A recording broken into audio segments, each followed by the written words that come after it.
For decades now, nay, for centuries, men have always wondered, how do you respond when an alpha male insults you? A question that has plagued the minds of the masculine brain for too long, and today I found the answers on a pickup artist forum page. Now, most of you know, I love pickup artistry. I think it is the most pure cringe. It's like a new element for the periodic table, just like this condensed cringe that is truly just a unique blend of delusion, patheticness, desperation, and loneliness, all rolled into one fine joint that I love to smoke.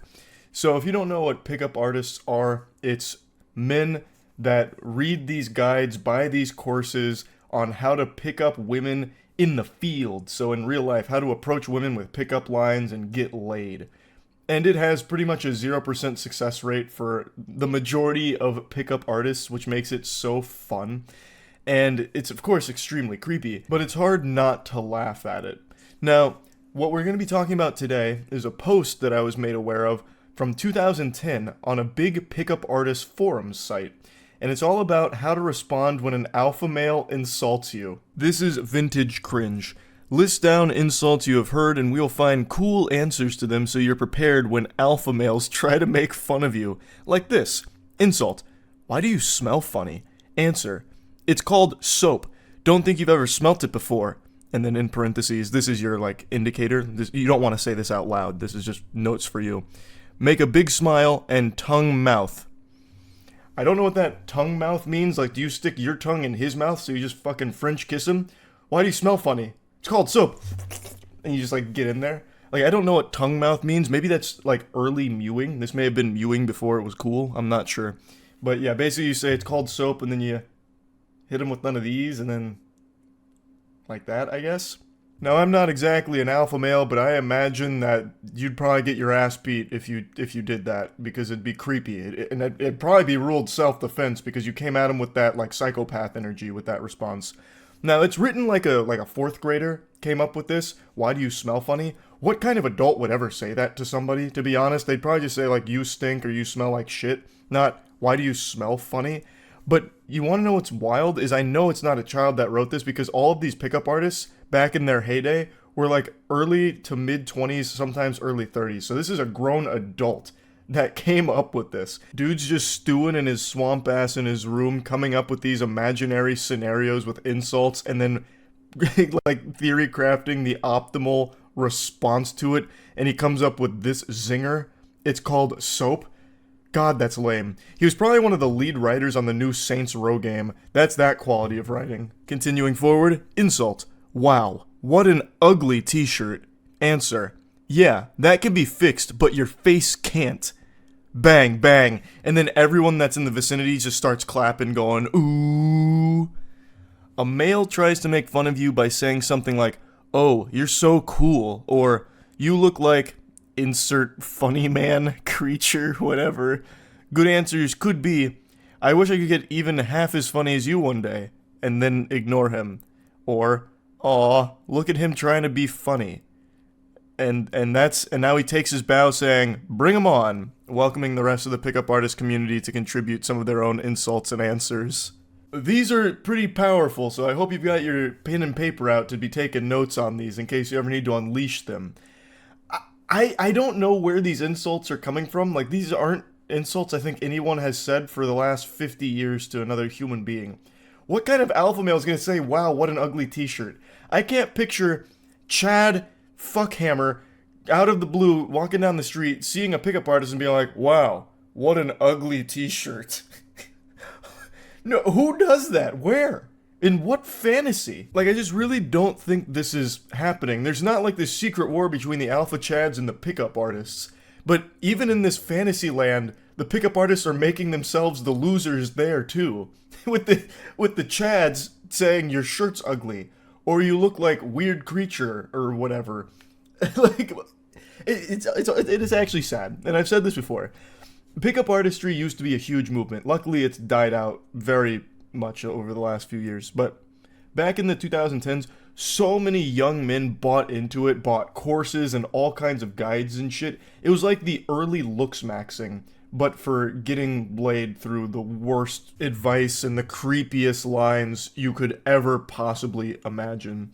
So I have no doubt that this guy here is one of those individuals that really like bought into it hook, line, and sinker. And hopefully 14 years later, they have realized that that was just a cringy period of their life and they have grown from it. That's what I'm praying for. Now, the rest of the comments don't really play into, like, here's an insult, here's an answer. They're mainly saying, like, if an alpha male insults you, just brush it off. You're better without that kind of stress anyway.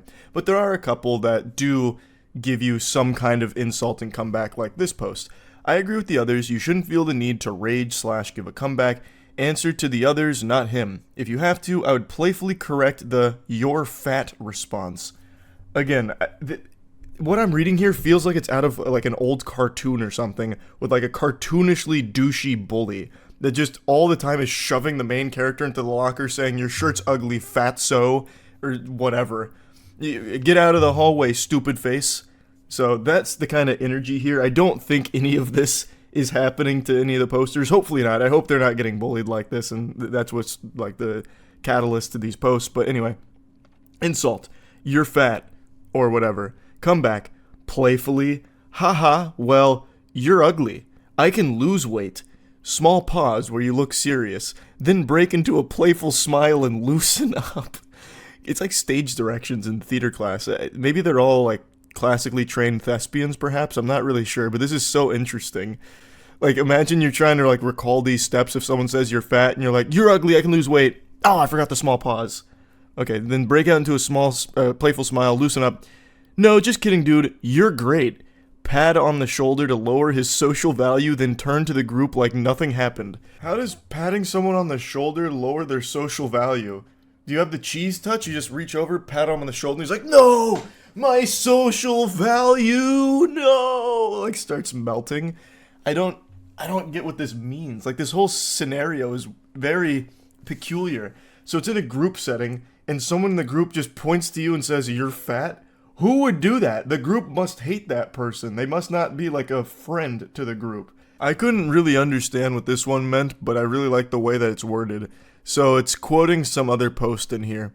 However, if a target insults you, it's always beneficial to be witty in a cocky/funny way. I like how they refer to the alpha male as a target, making it seem like it's an assassination mission or something like this, like you're Agent 47. And this pickup artist, quote, responds to that message saying, unless it's a shit test, then you win by pretending you didn't hear. Where am I? Pardon? I'm gonna need some more clarification. What does that mean? Unless it's a shit test, then you win by pretending you didn't hear. Is that a euphemism? Like, what am I missing out on? A shit test? You're submitting stool samples now?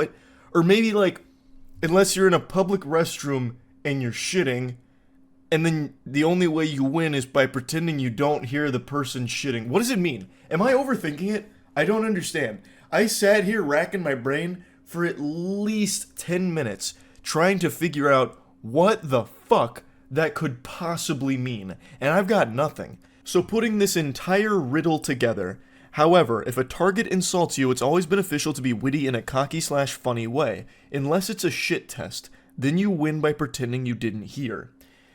Initially, I thought maybe it was some kind of War Games reference, the only winning move is not to play, but that doesn't really fit because what is the shit test in that equation? Are we talking about actual poop? Like real feces poop? Like I don't know. I don't know what it means. I can't implement this one. The alpha males are going to eat me alive. I can't follow these directions. You know what else I can't follow? Is this fanfic. This is the most outrageous nonsense story ever constructed. This is in the same forum post about like the insults and the comebacks. They're giving an anecdote here. I was in the field today with a friend of mine because he's a pickup artist soldier on the front lines. We were sitting and these two girls are staring at us. After finishing my milkshake, we went over there. My friend said, "Hey, what do you think of my friend?" Me. "I know, totally wrong approach, but you can always try." Sunglass emoji. Then she said, "He is ugly." My response, "I'm sorry, I don't think that it isn't going to work out between us because you are too arrogant. When their jaws finally touched the ground, we walked away. Evil emoji. Mwahaha. I never talked to such a bitch. But I still wonder why they were looking the whole time. Of every story ever told, that's definitely one of them. What a lot to process. So they were drinking milkshakes, and there were some girls staring at them. So they go over and say, "What do you think of my friend?" And they say, "He's ugly." So he says that it won't work out between them because she's too arrogant, and for some reason that put their jaws on the floor in shock. So then they walked away doing an evil Joker laugh. Mwahahaha. Like Mandark from Dexter's Lab. Pretty cool story with a very strong positive message buried deep within there somewhere, I'm sure. Hopefully this has been helpful to those of you out there that are being preyed upon by the alpha males. Hopefully this gives you the tools to fight back with witty comebacks. That's about it. See ya. These are without a doubt the craziest text messages I've ever covered, and I know that might be hard for some of you to believe considering all of the wackos we've gone over, but trust me, this takes the cake of lunacy. They are so outrageous that I at one point threw my hands in the air and said, "Enough is enough, fiddlesticks, this is fake." It has to be fake. It's too ridiculous. So I did a little bit of digging, and it seemed other people also thought that they might be fake. So after going through the evidence they compiled, it turns out that this is most likely real. The person that these posts seem to originate from actually did show up apparently in some court documents confirming a divorce. So from what I can tell here, it does seem like these are real, and the story here is legitimate, which is so fucking sad. And the man in these messages needs to be confined to Arkham Asylum ASAP. Dude needs his own personal padded cell, and you're about to see why. All of this hoopla starts because a mother breastfed her child. The husband says, "You've been breastfeeding? You know how I fucking feel about that." She replies, "What time are you coming back?" He says, "I don't know if I am." She says, "Why, are you mad at me?" "Yes." "What did I do? It's just the breastfeeding?" "That. The feelings it gives me and how I finally understand that you truly don't respect me." And she says, "I do respect you. I just thought we could compromise about the breastfeeding. Talk about it. If you don't like seeing it, maybe I can just do it in a different room." Weirdo's mad because the mother of his child is breastfeeding that child. Is there a worse possible reason on this planet for anger? I can't think of a single reason any sane human being would be upset about something like that. Unless it's like some kind of crazy situation like, "Hey honey, I just got some phone calls from some concerned parents. Apparently you tried to breastfeed our son Jerichomo at the football game. He's 15 years old. Maybe it's about time we wean him off of that. We're scaring the other parents here." But this, they're talking about a newborn baby. She's still in the hospital with the newborn. He continues, "Well, we didn't talk about it, you just did it. And it's not about seeing it, I know it's happening. I'm done." Done? "Let me know when you're being discharged and I'll be there." Like, you're divorcing me? You go behind my back and do something I've stressed about not doing. That's no different than lying and shows how little you respect me. I wasn't meaning to disrespect you, I just wanted to give Wilder breast milk since he was born early, and I know it's the best thing for him with the antibodies and other stuff he'll get from it. The only thing wilder than that name is the husband's brain-rotted brain. Absolute delusion here to be making a huge stink about her breastfeeding a newborn. So, the name Wilder, and you're about to see they actually have another child named Hunter, spelled with a Y. Those two names really set off my bullshit alarms. Like, it was really giving me the heebie-jeebies of, this is fucking fish paste. This is baloney. But again, from what I've seen with what people have found, because the original poster and everything, people did a lot of super sleuthing. From what's been put out there, it does seem like it's legitimate. He continues his rampage saying he's not a preemie, he was born at full term, it's still unneeded, he's still bigger than I was when I was born, and you could have always asked the nurses for a pump. It's a proven scientific fact that breast milk is no better than modern formula. He's wrong about that, by the way. Modern formula is fine for women that don't want to breastfeed or can't.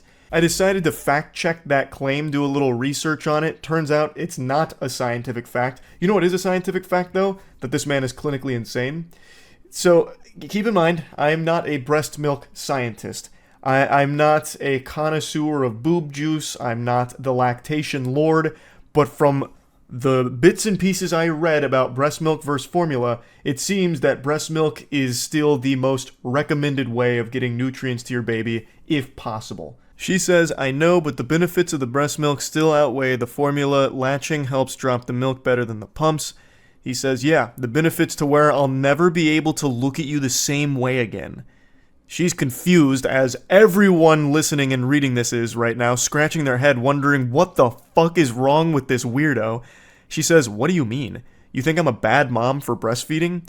And he says, I think you're a bad wife. I think you don't respect me. I think you took a joy away from me. I think a lot of things. Took a joy from you? I don't understand what you mean. Formula can still be used. And this is where he drops the bombshell. He reveals where all of this anger and hostility comes from. I enjoy your boobs.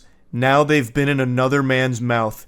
I now no longer enjoy your boobs. He goes Neanderthal mode. Boob sucked by baby. Boob no good to me now. No want tit no more. His own child he views as competition because his newborn son suckled his mother's bosom for milk.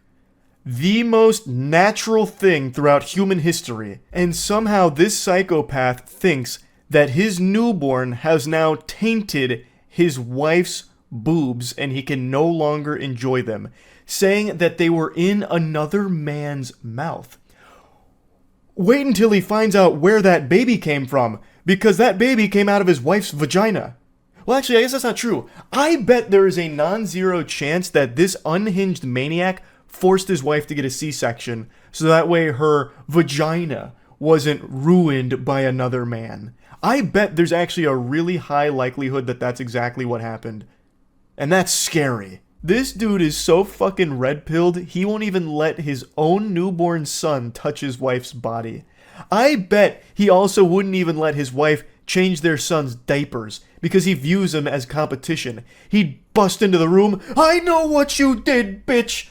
You looked at another man's wiener when you changed Wilder's diaper, didn't you? And just starts profusely crying, probably calls her like a cheater or something if she changes their son's diapers. This guy is so mentally unwell, I was stunned.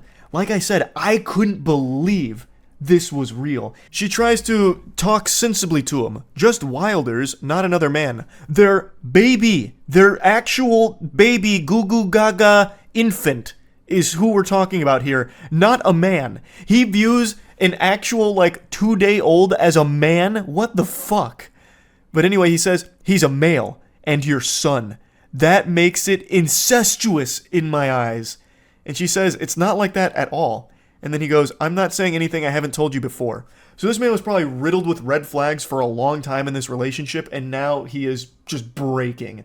Just melting down. That's definitely one of the most unhinged things I've probably ever seen anyone try and say. That breastfeeding your own child is incestuous. There are so many things wrong with that. I don't even know where to begin. It is so shockingly stupid. This guy needs to be put away. He needs to be institutionalized. ASAP. Dude must think that all the days pre-baby formula, so, the thousands of years BF before formula, it was all just incest with people breastfeeding their newborns. This guy is so dangerously disconnected from reality, it is scary. He is a loose cannon on the edge that is snapping. I'm going to spoil a little bit here and just let you know, he divorces his wife over her breastfeeding their child. Just let that marinate for a second. Sit and stew in it. That is insane. That is crazy. Let me pose a question to this individual. I blanked out his name, but I really want to call him by name. But I'd love to pose a question to him. Does he realize how fucking degenerate this is, and how much of a pervert you must be to view a newborn baby as a man that is a competition to you? And it's not even like a random baby either. Not like that would make it excusable. Like, anyone who would go out there and view a baby as competition because they're getting breastfed is very fucked in the head. But this is another level of fucked because it's his own child. He fucking blew that load into the world. This is his DNA in there. And he immediately views it as some kind of like sexual competition with his own kid. That's so weird. He is a menace. He is a menace. She leaves out some of the conversation here. I imagine it got way too personal with some of the information that was conveyed. But it starts here saying, I wasn't playing. She says, I know. You are a bitch for making matters worse. I'm sorry you feel that way towards me. I doubt they're going to let me bring y'all home, so good luck finding out or figuring out a way to make that happen. I just felt it would be okay to breastfeed Wilder, and we could compromise a situation where you don't have to be in the room. You don't get it. I told you that with Hunter. Huntier. The way Hunter is spelled is so peculiar. Again, that's what really like made me put on my fedora and do a Reddit deep dive on where this picture came from, who posted it, and if it was real, because these two names really just make it seem like it's like rage bait or some kind of joke. But again, like there is quite a bit of evidence that points to it being legitimate. He continues, that was a compromise you made then, and I still feel the same way about it. After you heal and get on your feet and are able to afford your own place, move out. Until then, no matter how long it takes, the bedroom is all yours. I'll set up an air mattress in Wilder's room tomorrow. Letting this fungus anywhere near their child seems like a recipe for disaster. He already views Wilder, his newborn son, as competition. Him staying in the same room as Wilder, I think, is just a terrible, terrible idea. Because it really does seem like he thinks that his wife has cheated on him now by breastfeeding their son. Like, he's calling her, like, you know, disrespectful, doesn't have any respect for him and what he wishes, because he told her not to breastfeed, because now he can't enjoy her boobs anymore. It's all just ruined. It's all kaput. All because Wilder was breastfed by her. So I really think having him anywhere near these kids is a bad idea. Fuck you, we're done. I'm going to talk to a lawyer about 50-50 custody because no matter how much I hate you, I would never keep the boys from you. You can stay at the house for as ever long as you need. I'll sleep in Wilder's room. I'm going to pause right there. You absolute goober. You goofball. You really think that you would get 100% of custody here? He's like, okay, since I'm such a benevolent saint, I will grant you 50-50 custody of our kids. Even though I hate you, you can see them sometimes, you disrespectful harlot. Brother, I'm going to give you the truth here. Brace for the cold water. Here it comes. If anyone, especially a lawyer, saw these text messages as well as the threats that the hospital was made aware of, you would never be around these kids. Rightfully so. It's unsafe to have them around you. You are deranged. You are absolutely fucking filthy. So I don't know why he thinks he would get 50-50 custody, like that'd be his call to make. He replies to something she said that isn't in these screenshots. She said, they made a report because of what happened the first night I stayed in the hospital. I'm guessing he exploded then too about something. And he replies saying, not what they said. They didn't know anything about last week. They said because you told them this morning you didn't feel safe with me in the room and wanted me to leave. And she says, I just didn't want to fight over me breastfeeding. Fuck you. I told you when we fought over it with Hunter I would leave you if you did it. This has been like his worst nightmare, having a child that gets breastfed. This has to be, with no exaggeration, the most insecure man on the planet. Bar none. No one else would even come close. He is so insecure that he worries that his own flesh and blood is a threat to him because they get breastfed by his wife. Wow. So again, this is so over the top that I questioned its authenticity. And as sad as it is, it seems like it's real. And he, from what I can see, was the one to start pushing forward, like, the divorce. Like, that's the best thing for the mother and her children, 100%, and I'm sure she'll realize that down the line. It's probably very difficult right now. But, man, this guy is bad news. What a terrible piece of shit. I just had to talk about these. I was blown away by what I was reading going through this. I just had to share it. That's really about it. Awful situation. I'm wishing the best for the mother and the kids here. And the best thing that can happen with this guy is he gets put in a straitjacket and goes somewhere far, far away. because I don't know how you even fix that perspective. This guy is so lost in the sauce, there is no getting him back. It's insalvageable. So yeah, that's really about it. See ya. I just watched an extremely interesting case presented by the Law and Crime Trial Network that I just had to share with all of you because it really feels like the plot line to a late 90s soap opera. It's got an evil wife, and let me tell you, she's a real battle axe, and she's hatched a nefarious plan to poison her husband for life insurance money, allegedly. I hate that I have to use the word here because the overwhelming amount of video evidence and everything makes it very clear that that's what was going on, but apparently you gotta say that word when talking about something like this. But anyway, that's not where the whole story stops because the husband becomes aware of it, but can't act on it right away, so has to continue to play along with the woman that's actively trying to kill him.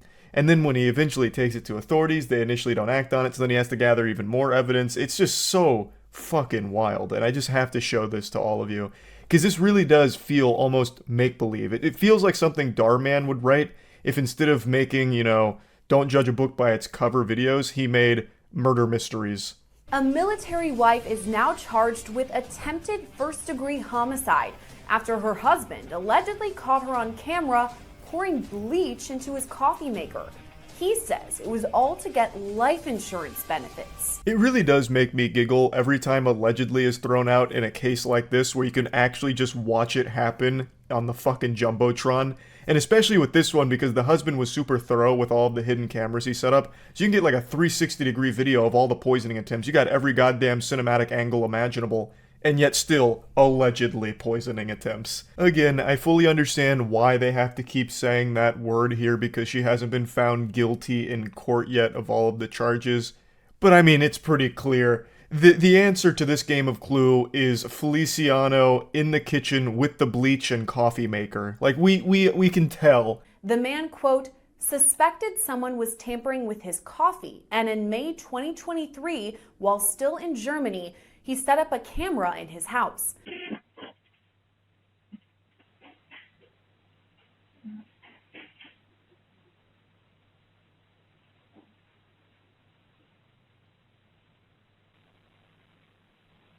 The husband alleged his wife used bleach as a form of poison, storing the chemical under the sink. This is one of many videos that capture her pouring bleach into his coffee pot. So he became alert to something a bit off about his coffee and suspected tampering with it. And I imagine he was able to taste something was wrong immediately. Bleach is like one of the most agitating chemicals you can ever fucking ingest. Like, coffee is not going to disguise it. It's not like the perfect Trojan horse to deliver bleach into your system. You'd probably take a single sip and immediately go, pooey, yucko, wow, like, ouch. That doesn't taste like coffee, it tastes like fucking poison. You would have better luck shitting into his coffee pot and hoping he doesn't notice. There's at least a chance coffee can mask poop, but not bleach. Like, even if you have no taste buds, you would probably feel something is wrong with your coffee with bleach being mixed into it. So, immediately, I imagine, he was tipped off that something was very awry here. So he set up the camera. I don't know if he immediately suspected it was his wife. Maybe he thought there was some kind of like burglar coming in to fuck with him and pour bleach into his coffee pot or something. I don't know if he immediately started to point fingers at his wife. I imagine he probably did because, I mean, who the fuck else is going to break in there and pour coffee or pour bleach into the coffee? Unless it's like the Tooth Fairy out for revenge or something. So I don't know how surprised he was to see that, but I still imagine that that was traumatizing to know that the person that you are married to, the person that is the most important person in your life, is actively trying to kill you. Court documents state that at the time, during May 2023, the husband, quote, stopped drinking the coffee but continued to pretend to drink it as he did not want to make a report of this while in Germany. He said he knew his wife would continue poisoning him and wanted to submit a report while in the US. This is such an interesting conundrum. So he didn't want to make the report while in Germany and continues to fake drink the coffee, playing a game of pretend here, and then also, I assume, pretending that everything's okay in the marriage between them, even though he knows in the back of his head his fucking wife is trying to kill him. And his wife doesn't know that he knows, so she continues to make attempts to poison him. When I try and picture this situation in my head, I immediately just start thinking about the movie Mr. and Mrs. Smith, but without, like, the guns. So instead of, like, dumping lead at each other, shooting at each other, it's his wife really insisting on trying the coffee. A new recipe, perhaps. So, and he's just like, oh, this is good, very good, but he knows. 1 month later, in late June, the family returned to the United States and was stationed at an Air Force base in Tucson, Arizona. At that point, additional cameras were set up. Video captures Feliciano Johnson pour something into the coffee pot and look over her shoulder to see if anyone is watching. By early July, her husband reported his findings to the Tucson Police Department. So this ruse continued for over a month, with the husband pretending to keep drinking the coffee, giving his best Oscar-winning acting performance. Honey, this coffee is so good. Wow, delectable.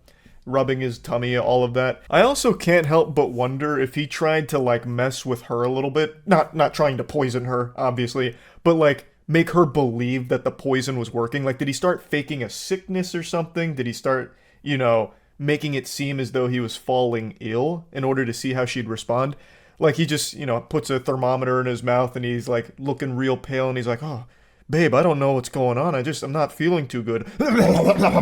Making a bunch of, like, coughing noises to see how she reacts to it, to try and catch her with, like, joy in her eye that her plan is working. Or if he just simply kept drinking this, or pretending to drink the coffee, and his wife must have thought that he was fucking immortal, just legitimately immune to poison. Which is a pretty scary thought, and pretty concerning considering he lived with her and went through this for over a month now, with someone actively trying to murder him. And if she really thought that bleach had no effect on him, like he was just built different, bleach doesn't work, I just would be worried that she'd try other things that maybe he didn't pick up on, or wouldn't have picked up on if it continued, you know what I mean? But anyway, he gathered all this evidence and then he brought it to the authorities. Showed the officers at the front desk the video, but since you could not clearly see what she was pouring into the coffee maker, the report was taken with no follow-up. At that point, he purchased additional cameras disguised as fire alarms. He set them up in the laundry room and in the kitchen area where the coffee maker was located. So it wasn't actionable evidence because they couldn't clearly see what she was pouring into the coffee maker. So the guy says, all right, fuck it, check this out then. You need more? I got you with more. So he sets up a ton of cameras, gets every possible angle here. He's got so many cameras set up, he could probably render his whole house in VR with this kind of setup. So he's got everything covered. Now you can clearly see that she's pouring bleach into the coffee maker in certain videos. And he even goes a step further by conducting his own at-home experiments to confirm his theory.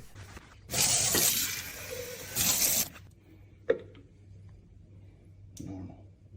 It smells. I can smell it. I can smell it. Soapy. Tea. You're gonna see purple. Boom. Science, bitch. Now we're breaking bad here. So he's got even more proof, not only with the video evidence of his wife pouring bleach into his coffee pot, but now he is confirming the presence of the bleach in the coffee pot even after having it drained all day and all of that. Now he has an overwhelming amount of proof against his wife. Feliciano Johnson was caught on camera multiple times, appearing to pour bleach in the laundry room, walking it into the next room, and then pouring it into the coffee maker. After collecting multiple videos that showed her allegedly pouring the bleach into the machine, Feliciano Johnson was arrested on July 18th. I'm assuming she did all of this while the husband wasn't home because she is pouring the bleach in the laundry room and walking it to the kitchen, so literally walking through the house with bleach in her hand. If the husband ever saw that, she would immediately know that he would know that something is really fucking foul going on here. Why are you transporting bleach around the house? Like, what could possibly be the excuse, you know? Oh, babe, you're home. It's great to see you. What do you mean, why is the bleach in my hand? Oh, actually, I just wanted you to just take a peek at it real quick. Just tell me, does the bleach smell weird? Splash! You know, like, there's really not a whole lot of wiggle room for an excuse on why you're transporting bleach from the laundry room to the coffee maker. So, again, I assume he just wasn't present for it. But then it makes it really interesting watching the footage here because she keeps looking over her shoulder. So it's an interesting look into the human psyche and kind of just basic human instinct, where when you're doing something fucked up, when you're doing something diabolical, for some reason, you just can't help but double check your surroundings to make sure no one's peeking in on you, even when you're completely alone. Anyway, just something I felt like pointing out. Overall, I'm happy to see the husband didn't get poisoned, and I'm happy to see she got arrested and is now facing these charges here. So hopefully justice will be served. I can't imagine a world where all of this evidence is presented and they're like, inconclusive. It's fine. You're overreacting. You're out of order, Buster. Your wife was just making you some real nice coffee with the extra flavor juice to it. So I imagine she will likely face serious time for this. I mean, it's attempted first-degree homicide, apparently. So, or allegedly, excuse me. So yeah, I just wanted to share this story because I just found it to be super fascinating. But yeah, that's about it. So yeah. I've made quite a lot of content covering fast food freakouts where entitled stupid customers have an absolute meltdown and go on a rampage over trivial problems with their order. And they range from like goofy and silly to downright sad and tragic. Like the time a guy shot 2 Subway workers, killing one of them because they put too much mayonnaise on his sandwich. This evil, smooth-brain idiot actually took someone's life because they went a little heavy on a condiment. Jesus Christ. Mayonnaise may not be an instrument, but it was a death sentence for this worker, unfortunately. It's beyond tragic, and what's even sadder is just how common these kind of responses are in the fast food industry. That is far from the only case of someone losing their life to something super stupid like too much mayonnaise. And I know I've talked about that story in particular before and many others like it, and today I want to talk about another situation that happened a couple days ago, and this one has a whole video for it. And this video is shocking. Like, this is more shocking than the Into a Darman film. It had my eyes wider than the first time I gazed upon a bare breast. It has so much going on over something so little. So I'll quickly give you the lore here, the motivation behind what you're about to see, so you can watch this video in a pure state of bewilderment over the reaction to something so insignificant. A customer goes into a restaurant late a couple nights ago and he orders chicken and waffles as well as fish and coleslaw. He is served and even appreciates the food, he eats it, and then leaves. He comes back 45 minutes later and says he actually wanted chicken wings instead of chicken tenders, and demands that they whip him up a fresh batch of chicken wings in order to satiate his gluttony. Well, the store's 5 minutes to closing, and they say that's not really, on the table here. That's not really in the cards. We're about to close, so we can't do that.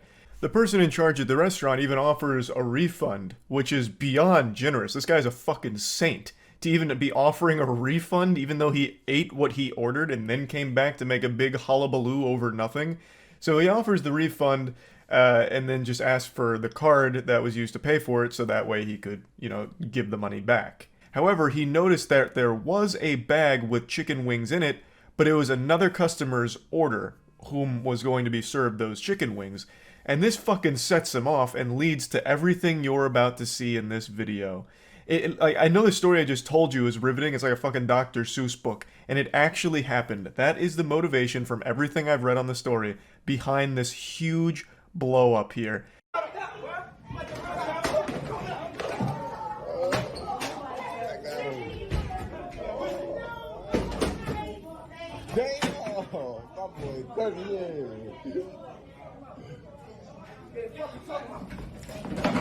Obviously, we're coming into the action after the first quarter here, so they're already in a bit of a scuffle. So we get to see him like lunging over the counter multiple times, grabbing like the payment processing unit, like fucking ripping it off, and then when he's unsuccessful there and falls off the counter, he runs to the door and rips it off the hinges. This man came in here with stupid strength, so he takes the door, rips it off the hinges almost effortlessly, as if he was like ripping a piece of paper. I imagine it had to just be all of the adrenaline because he's not that big of a guy, so he probably tore like half of his muscles in his arms just pulling that off so easily. Or maybe this is just how he powers up, like Popeye with his spinach. This guy, when he doesn't get his chicken wings, he goes into like fucking Superman mode. He becomes like some kind of invincible fucking Hulk.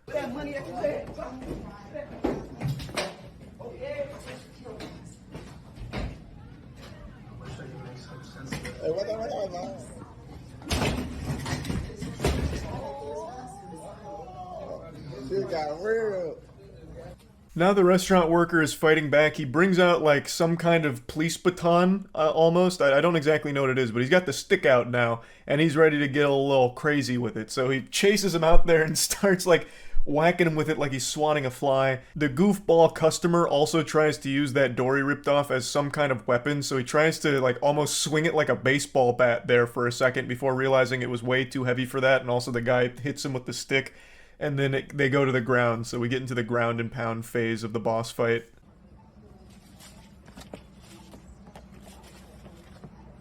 Oh, my stars. He didn't know. Oh, he did not do that. Oh. Oh. Gosh. The restaurant worker won on the ground game, I believe, and then even gets to claim his prize of the douchebag's phone, so he takes it and smashes it. Much to the dismay of the camera guy, he seemed like personally offended that this fucking asshole's phone got smashed. The way he acts makes it sound like he's stunned that such a dishonorable move was pulled during such an honorable fight. He's like, oh my goodness, now you've crossed a line. Everything up until this point was all good manners and by the book, textbook Knight's Honor Code, and then you go and smash his phone. A despicable display of sportsmanship. Like, what the fuck? The dude deserved to have his phone smashed, bare minimum, at the very least. Like, that was absolutely par for the course. And that's not where this stops. There's no audio here, so I'll just go ahead and tell you what you're looking at.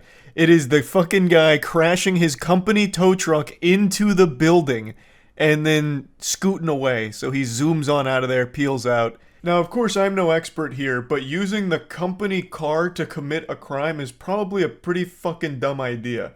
Not that he was making good decisions before then either, but that has to be one of the most identifiable things you could possibly be driving in order for people to track you down. The fucking company tow truck, of all things. And he blasts it into the side of the building here, and then gets out. He gets the fuck out. What's crazy, though, is that he still hasn't been found. Despite the company tow truck being identified, the actual person, has still, as of right now of me recording this, hasn't been arrested for it or anything. How is that possible?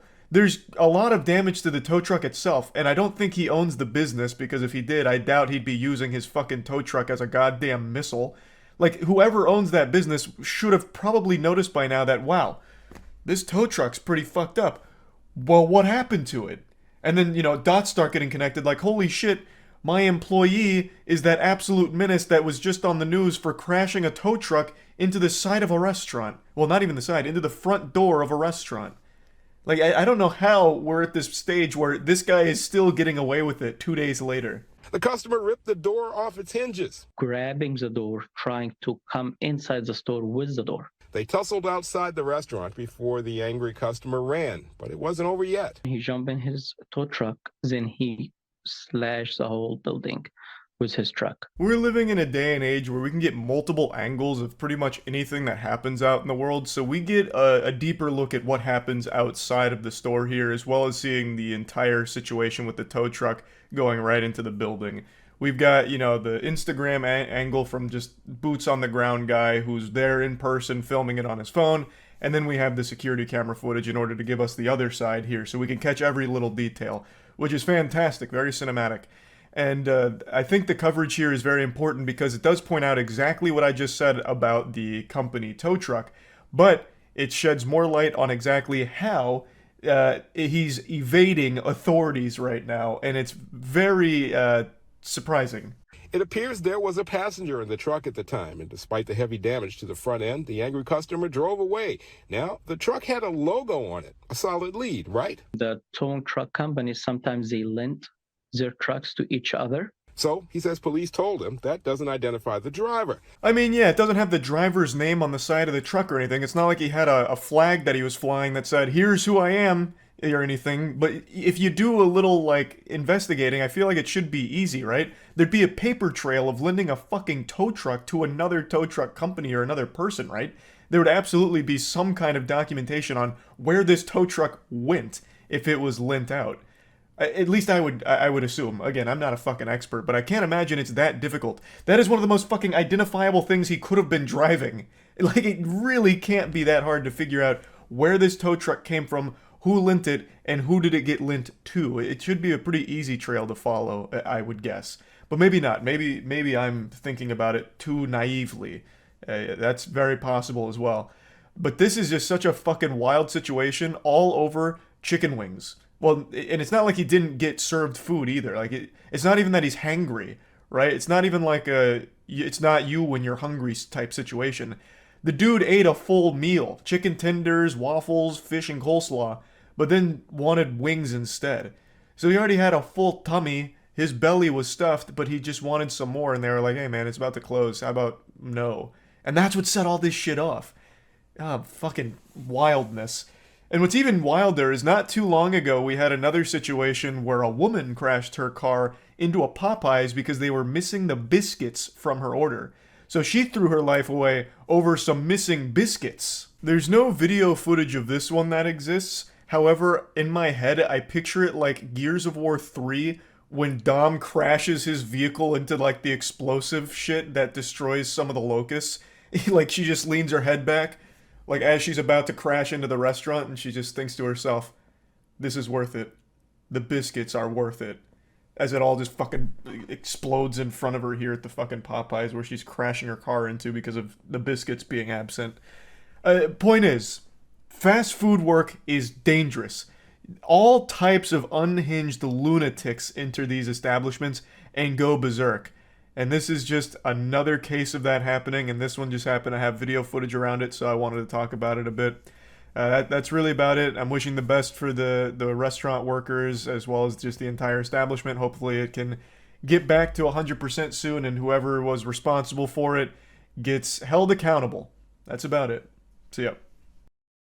Today I had an itch that needed to be scratched, so I cannonballed into the pool of male astrology just to take a peek at what's been going on in the Sigma scene, as well as the alpha male YouTubers, and of course catching up with the omega male gurus who give some wild and wacky advice, just because it's been so long since I've tuned into the genre on YouTube. Recently I've felt that the Sigma grind set's begun to fizzle out a little bit, and I was hoping to reignite that fire inside of the hearts of all Sigma males that might be watching. So I wanted to share one video with you that I found. It's called 10 Odd Things Sigma Males Do That Turn Women On. Now before starting it, I will say I was a bit disappointed to see that they omitted one of the most important qualities of a Sigma male, and that's how they handle one-night stands. I've seen this from a couple other channels, and I just would like to put this here in the beginning before getting into the 10 things, because I think it's a really important one. So a Sigma male's not afraid to be upfront. We know that. So when it comes to a one-night stand, I think the optimal way Sigma males handle it is they always finish it off respectfully. They don't want to leave things on bad terms. So this is just a little free advice to all the Sigma males out there. When you're done with a one-night stand and you know it's not going to be something that's like a long-term partnership, make sure that you're nice, understanding, but direct about it. So get up, give her a bow, and say, "Thanks, madam, for the good pussy. 'Twas doth sodden in those quarters, but I must be off now. Crime never sleeps. Pray thee good day," and then collect your monocle and tobacco pipe and skedaddle. It leaves things on good terms, and you now have broken things off in a much more palatable way. Women are turned on by different things than men. The Sigma male is the type of guy who knows what these differences are and how to exploit them. It's fascinating to me how 100% of the time these YouTubers always present their ideas in the creepiest manner possible, calling it an exploit here, making it sound like it's some kind of cheat code or a forbidden jutsu you'll get in trouble for using.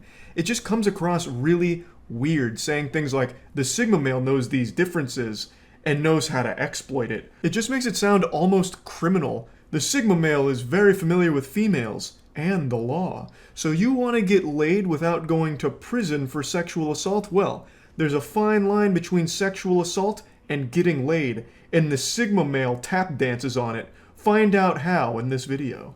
The Sigma male is the type of man women are naturally attracted to. He has an innate understanding of how to appeal to female biology, knowing which buttons to push, and when.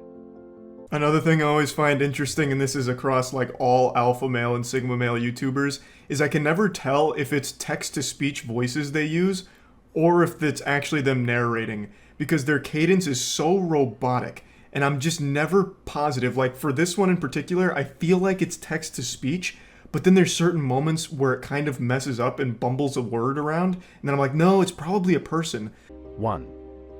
Their light touches. When a Sigma male is sitting next to a woman, he'll reach out and gently rest his hand on top of hers. Or he might come up behind her and lay his hands on her hips or shoulders, just for a couple of seconds before pulling away again. A woman loves it when he takes the initiative like this, without always waiting to be invited. Yeah, so step one here is immediately playing with fire, because if you do this on a total stranger, you might just go straight to jail. Do not pass go and collect $200. This shit's just getting you right in the slammer. It feels like something that is only acceptable if it's done with a girl that you're already romantically involved with, or are at least familiar with enough to the point where coming up behind them and putting your hands on her hips doesn't immediately get you slapped and spit on. If this is a stranger, you might just get your ass beat, and you might get the cops called on you.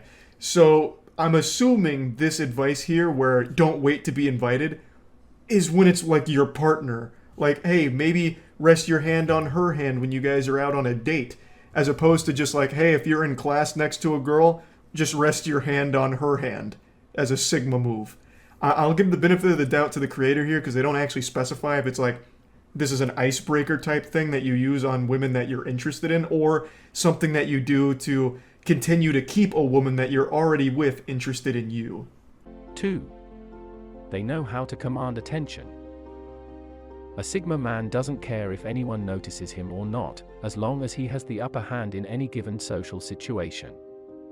When he enters a room, she can't help but notice him because of the way other people react when he's around. Now, as is the case with every Alpha, Sigma, Omega, Giga, Chad advice YouTube channel, most of it's just platitudes, utterly meaningless, and can be applied to pretty much everyone and everything ever. And this is one of those things. If you're good at getting people's attention and not being weird, it's a good thing for you. And women like that. It's like, yeah, that sounds about right. 3. Their specific sense of humor. Everyone has a different sense of what's funny, and Sigma males seem to possess a unique kind of humor that nobody else can get. To be fair, you do have to have a high IQ to understand Sigma male humor, so this is again another one of those points where it's like, yep, that sounds about right. Sigma males are known for their gut-busting comedy, and women do appreciate a good ha-ha-ha moment, some good goofs and laughs. 4. They exude an air of mystery. There's something about the way they carry themselves that makes women want to find out what it is. This makes her feel like she doesn't have all the information, which is psychologically arousing. This is always my favorite advice, because this is what I bought into going into college, that women love a mystery, which is why I took on the role of an anime protagonist who's very mysterious. You know what it got me? Not laid. It almost got me just fucking excommunicated from my goddamn university because everyone was so fucking afraid of me because I was such a weirdo.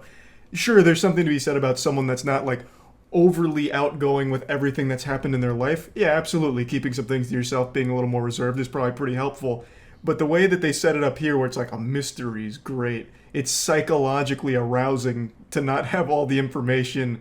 I will just debunk that immediately. You should give some information. For sure. Don't just go like catatonic and smoke a cigarette in the background hoping that someone finds that cool or hot, because they probably won't. They just find it creepy. They come off as really intense. When he talks to her, it seems like he's judging every little thing she says, and that can be really intimidating. Sigma males don't think twice about challenging a woman, which can be a huge turn-on for some women. This one straight up just doesn't seem like a good thing at all. to have women find you scary and intimidating and too intense. That just seems like it's a massive detriment to getting laid as a Sigma male. And then the part about a Sigma male not being afraid to challenge a woman, that almost just sounds almost threatening. Like, hey, at any moment you say something that's a little out of line, the Sigma male is going to call you out on it. It's like, ugh, you winch, you've gone a bit too far, and you misquoted the great George Lucas. He never said that about Star Wars, and I'm putting you in your place. And you should be turned on by this. It's like, I don't know if that's necessarily a great quality to be so willing to challenge everything and come off as really intense. They are unpredictable. A woman loves to be surprised. If she can see something coming from a mile away, there's no excitement left in it for her. He keeps himself just a little bit apart from society, and that makes it impossible for her to guess what he will do next. I don't really see what being an outcast from society has to do with being unpredictable, unless he's isolated from society in like a mental asylum or something. Like, I don't really understand how those two correlate. You can be unpredictable while also participating in society, right? You can come up with surprises like, hey, surprise, I found chocolates in the dumpster outside. I bet you didn't see this coming. Or, come in with a birthday cake. Hey, I know it's not your birthday, but hey, I definitely subverted your expectations with this maneuver, didn't I? You don't have to be like, outside of the outskirts of society to be unpredictable. And yeah, there is something to be said about surprises and being spontaneous. That could be a good thing for sure. Not just for Sigma males, but for people in general. They have a really strong presence. Some men are just more dominating, and women respect him because of this. They're active listening. A few women are really turned on by men who just tune out during a conversation, but most of them can't stand it. They want to be heard, and they love it when he shows an interest in everything she has to say. Again, most of this video is just platitudes that everyone's heard a million times before. It's not specific to Sigma males. It's just everything here is Sigma male slapped on top of the most generic advice ever from WikiHow and peddled out there as Sigma advice, or these are weird, wacky things Sigmas do that no one else does, when this is just like the most basic shit ever. Oh, be a good listener. Oh, have your own identity with a strong presence and not try and stand out from the crowd with being like overly, showy or whatever. Like, it's all just general advice that everyone's always heard forever. But ever since this whole Sigma versus Alpha versus Beta versus Omega war started, all of this most basic shit gets labeled as Sigma and Alpha and all of that. Like, I guarantee I could find this exact video with the word Alpha on top of it, and it'd be indistinguishable. Their self-sufficiency. He doesn't need anybody in his life. He has his own place, makes his money, and lives on his own terms. They are chivalrous. He opens the door for her, pulls out her chair at dinner, and walks next to the curb when they are walking down the street. Yeah, I bet you didn't see those last two coming. Straight off of an Ask Reddit thread, basically. Oh, they're self-sufficient and can make their own money. And they're chivalrous. Who could have guessed? How odd is that? I don't really understand who the audience is for these videos. I'm guessing it's already people that identify themselves as a Sigma male, and they just want to, like, confirm that they check all of the boxes on these 10 lists, like these top 10 lists.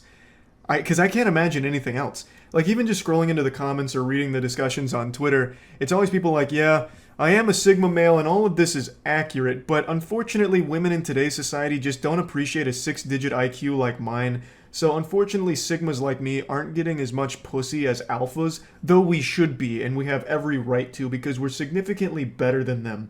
Like, just look at these lists. A Sigma male is just the clear winner when it comes to males, and it's just a little upsetting that women haven't quite caught up to us yet to appreciate it.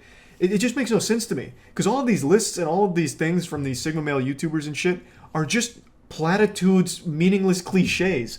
Like, none of it has any substance or weight to it or anything unique about it. It is literally astrology, looking at a horoscope, but for lonely guys. Like, it's just a bit silly. And I do feel bad for them because there's so many videos like this and so many, like, YouTubers that talk about Sigma versus Alpha and all of that. And it just really muddies the waters and makes people that are really, like, struggling with self-esteem or their self-image get confused and get a bit lost in it. So yeah, it's just I wanted to check in on the community over here and see what's going on. And it's still the same stuff, just boring top 10 things Sigmas do when they're single or whatever and all of that.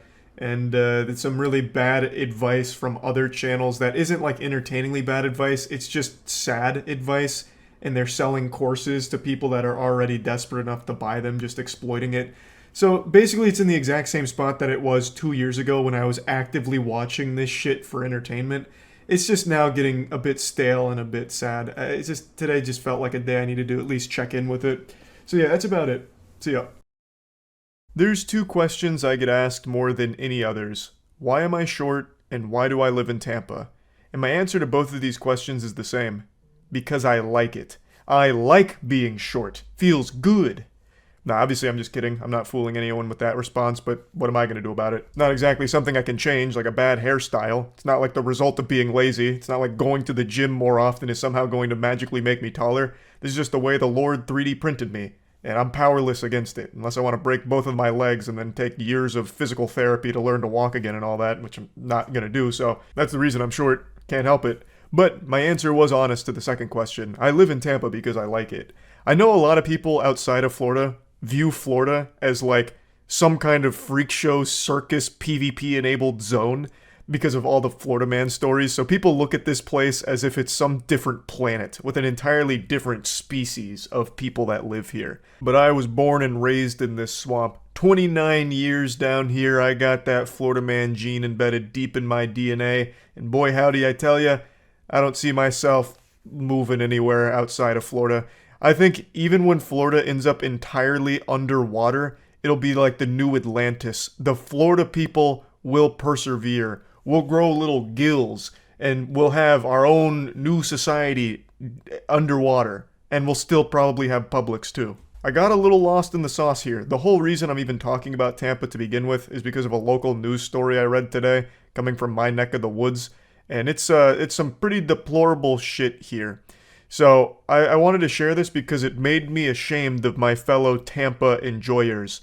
You are watching what cops say is a terrible crime committed by a brilliant chemist. First, he's seen filling a syringe with some sort of substance. Then he places the syringe under an apartment door. Now, he's no Walter White or anything, but this guy is apparently a very gifted chemistry student. He was enrolled at the USF PhD program and, according to all the reports, was very gifted. And what did he do with those gifts? Well, he delivered them like Krampus to a family's doorstep and brought a lot of problems for them. So he was injecting these chemicals under their doorstep for months, and it caused the family and their newborn baby to get pretty ill. Umar Abdullah and his wife had just had a baby. Almost immediately, they say, their downstairs neighbor, then a PhD student in chemistry, began complaining about noise. Imagine being such a miserable piece of shit that a baby crying makes you so upset that you decide to try and assassinate the whole family because the noise is too much. Like, that's bafflingly evil. I understand that a baby crying or being noisy can be a bit annoying, but I just don't know how it can make somebody snap like this. I had an apartment in downtown Tampa, and you can only imagine the things I was hearing there. Between some occasional gunshots as well as some wackier noises. Like a long time ago, I even posted a video about how there was a whole group of frogs that used to fuck right outside of my window of where I slept. And it made it very hard to sleep because they were being real rowdy. But you know what I didn't do? I didn't go out there, take a bazooka and blow up the frogs. You know, I didn't go out there with a sledgehammer and tear up the orgy by killing all the frogs or anything. I politely knocked on the window occasionally, trying to, scare them away, like take this business elsewhere. I also more than once would open up the door out back of my apartment in order to, rustle the bush that they were treating like a frat house to get them away. But the thing is, it never elicits such an extreme response. I get noisy neighbors are frustrating. Like, neighbors above you that are just slamming around, throwing bowling balls back and forth, just causing a ruckus at all types of odd hours. It's a headache. But this is not the same situation in the first place. It's a baby. It's a newborn baby. Obviously, it's going to cry from time to time. That's how babies work. That's just how it is. I just can't imagine the lunacy here to do something like this, which is basically attempted murder, fundamentally, I would say. It's just fucking crazy. That's him skulking outside the apartment in Tampa. After my daughter was born, right after we came back from hospital, he started complaining. Then the family began smelling chemicals pervading the apartment. Everyone, including the baby, started getting sick. Psychopath energy just rolls up so casually, like this is just routine. Another walk in the park. No, business as usual. Gets the syringe out and then just blasts it under the door. I'm also a little surprised nobody else saw him do this. I guess I don't know how many residents there are in the area, but like he walks around with the vial and syringe out, and no one really stopped to question that around the premises, that is. Or I guess maybe it's possible, since we only see him at the top of the stairs, he brought it out right before the camera catches him. But yeah, just very nonchalant about what is basically attempted murder. Became overwhelming, and that's when the new dad decided to install a hidden camera. At first, the surveillance video caught just a glimpse of the suspect. The next day, when the camera was repositioned, this happened, and the terrifying truth came out. Initial toxicology reports from police say the substance being pumped into their apartment consists of 2 strong opioids, methadone and hydrocodone. Now, to further explain, the family was aware of the chemical odor that was permeating through their residence, and they tried everything to get rid of it. They checked all the pipes, everything. Eventually, the landlord even replaced their water heater, thinking that that could have been a culprit, maybe something gone awry, malfunctioning in the water heater, leading to that smell.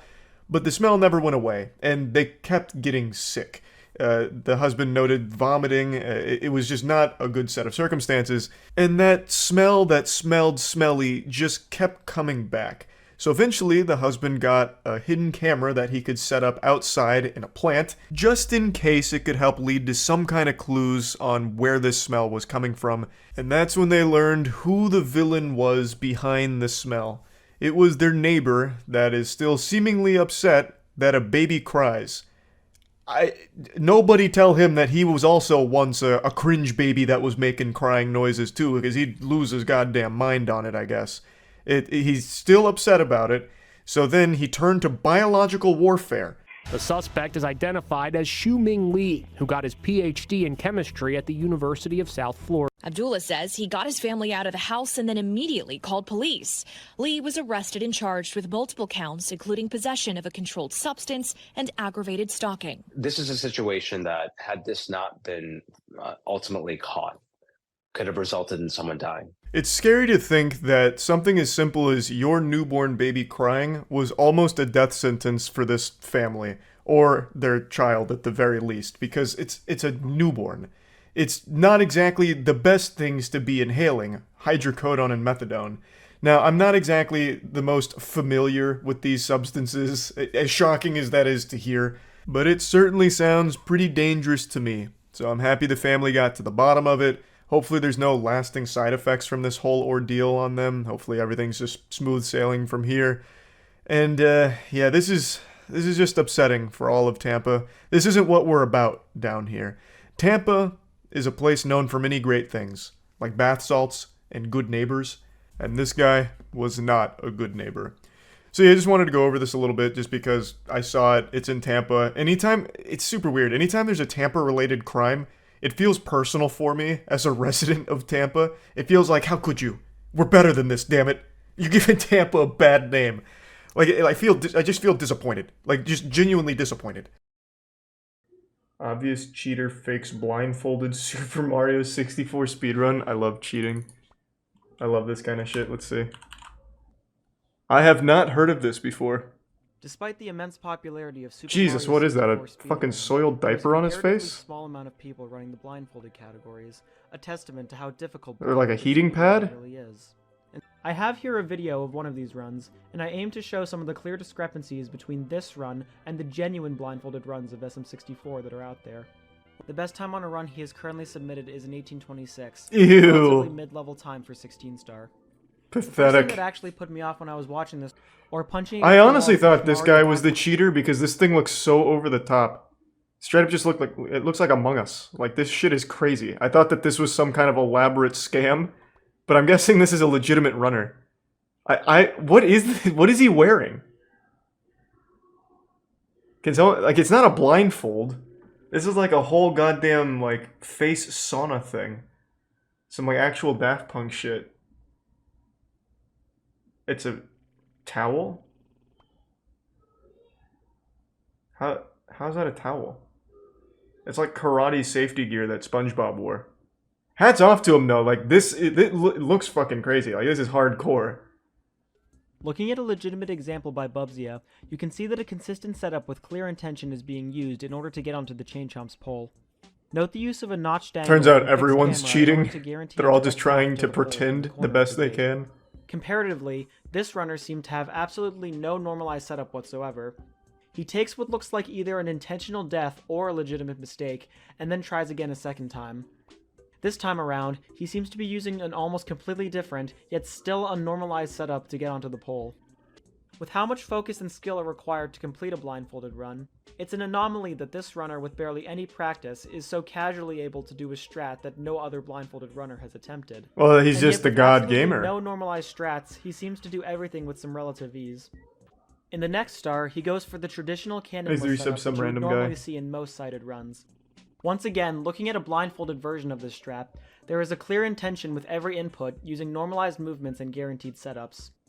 Looking back God, at the this run, blindfolded however, run is the movement crazy. across the falling bridge and over to the piranha plant is extremely wobbly and very inconsistent. He then lines up next to the plank using these extremely small adjustments that have no audio cues whatsoever. Anyone that runs this game or has even tried this trick before knows that it's Yeah, this is precise. super fake. The Oh my only possible god. way anyone could do it He didn't even blindfolded, try. The movement used here would be if they weren't actually blindfolded at all, and were instead using a distinctly visual cue. Here, only a true gamer such as this man would be able to somehow sidestep this Goomba, quickly make his way up the path, and then do this long jump to the next red, all completely blindfolded and with absolutely no setup necessary. Simply amazing. What was the point, though? Like, surely he didn't think that... He then pushes a Goomba that he claims he heard, even though there is no good He way smelt of it. gauging distance that precise with sound cues. No, he's got a super It would sniffer. He's have like probably been both Scooby-Doo. faster and safer to just keep walking forward anyway. There's no way he'd think that he'd Notice fool the then whole the small community that adjustment he actively makes in runs order to this be game, lined up though. with the final Blindfolded. slope. Anyone who is actually blindfolded here would have almost certainly what's the kept point? holding right with no adjustment. Moving on to basement, we see another series of extremely suspicious and inconsistent setups. In Shifting Sandland, he is somehow able to get the Talon Star using a strategy only viable for visual runs. The Until amount of adjustment now. needed to long jump to the Fly Guy and twirl over to Klepto is simply too precise to be done consistently in a blindfolded run. More That like doesn't to be stop done this at guy. all. He's able to do it first try with no issues. The last half of this run is so blatantly fake that it makes the previous 20 minutes thank you, look Bryce. completely legit by comparison. Yes. Oh, come on, let's go. Yeah, let's We now come fucking to go! Mixed. In my opinion, there is absolutely no way he can know how close or far away he is from the door because he is using literally no No, setup. he's The exact same is true for he's his smelling the Configure game, Star baby. door. Once again, with absolutely no discernible audio cues and no real setup whatsoever, he somehow either knows exactly where he is on the door, or just gets lucky enough to clip through it after randomly guessing. He spends around 30 seconds here walking back and forth along the door, and somehow is able to find the exact right spot to make it through. Somehow it still gets worse after this. At this point, I'm pretty much actually the rest of convinced the that game he's doing it without for even thinking real. about what a He real is blindfolded. run should look like. It really I think looks I'm just like he's seeing an given ultimate up on gamer. trying to sell the illusion any further. I slid off something. Fuck, am I at the submarine? Yes, okay. The fact that he even says this is strange to me. There's literally nothing else in this level Overacting a little bit. besides the sub. So it doesn't Fuck, really am I make any playing sense Super to have Mario? it if he had to figure out what he was Jesus, trying. okay, well, this is good. This is good He for needed us. to make it look like he had. Despite this, he is somehow able to Oh. loop back around at the perfect angle and lands back on the fin. It's his Once gamer again, with senses. absolutely zero sound cues or any setup. Nothing suspicious to see here. And then there's Fire Sea.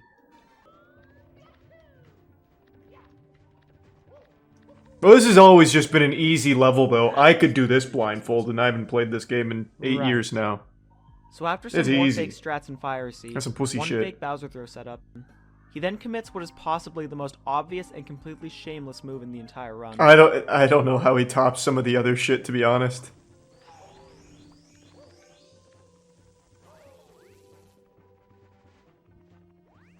Fuck, I didn't get that extra life. I was laughing my ass off when I first saw this. Not only does he somehow know exactly What a where the man! box is, but he also knows exactly what direction the 1-up will go in once it spawns, something completely determined by RNG. Then, after chasing it on a moving platform for a completely arbitrary amount of time, I'm sure there's a reasonable someone knows explanation. exactly when and where to jump to the left. You don't even need to know anything about Super Mario 64 or blindfolded speedrunning to understand that what just happened is completely bullshit. Immediately after skipping the first 1-up, he messes around on the first rotating elevator, grabbing the next 1-up in the process. Yes, okay. All clearly... His acting's not even good though. Like, why not After really this, sell it? He once again makes an intentional mistake. Like, oh my fucking god, it's an extra life! Blindfolded. Whee! Go wild. Following this, he traverses the wooden platforms and tries to go for yet another 1-up. This man's addicted to 1-ups. He clearly saw this 1-up with his eyes, but then remembered he was supposed to be blindfolded. So he passes it off by acting like he knew there should be a 1-up there, and goes back to grab it. Again, no setup whatsoever. There should be, like, some bomb-bombs up? Yes, okay. This is absolutely pointless, as he had already just verified where he was. All he had to do here was hold forward, and he would have reached the next wall. At this point, he once again reiterates the fact that this is only his third blindfolded run ever. Wow, he's a prodigy. This is your second blindfolded run, isn't it? Technically this is my third. And to be fair, The first one I did was like... while he can see, it is still blindfolded. There is a blindfold there. But this guy doesn't do that. He instead goes for a regrab and gets it, again with no setup and no sound cues. He hits the throw on his second try, again using the normal visual. This man's a hero! Let's go! During his second throw, he stops and talks for about 30 Maybe seconds. he's like the to explain how he Daredevil. first learned to speedrun He, blindfolded. like, he's like a superhuman who can do things blind. The viewer is asking. And well, during streams, I would like, because I knew before I did my first blindfolded Holy run, fuck, James, you're good at blindfolded. Oh, that poor guy. No. Just like I guarantee he bought some shungite. or just is because I'm trying to time it based on like where my thumb is. Oh. On the controller. No, now it makes sense. Because that's typically like a right around where Mario is, like Right. the direction that he's gonna throw. So I need Usually. to be like, if I think the bomb is where I think it is, if the bomb is where Mhm. I think it is, and I'm looking at it, then Then we're golden. Obviously, none of Then this we're makes in. sense in the first place, but he is directly. Were you trying to listening to the do something. explanation? Here he He says feels the something vague chakra about using vibrations where in the his thumb air. is on the stick to know where Bowser is, which already makes no sense on its own. Except he also mentioned in his first Bowser throw that he was using sound cues. Maybe he's only pretending to be blindfolded so he can hide the fact that he sucks at Bowser throws. Oh, let's not get personal here. Okay? Come on now. Let's be professional about this. He eventually does land the last throw, luckily avoiding all the fire. Unbelievable. And barely avoiding Besmirching this good man's Nothing but name. pure skill and game sense. So would you be opposed to doing Bowser in the sky and throws while turned around with a blanket over my head? Yeah, that's reasonable.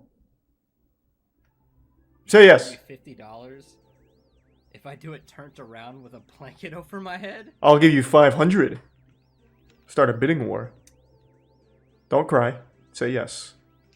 Yeah. Let's get hungry. Yeah. Yeah. No. Fuck. Despite the glaring flaws in this person's gameplay, he has somehow been able to convince all but a few of his viewers that his blindfolded runs are legit. Messages in his Twitch and Facebook gaming chats show that most of the people watching him are completely convinced that what they're seeing is real. The best I can possibly assume in this situation is that he may actually be doing some of these parts at least partially blindfolded, only peeking through the blindfold whenever he's completely lost or doesn't know what to do.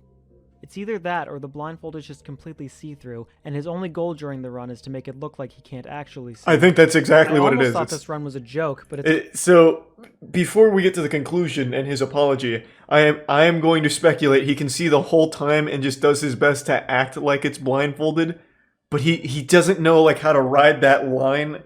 So he's either extremely overacting or underacting. It's never like good acting. It's just a poor performance all around. I was in the Hunger Games. I don't like to bring that up too often, but with my acting expertise, I can always pick apart acting, whether it's good or bad. So I just have to make that clear. And his explanation of Bowser with his thumb on the control stick correlating to where Mario is in the nether realm, the shadow realm, whatever. There's some real merit to that, though, I think. I want to give a big shout out to both Katoon and Bubzia for their incredible help on this video. They helped to clarify a lot of questions I had about blindfolded Mario 64, and this video would not have been as comprehensive without their inputs. Also thanks to both them and Nabori for allowing me to use their footage for comparisons. I've left links to all of their streams. Holy shit, did you see that? There's like 15 blindfolds on him. Also thanks to both them and Nabori It was a towel, a blindfold, a blindfold. I've left links to all of their streams all together. and YouTube channels in the description. Please check all 3 of them out if you want to see some legitimate blindfolded runs of Mario. I kind of want to learn Super Mario speedrunning, to be honest. I tried back in 2012, watching Siglimic. It's hard. But it looks so fun. That was a great video. So, you said the guy apologized?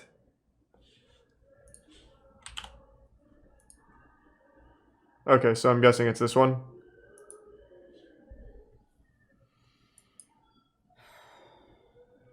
That is the... I don't want to just keep pausing it, but a PSA to anyone. Never start an apology video like that. That is the most cliche shit ever. I'm surprised he doesn't have a dog on his lap. Rough.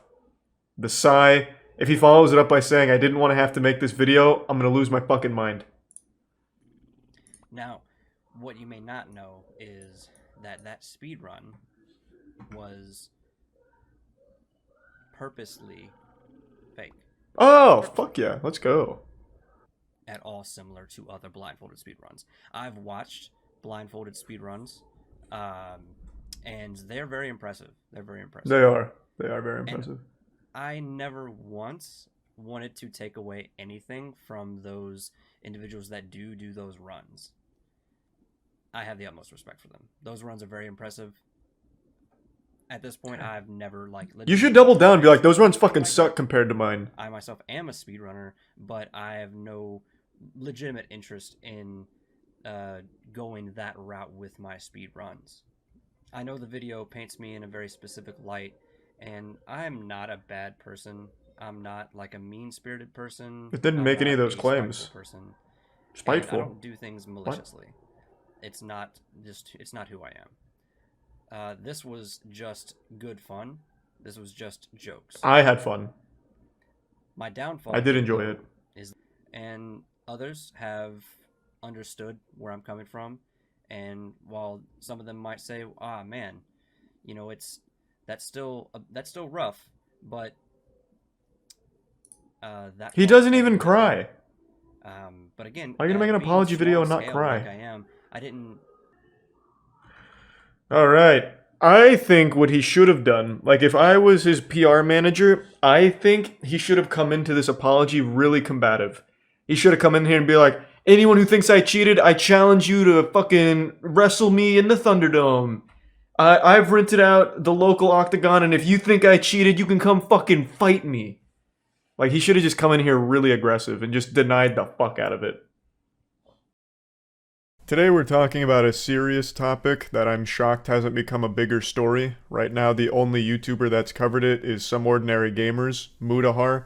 Shout out to Mudahar, he's a sweet, special little angel, a butterfly with a heart of gold. And he's been talking about this story, or talked about it yesterday, and it's been ongoing for a little while now.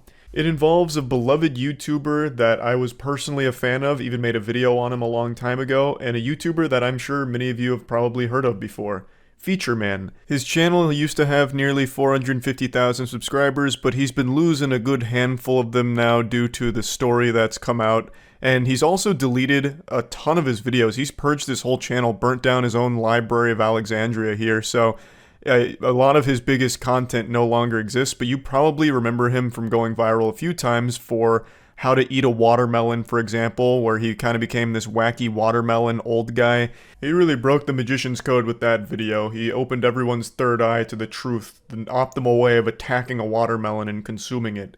And his whole channel had always existed in this limbo, this fabric between dimensions, between realms of, is it satirical or is this guy serious? He's an older gentleman, and people are wondering, is he geriatric? Is he senile? Because his recipes, and that was the main bulk of his content, was like goofy recipes, were always unhinged. Like digging out a hole in a watermelon and dumping fucking onion powder and a shoelace in it and being like, yep, this is a good watermelon recipe. Or a fucking pack of Vienna sausages and then putting mustard on it and then slamming it in between 5 pieces of bread and then putting sprinkles. Like all kinds of crazy shit, really. And for a long time, he cultivated an audience where they were laughing along with him. But now nobody's laughing after a series of investigations conducted by the community revealed a very fucked up past. It turns out he's not some innocent, wholesome octogenarian just posting YouTube videos and he's a good saint or anything. He's actually just evil. He, in the past, was facing 3 consecutive life in prison charges due to infamous crimes against nature for his sexual contact with minors. And after this information came to light, Feature Man himself even posted a video, which he has now deleted, where he kind of tackled all of it head on while tiptoeing around the actual specifics of the case. I'll play some clips from that for you real quick. And I highly recommend watching Mudahar's video on this whole thing because he goes very in-depth going through the actual court documents as well as the newspaper clippings that the community has all put together. I'm just going to be giving you like a general breakdown of this whole situation. It's fucking rough. About 1977, I became involved with the court system once again. I was arrested. I was tried, I was convicted by a jury, and I was sentenced. And the sentence was life in prison. And the sentence was life in prison. And the sentence was life in prison. 3 lives in prison. Knowing what I know now about this man, I can't even listen to him without getting the heebie-jeebies. The way he's talking here sounds like Palpatine when he's going over the Darth Plagueis the Wise story to Anakin. Many abilities deemed unnatural. Like, it's fucking terrifying, especially given what he has done. So, this is him kind of laying out the foundation that he received these 3 life in prison charges. And he maintains that it was a complete corrupt law. This infamous crimes against nature law for which he was tried and found guilty of was a whole bunch of baloney. It was all fucking dirty barnacles and foul play. The supposed victim, you know, it was never a minor, over 18, he makes sure to specify. And without getting into details, I will say that there was a trial, and the witness against me, and he was over 18 years of age, the witness against me admitted on the witness stand that he was lying. Darth Sidious is doing his best to placate and omit important details. He tries to talk about this infamous crimes against nature law as if the reason he fell victim to it is because it was just completely fucked up, right? So he's trying to say, like, back during the time that this happened, which was like 45 years ago now, this law was used as just like an anything goes. They were real loosey-goosey with it. If it wasn't a relationship between a man and a woman, they could slap you with the infamous crimes against nature law. And he tries to present this law as if it was this boogeyman that he himself was on the front lines of justice fighting against. He mentions multiple times that he helped have the law changed around. But he makes it sound like, you know, it was just completely a wild west of law enforcement here. You know, if you kissed your body pillow that had a waifu on it, you would have went right to jail under the infamous crimes against nature law. If you are a furry, they would have thrown you right in the slammer under this law, this and that. And he's trying to make it seem like because his situation wasn't a man and a woman, that's why he stood trial for his crimes. He fails to mention that even though it wasn't a man and a woman, that's not the problem. It was because it was him and a child. But he's trying to make it seem like it was because they didn't tolerate gay people, they were homophobic, and that's what the law was used to, that's why they used that law against him. He just continues to omit the fact that it was a minor. Him saying that the witness was 18 years old is extremely misleading, because while the witness may have been 18 at the time of that trial, he was not 18 when he was a victim of Tom. He was a minor. This happened years later when he was on trial and was 18, but when the actual yucky events happened, he was a child. So Tom, in this entire video here, tries to play himself off as a victim, but also narcissistic in that he celebrates his victory over this whole case and how he gets off with barely even a fucking slap on the wrist for all of it. It's fucking sickening. Like, at the end of the day, obviously this isn't an interaction between a man or a woman, but it's also not an interaction between a legally aged man and another legally aged man. Again, reading the court documents, it involves a minor. Reading the news clippings, it involves a minor well under the age of 18. Well, why not include that into the situation? Again, without getting into details, I can see why he wouldn't get into details, because there is no actual defense. This boy to a room to introduce him to the guitar, a musical instrument. But the session ended in the first act of oral copulation. So again, it only says the first of several acts. It wasn't just one, it was multiple. Now, I bet you're wondering how he was able to weasel his way out of this sentencing. 3 life sentences, that's not exactly small potatoes by any means there. That's not like a you wouldn't download a car situation where you're pirating John Wick 2 or whatever. This was very big, and he was able to wiggle his way out due to a fucking technicality. One that I still don't fully understand how he was able to pull off. Even after watching Mudahar's video and reading into it myself, I still don't quite understand how he was able to get away with such a slap on the wrist in light of all of these charges in the sentencing. I'm still a little confuddled by that. So I encourage you to look into this case if you were once a fan of Feature Man as well. I'm not going to even bother trying to tackle exactly how the technicality works that got him out of this extreme sentence that he was facing. But one thing is very clear. Tom shows absolutely no remorse for any of this. He also seems to have a very favorable view of himself, where he's almost like a hero who fought against an archaic law that was used against him unjustly, while never revealing to his audience that the victims here were minors. He continues to skirt around that fact, and it's fucking gross. So yeah, like I mentioned, I did like Feature Man's content. I didn't watch like every single upload, but I did watch a good handful of them. Like I said, I even made a video on him a long time ago. And this was an absolutely wild development here. This would have been like learning Mr. Rogers was secretly selling heroin to kids. I just couldn't believe this when I saw Mudahar posted the video, and now I'm just disgusted by this guy. So, yeah, I just wanted to talk about it a little bit. That's about it. So, yep. There's a new movie out right now called Imaginary. I bet most of you watching have never heard of this film before in your life, and those of you that have heard of it, I imagine 0 of you had any interest in going to see it, because even just from the first trailer, anyone with eyes would recognize this movie had no chance at being anything even close to decent. It was doomed from the start. It's a movie about a haunted bear imaginary friend. It's as creatively bankrupt as it gets. I would sooner buy a ticket to watch the feature film of The Poop That Took a Pee than going to Imaginary. But I actually did go see Imaginary, so that point doesn't really work. That's moot. I saw it yesterday and can confirm beyond a shadow of a doubt, it's horrible. It's trash. It's terrible. This is the latest super stinker from Blumhouse. More like Butthouse, because this shit is ass. I am no stranger to bad movies, as all of you know. I have a huge passion for seeing them. But man, Blumhouse is pumping out some extraordinarily boring ones. It feels like they're not even trying with anything anymore. They just know that because the budget is so low for these movies, and there's so many people in the world that just want something to do, they'll make a profit off those just curious enough to buy tickets to pass time. So they don't even bother putting in the bare minimum amount of effort to even produce something that has a single redeeming quality about it. Like, I'm pretty sure Imaginary was probably filmed in like 2 weeks, because they just used the first take of everything that they shot and then just called it a wrap and said, print it, good enough.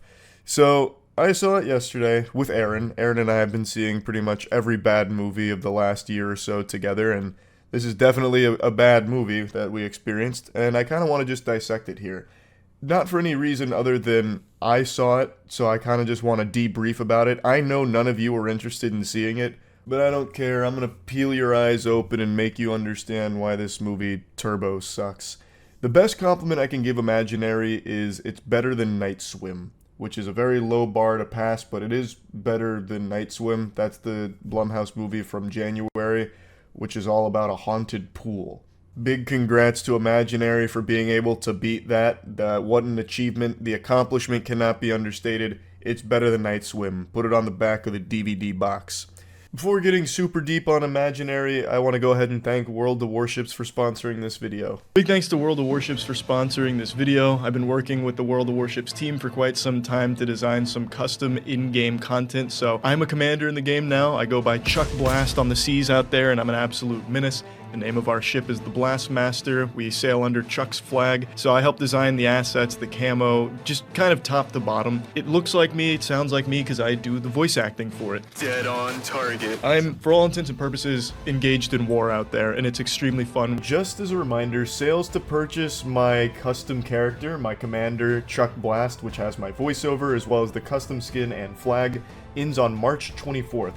So make sure to get it before it's gone. You can of course still use my invite code Penguinz0 as well to get all of these goodies too. It's available for PC and consoles, and the code is for newly registered players, but existing players can acquire these items by purchasing my bundle or through the new internet's containers. So you can click the link in the description to get started. Thanks again, World of Warships. Imaginary begins with a man and a woman lying in bed together, and the woman, Jessica, has just had another nightmare where she's attacked by a spider, a big spooky spider. And in order to start combating these nightmares she's having, they decide to move in early to their new house, which actually isn't a new house, it's Jessica's childhood house. And she's forgotten her entire childhood, basically, talking about how foggy it is. She's got like amnesia, so she can't remember her childhood due to a bunch of trauma, which is a really convenient plot device. So she is the stepmom in this relationship, and the father has two children, two daughters. And they all move in together, and the older daughter doesn't like Jessica, but the younger daughter's more receptive to Jessica as like the new mother.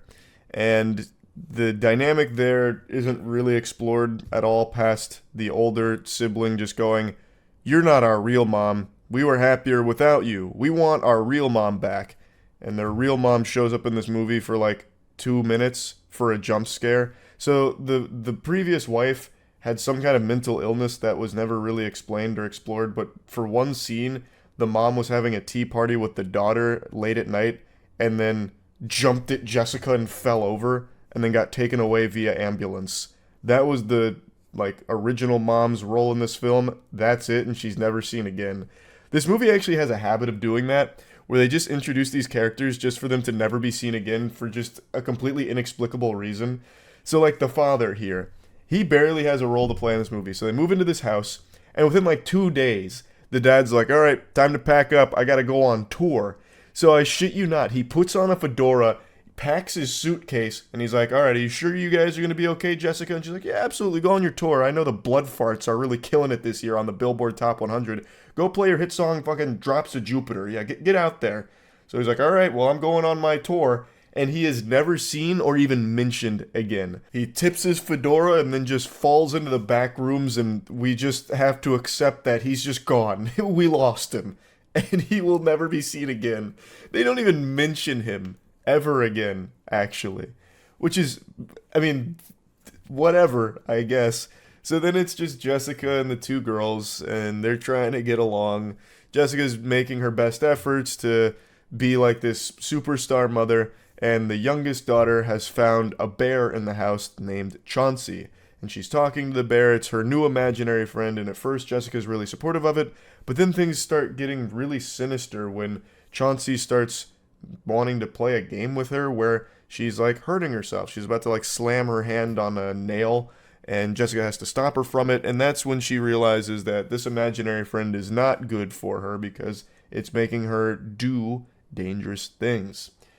So that's like the main plot line there. This imaginary friend is real and trying to get the little girl to do a ritual to join him in the imagination land, which is a fucking stupid concept. But there's also a lot of other things that don't really matter in here at all. So, for example, the older daughter meets a neighborhood kid whom she's like in love with instantly. So she invites that dude over when Jessica's out one day.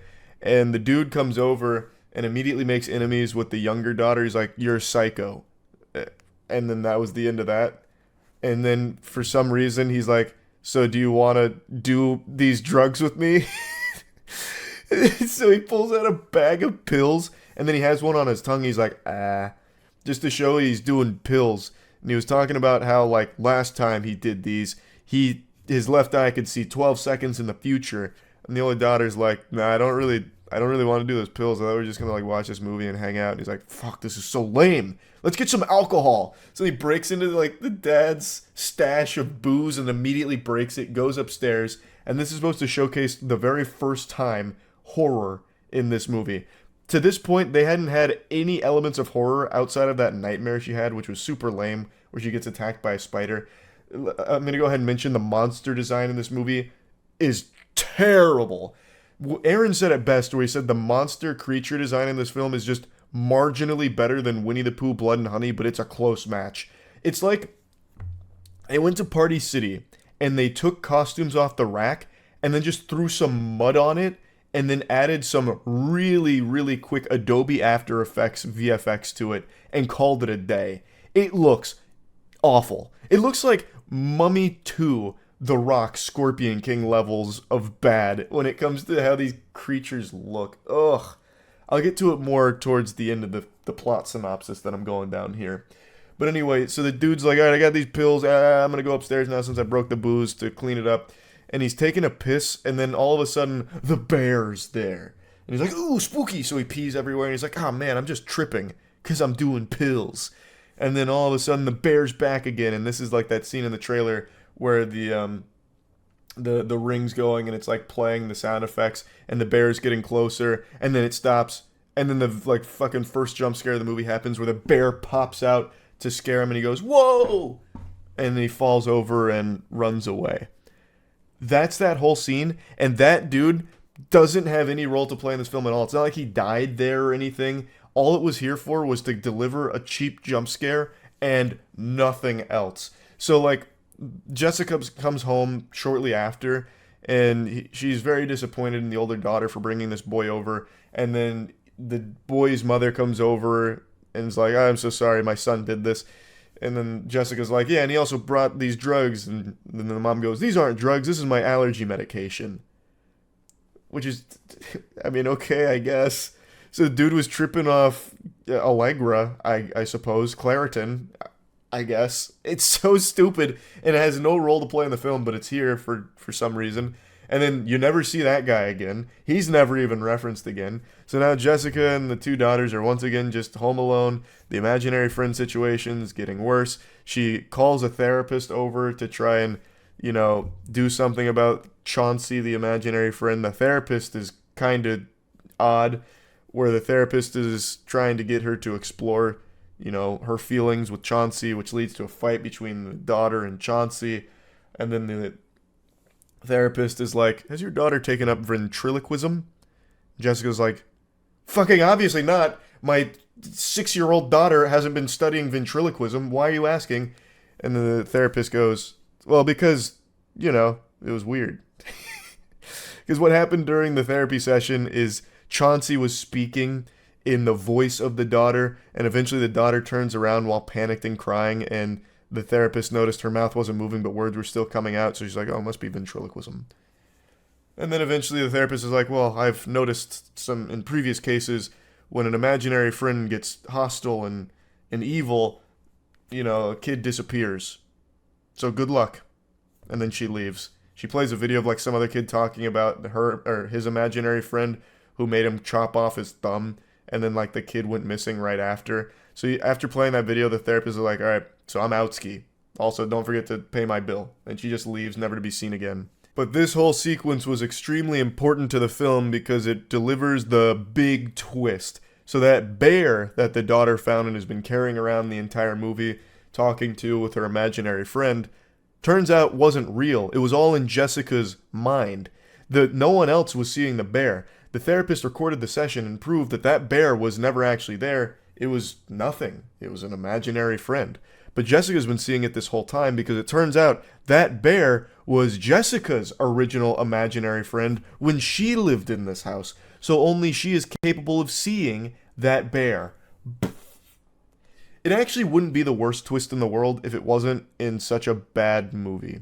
I didn't see it coming. Neither Aaron nor myself expected that, because why would they even bother putting a twist in a movie that has this little effort in it to begin with?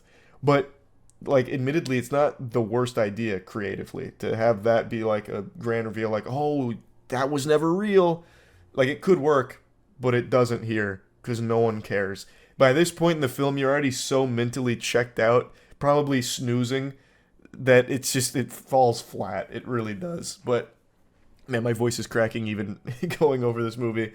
But anyway, so then she starts realizing that this goes really deep. The reason she can't remember anything is because of her imaginary friend and whatever happened to her back then. So she's connecting these dots about the never ever, and then like a door, and then she's researching it, and then the daughter disappears. So the daughter vanishes, and turns out she completed the scavenger hunt for Chauncey, which opened a portal to the imagination dimension. She's joining SpongeBob and Patrick in the imagination box land now. So then Jessica and the older daughter are freaking out. They called the police to start looking for her. And then an old woman, whom we did see briefly earlier in the film, who was previously Jessica's babysitter, starts just exposition dumping everything here. Also, that old lady, her name was Gloria.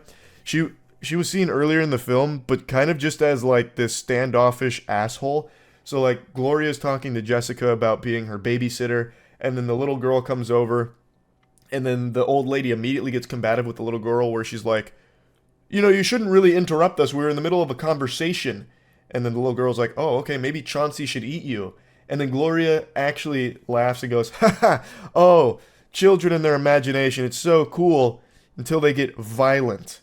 Basically just like I thought Gloria was about to start beating this little kid's ass. Like, she was like about to throw up a set here and get pugilistic with her. Like, Gloria was just immediately weird. But then she's seen here during the vanishing of the little girl, and she starts telling the older sibling, like, look, imaginary friends are real. Usually they're benevolent, helpful spirits that kids grow out of, but sometimes there's evil ones that latch on to a child and feed off their imagination. And Jessica had such a creative, vibrant imagination that imaginary friend didn't want to lose her, so actually stole Jessica into the imagination dimension, and Jessica eventually escaped. But now it's lived in that house for all these years and has taken Alice, the little girl, to try and get Jessica back. So we've got to do something. So now they've recruited the Avengers here. They got Gloria, the geriatric old octogenarian. They've got Jessica, and they've got the older daughter. They perform the ritual themselves, open up the portal, and confront Chauncey directly, whom takes on the form of a real ferocious bear. And Gloria reveals herself to be a villain, where she traps them in the imagination dimension because Gloria said that Chauncey gave her the directions to where they'd be promised this land of freedom where they can be young again. Their imagination comes to life. Imagination has power here, this and that. And then she eventually gets slapped by Chauncey, dragged into a room, and then blows up into an explosion of blood. So that's how Gloria dies. She's also the only death in the movie, for some reason. Sorry, my nose was running because this shit is actually making my sinuses flare up. But yeah, so Gloria's dead now, and no one cares. So they just go on and keep looking for Alice. They eventually find Alice, who doesn't want to leave initially, until Jessica starts breaking things, and then Alice is like, this is fun, I'll start breaking things. Okay, I'm ready to leave. Bye, Chauncey. And then Chauncey just kind of lets them leave, but then grabs Jessica and is like, you're not leaving, I like your imagination a lot, so you're staying here with me. And again, he's still in this giant bear shape, and it looks terrible. It looks absolutely terrible. I don't know, like, I understand these movies are supposed to be made low budget, but you can do better creature designs. Like, from a design perspective, you can do better than what this has to offer. And maybe just don't show it so point blank, because then you really see all of its flaws. So she's being taken by this goddamn fucking Five Nights at Freddy's throwaway animatronic looking bear, and then gets saved by the older sibling who grabs her and gets her out of there. But then there's another twist, because it turns out she didn't actually save her. It wasn't a happily ever after. Jessica's still there. And then they just repeat it where the girl goes in and saves her again. And then they burn the house down. I've skipped quite a bit of the movie, but it doesn't matter. You're not going to watch it anyway. No one was planning to.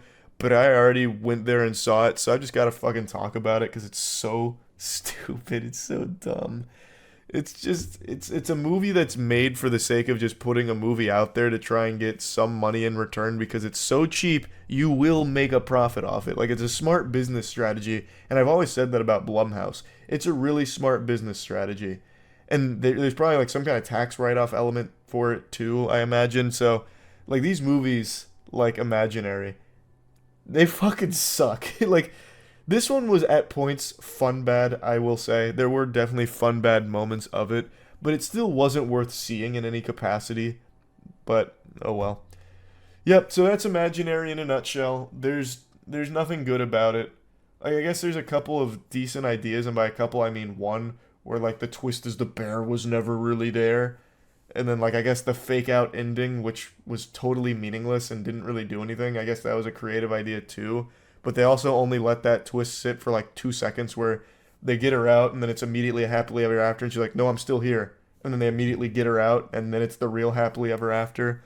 It's just, I don't know, bad movie. Very bad movie. That's really about it. So yeah. I've thrown on the formal attire today because we need to discuss something very important. A huge loser named Bintellect. Big goofball, weirdo, lame-mo, behemoth creep. He is a big TikTok creator, and that's a word I'm using very loosely here, with 11 million followers, and I'm sure only people under the age of 10 have ever heard of him before. What he's become known for over the years is looking at tweets or comments, reading them out, and then going, heh, yeah. That's literally it. But sometimes it's a little hard to even muster a laugh, so what he'll do is he'll read one of the comments and then go, yeah, true.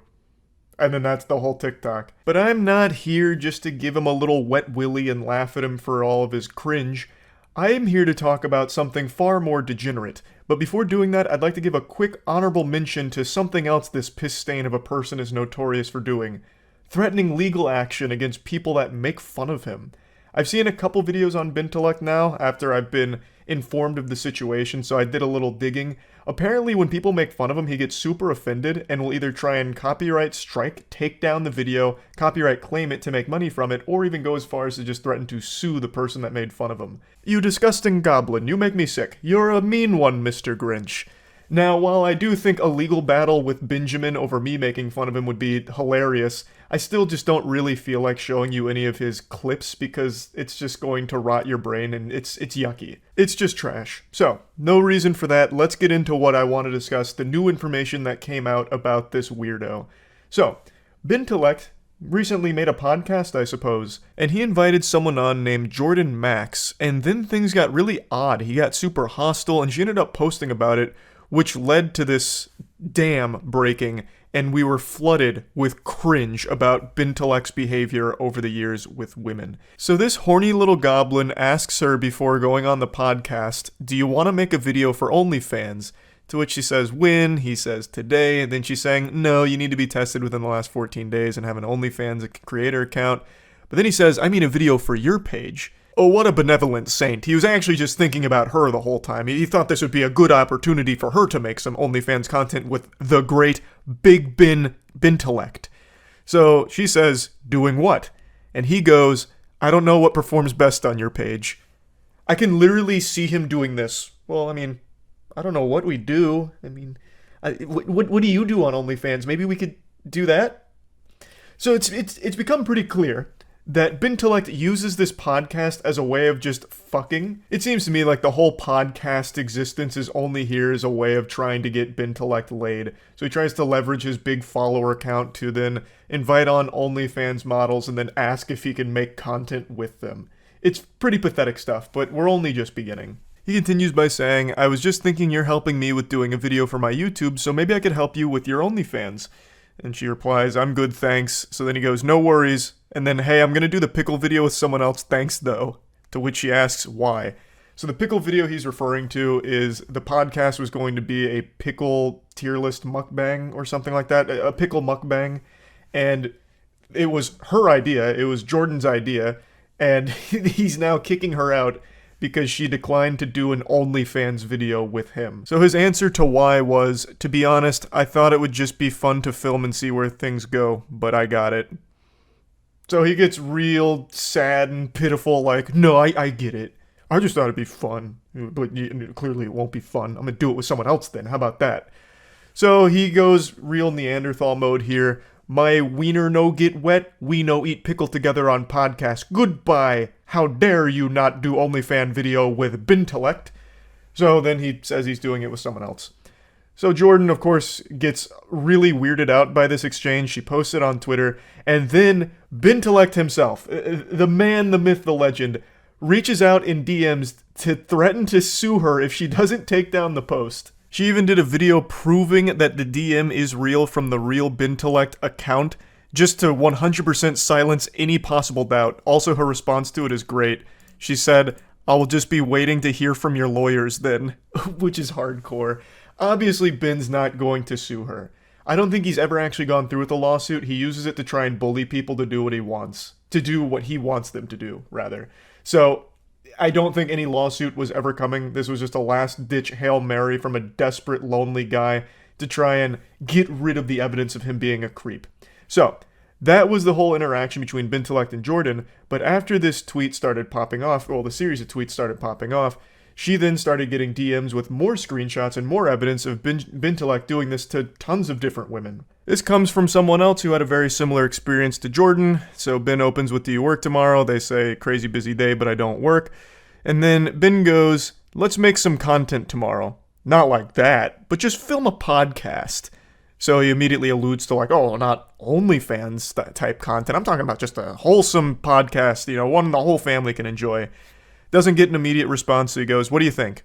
He then waits about 2 hours more and he goes, you're killing me, gorgeous. So fucking embarrassing, Jesus Christ, that's so fucking awful to read. Yucky. And then he gives her about 3 more hours and then he goes, you know what, I've been thinking about this OnlyFans thing, and I think I could make us a lot of money, straight up. And then she finally does reply saying that she's just been busy taking a mental health day. So he can't even go more than like 3 messages without bringing up OnlyFans. It seems like the only thing on this guy's mind is sex, and how he's never getting it, I guess, but is very desperate too, and will do it by any means necessary to try and achieve coitus. From everything I can tell, Bintellect has never done any kind of OnlyFans content on his own, or like any type of explicit content. He's just a professional TikTok giggler. All he does is giggle at Twitter messages or comments, and that's it. So clearly he's not wanting to dip his toes into OnlyFans for the sake of becoming like an OnlyFans creator. He just wants to have sex with these women, and he's using his podcast as a vessel to try and do that, it seems. After she told him about the mental health day she was taking, he responds with, hey, thank you. And then the following day at 6:52 a.m., so this guy must have been up all night masturbating, because it seems like that's the only thing on this dude's mind, he sends her a message saying, do you want to come over tomorrow night? Actually, are you down to come over tonight? Or are you just a flake? Doesn't even give her time to respond, just immediately gets combative. He immediately just goes into fucking ballistic bin mode. So you coming over tonight, or are you just a flake? Huh? Are you just a fucking succubus? Huh? Is that it? Huh? So you coming over tonight? And then he waits only like an hour and 40 after that, and then he's like, you know what? Okay, Jesus Christ. Yeah, sorry, babe, but you're just too much of a flake. Bye. So then obviously she's like alarmed, like what the fuck is going on? So she says, you know, if you wouldn't have texted me so rudely calling me a flake after 1 day of not texting you, you might have stood a chance. I can see why you're single now. Goodbye. Which really just sends Ben off the rails.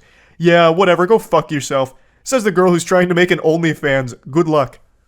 Brother, all you talk about is trying to do OnlyFans content with them. It seems like you're trying desperately to get into OnlyFans but keep getting rejected and can't handle it. So how can you have the gall to try and shame them for it when you are desperately trying to do it yourself? Here's a wacky little Snapchat one. Do you want to come over here and spend some time with me? Because on a side note, I do think I could probably make us some money on OnlyFans. Bintellect fucks crazy into oblivion. That's redacted right there, like a CIA document. I really wonder what he said. I think it's Bintellect fucks crazy pussy into oblivion or something, but I'm just going off of what I can see poking out from underneath the redaction. I think that's what it is, but this is so goofy. He's speaking about himself in the third person in this one, and then he even tries bribery. If you come over, I'll give you $1,000. I just really want you. And they respond, I'm good right now. Don't try to bribe me with money. That's weird. And then he's like, no, that is weird, but I want to see you. This one's a lot more vintage bin. So this was a different kind of relationship these two had as opposed to just the podcast OnlyFans hustle he keeps trying to run. So they start by saying, I guess it's just not meant to be. Bin says, facts, no hard feelings, but yeah, it ain't working. So then they part ways, or so it would seem. Bin has a couple of parting words here. He says, for your future self, if you're going to turn around on a guy and say, hey, I'm not down for friends with benefits shit, just say that before you go through all the bullshit. Boring as fuck. Not my problem that you turned around and quit drinking because you're an alcoholic and now pass out at 8 p.m. Fucking peace out, bitch. So Ben really, he went crazy. Ben lost it. This man, he was punching pillows, sending these texts with tears in his eyes, and he got real nasty. They respond to it saying that they're far from an alcoholic, and then Ben just keeps going crazier saying, no, you're an alcoholic, and you're full of shit. And then he's like, anyway, I'm done. I just had to say that because you're full of shit. They respond saying that they weren't interested in being with Ben, and he should have taken the hint a while ago, but then Ben he goes absolutely berserk again. She says that she's wasting people's time and that she needs to just shut up and go to bed. And then she says, it sounds like you need some anger management help, which is a very fair assessment. I think he desperately needs some assistance with this anger management. And then Ben tries to flip this shit around like, how dare you? Are you kidding me? So he goes, be careful who you say that to, Maria, because there are people who really need help with that. So Ben lets out a gasp. That's super disrespectful to say that to somebody, and also a very basic-ass bitch thing to say. Benjamin, it's a very fair thing to say here. It's not disrespectful. You legitimately need some help. It very much seems like you do. So then he goes, there's a reason you've been single for this many years, and it's because no one wants you, and no one cares about you. You're full of shit. Basic, boring loser. He just goes on, and even has this little monologue here that ends with him saying, God help any guy that you gets involved with that loose pussy because you're just lame. Mic drop ho. This guy just typed out mic drop ho. He just typed that out. He's over 30 years old. I think he's like 34 years old or something like that. I already forgot. This is a 30-something year old man, and he just typed out mic drop ho. To which she responds, I'm sure your TikTok fans will love the way you talk to women when I post these screenshots. And then he's like, you know what? Good luck. I stand by every single word that I just said to you. So, did he stand by every single word that he said? Let's look at his initial apology, which he deleted pretty shortly after posting it, and then also hid replies on. Let's look at his first apology. I've recently been accused of some heinous actions and would like the opportunity to share my disgust at these accusations. I'm a firm believer in the rights and equality of all humans, including women. If that's not the biggest red flag immediately, I don't know what else is. I stand by the rights for all humans, and that does include women. Those creatures. I am including them in that statement because that's the kind of angel I am. It makes it sound like he's drawing a distinction between women and every other human on the planet, like they're a totally separate species that aren't included in humanity.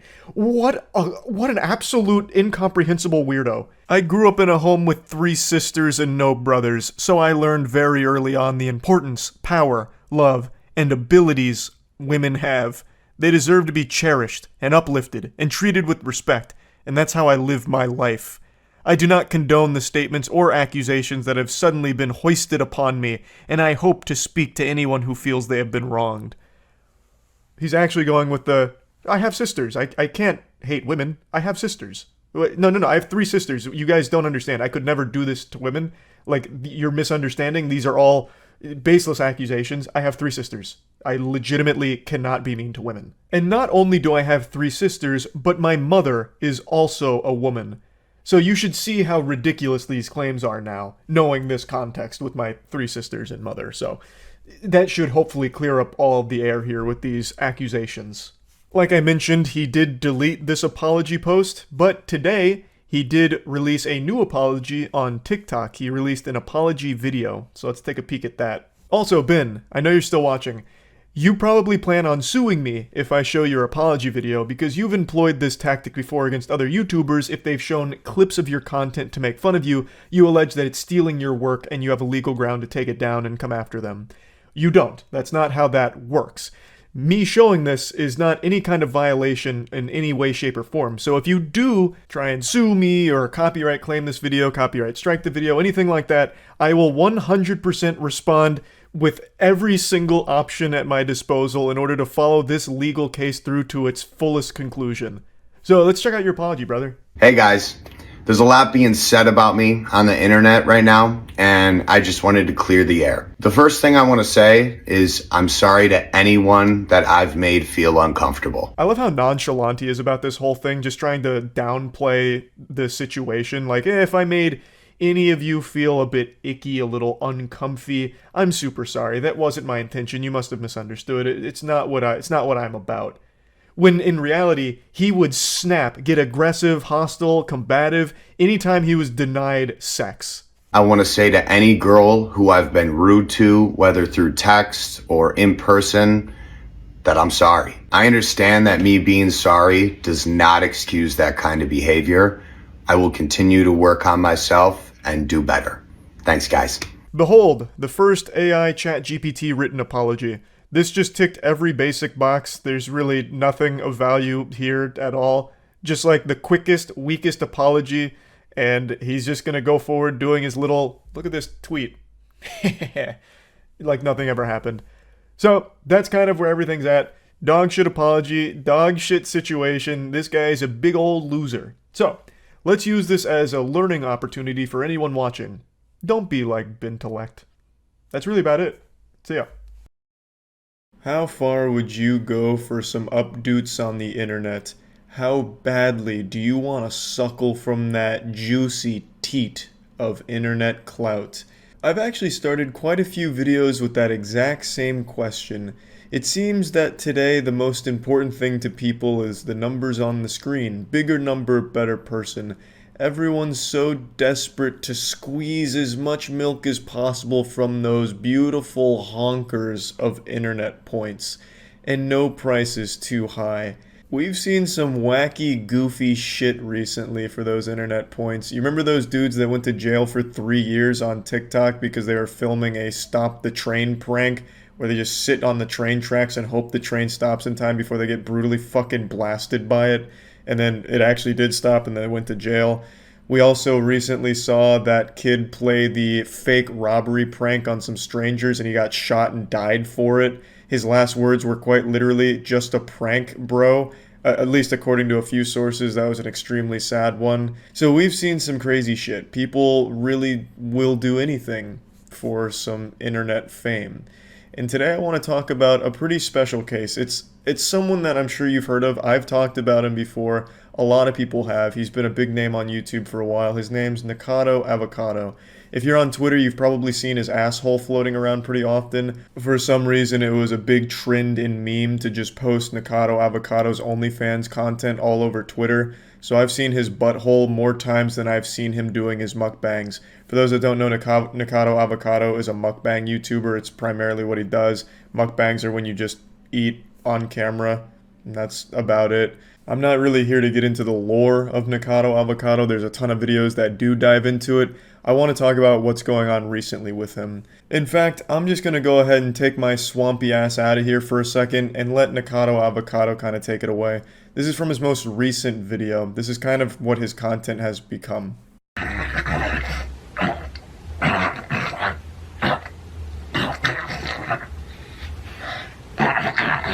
I wouldn't have become disabled if it weren't for you people who encouraged these videos.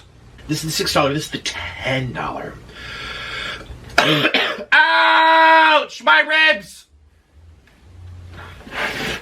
How many months are we gonna have to endure this pain? Alright, let's go for this. Ooh. This definitely looks cheesier. This one. And I'm allergic to this one too. Oh. But sometimes in life you just want what you can't have. I'm not allowed to have garlic. Or lots of onions. Or durian. Now, to anyone that's familiar with this creator, you'll probably think that this is nothing special. This just looks like every other video he's ever made, just with less crying. You've probably even seen Nikocado Avocado around other parts of the internet. If you don't even know who he is, you've probably seen some of his clips.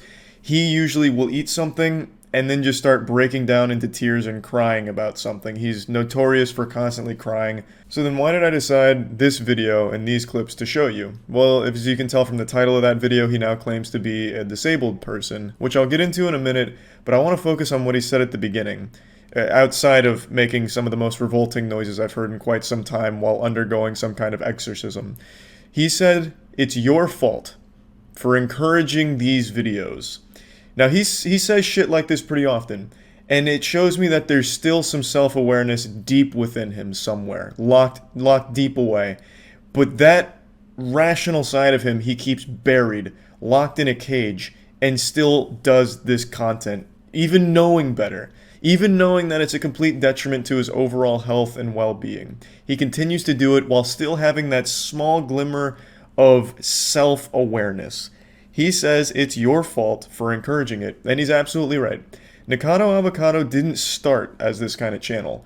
Even 4 years ago, 2017, so 4 years ago now, he was a very healthy person. He seemed to be pretty mentally, sound. He wasn't breaking down on camera all the time and going wild and crazy from what I remember. He was even extremely good at an instrument. I think it was the violin, if I remember correctly. He was a vegan. He was just preaching some really positive stuff. But then he started to notice that the videos that gained a lot of traction were videos where he was just fucking gluttonous and eating 1,000,000 calories per sitting. So he stuck with it. And now he has a couple of channels where he does this pretty much every day, and it's been like this for the last 4 or so years. This is what he used to look like in 2017, and then when the videos really started to gain traction, he gained over 200 pounds in the last couple of years. And it's absolutely true. It's the audience's fault for this. They created what Nikocado Avocado has become. Obviously, it's not all their fault. He is making the conscious decisions to completely throw away his health and well-being, which has now led to his disability, which he claims to have. Again, Nikocado Avocado is not the most reliable narrator. He makes a lot of shit up sometimes. So, whether or not he actually now has a disability, it's anyone's guess.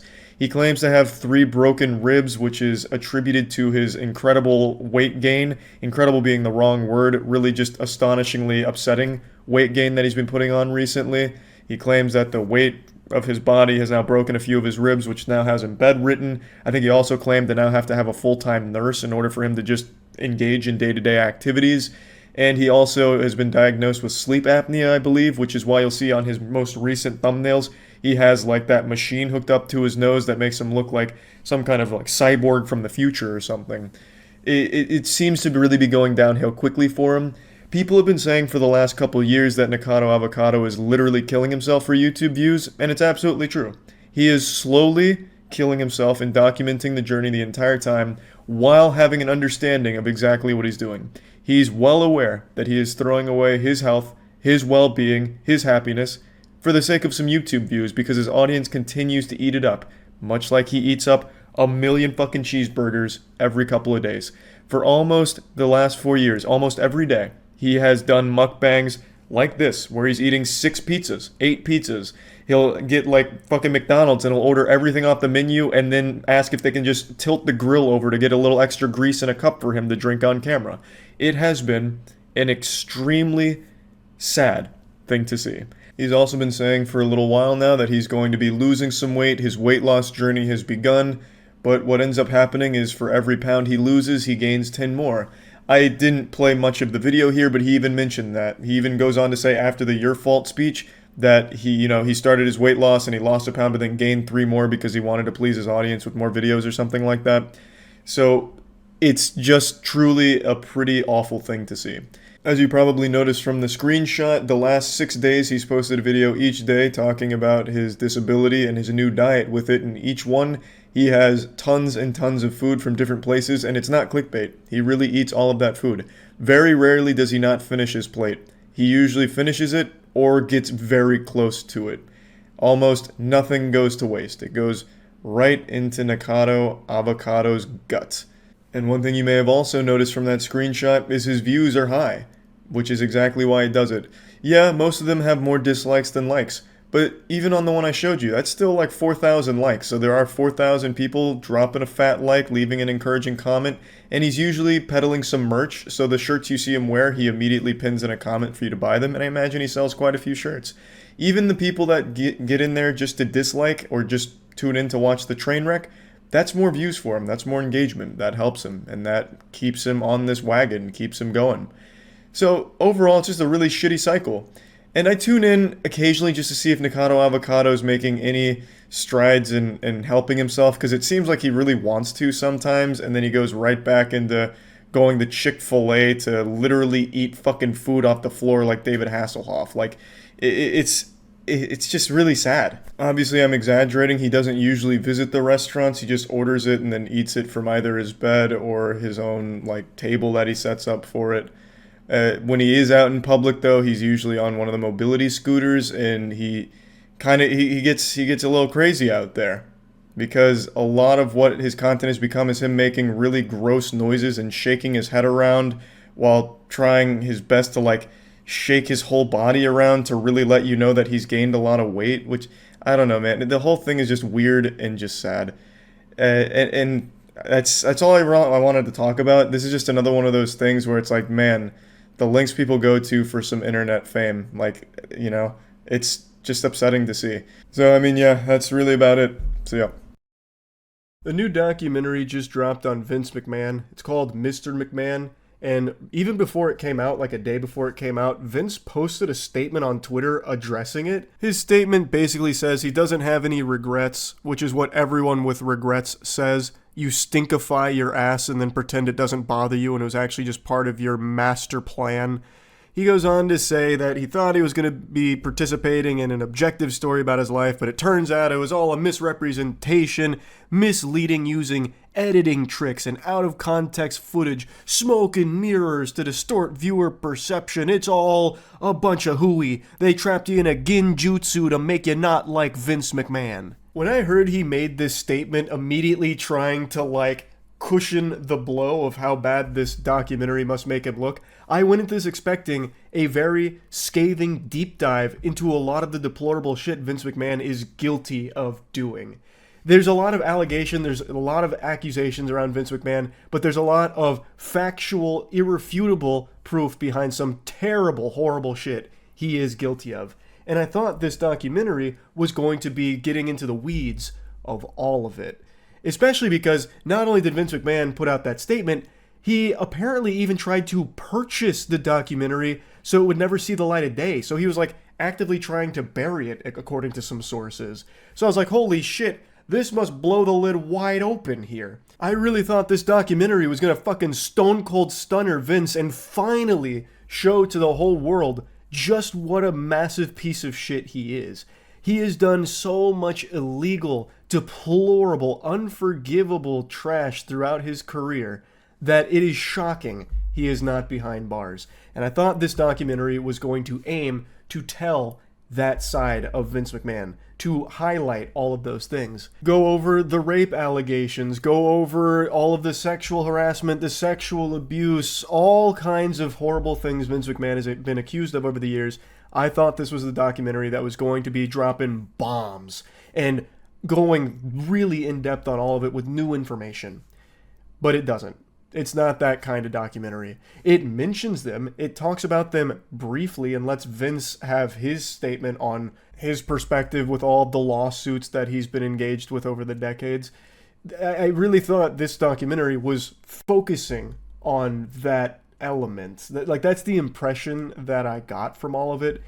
but that's not at all what it is. This docuseries is mainly telling the story of the rise of the WWF and how it became the juggernaut that it is today with the WWE. It talks about Vince and being a ruthless businessman and everything he did to not only grow wrestling, but grow the WWF into what it is now. It's like a journey through wrestling, through the years, with Vince McMahon at the helm leading the charge and everything he battled and overcame in order to grow the company. And it sprinkles in a lot of the awful shit like sexual abuse, like rape, in a couple of instances through some episodes, but it's never the focus. And I really thought it would be. Now, it's not bad by any means at all. Like, it's a fine documentary, but it's mainly for people that don't know anything about wrestling or Vince McMahon. Like, this is what I would consider like an introductory course to the lore of Vince McMahon and wrestling. Like, it gives you little tiddlywinks, little bits and pieces, appetizers of the controversy, the awful shit Vince has done, as well as controversy in wrestling and controversy when growing wrestling, this and that. But it's not really like a slam dunk piece on Vince McMahon. It's not really there challenging Vince McMahon on a bunch of things. They do occasionally challenge him on a couple of his statements in the documentary, but that's not what this docuseries is about, really. And in their defense, at least to a certain extent, this was filmed, like the interviews, most of them, and a lot of the information was filmed before the most recent set of allegations were made public. The Janelle Grant lawsuit. That's the one with all of the extremely graphic detail and the sex trafficking information, the stuff with all the poopy, which became a big talking point with all the feces and the defecation and just all of the really depraved acts of Vince McMahon that were discussed in the Janelle Grant lawsuit.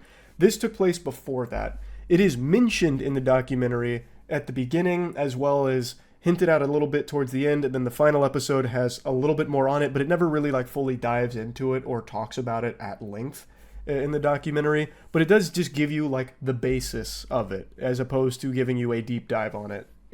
And I guess I just went in there under the wrong pretense.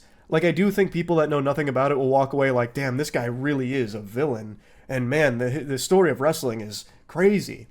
But to anyone that knows anything about wrestling and anything about Vince McMahon, there's nothing new here.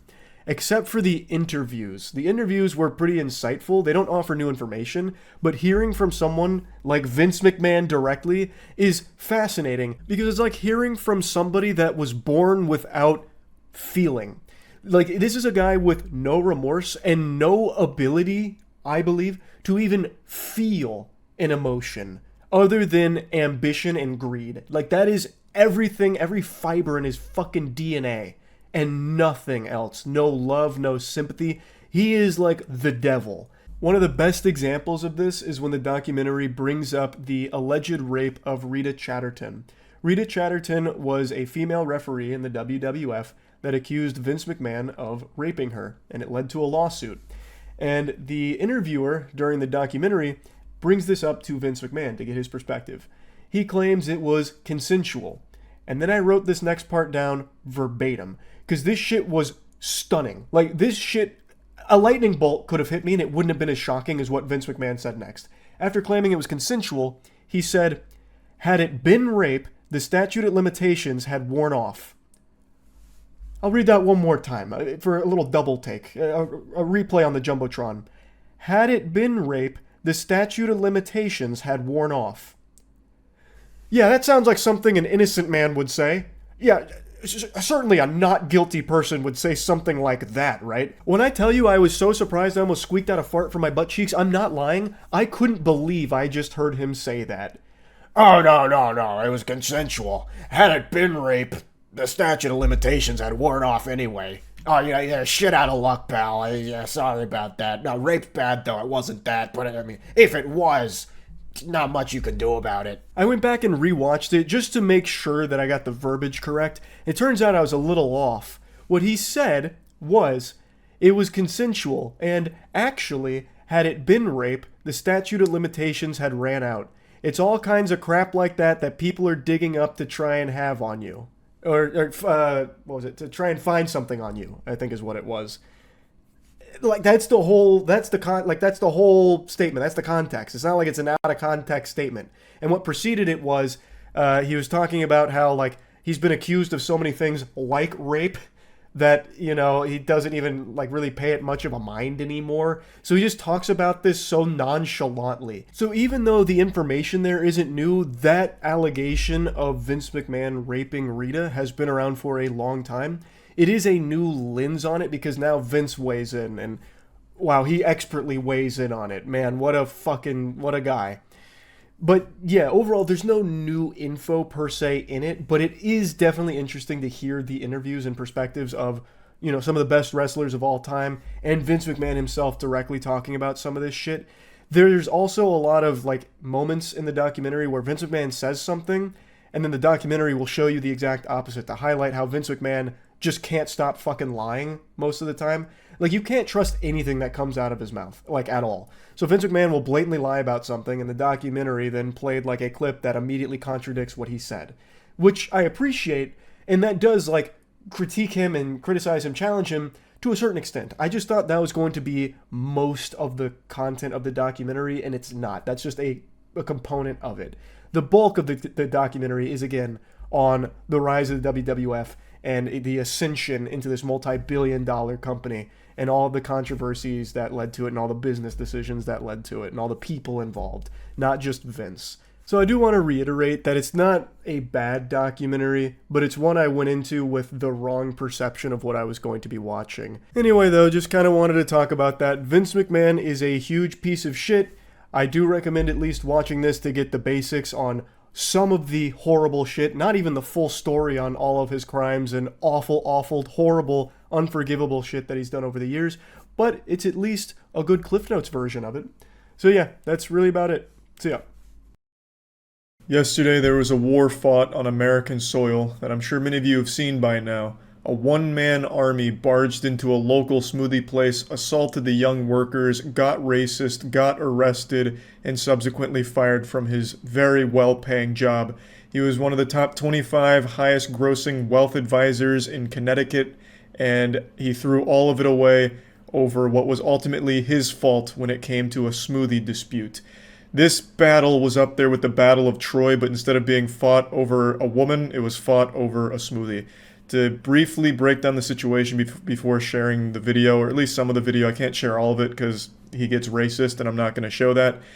So just to briefly sum up the lore here, there was a father who had ordered a smoothie from this smoothie place earlier in the day. He mentioned he didn't want any peanut butter in it, so when he got the smoothie, he brought it to his son who has a peanut allergy, and his son had an allergic reaction to the smoothie and ended up in the hospital. Sometime after this, the father then went like full-blown fucking vigilante mode, goddamn trying to emulate John Wick, went back to the smoothie place to demand to speak face-to-face with the person who made the smoothie, but the 4 girls that were working there at the time were not the 4 employees that made that smoothie, so they didn't know who it was. So then the father got very upset, yelling and screaming, treating it like a 2009 Call of Duty Xbox Live lobby, just absolutely shouting, being racist, and tried to kick down the employees only door, I imagine, to try and like beat them up or some shit. Then police got involved, he got arrested, lost his job. The whole thing honestly played out like a fucking Dhar Mann video over the last 12 hours. Father gets angry, gets racist, gets fired, lives to regret it. Now, I want to make it clear, I think the father is totally in the right to be mad about the situation, but nothing justifies racism and like trying to assault people that didn't even have anything to do with the situation in the first place or any of that shit. The most important part of this story is the father never specified he didn't want the peanut butter due to allergies.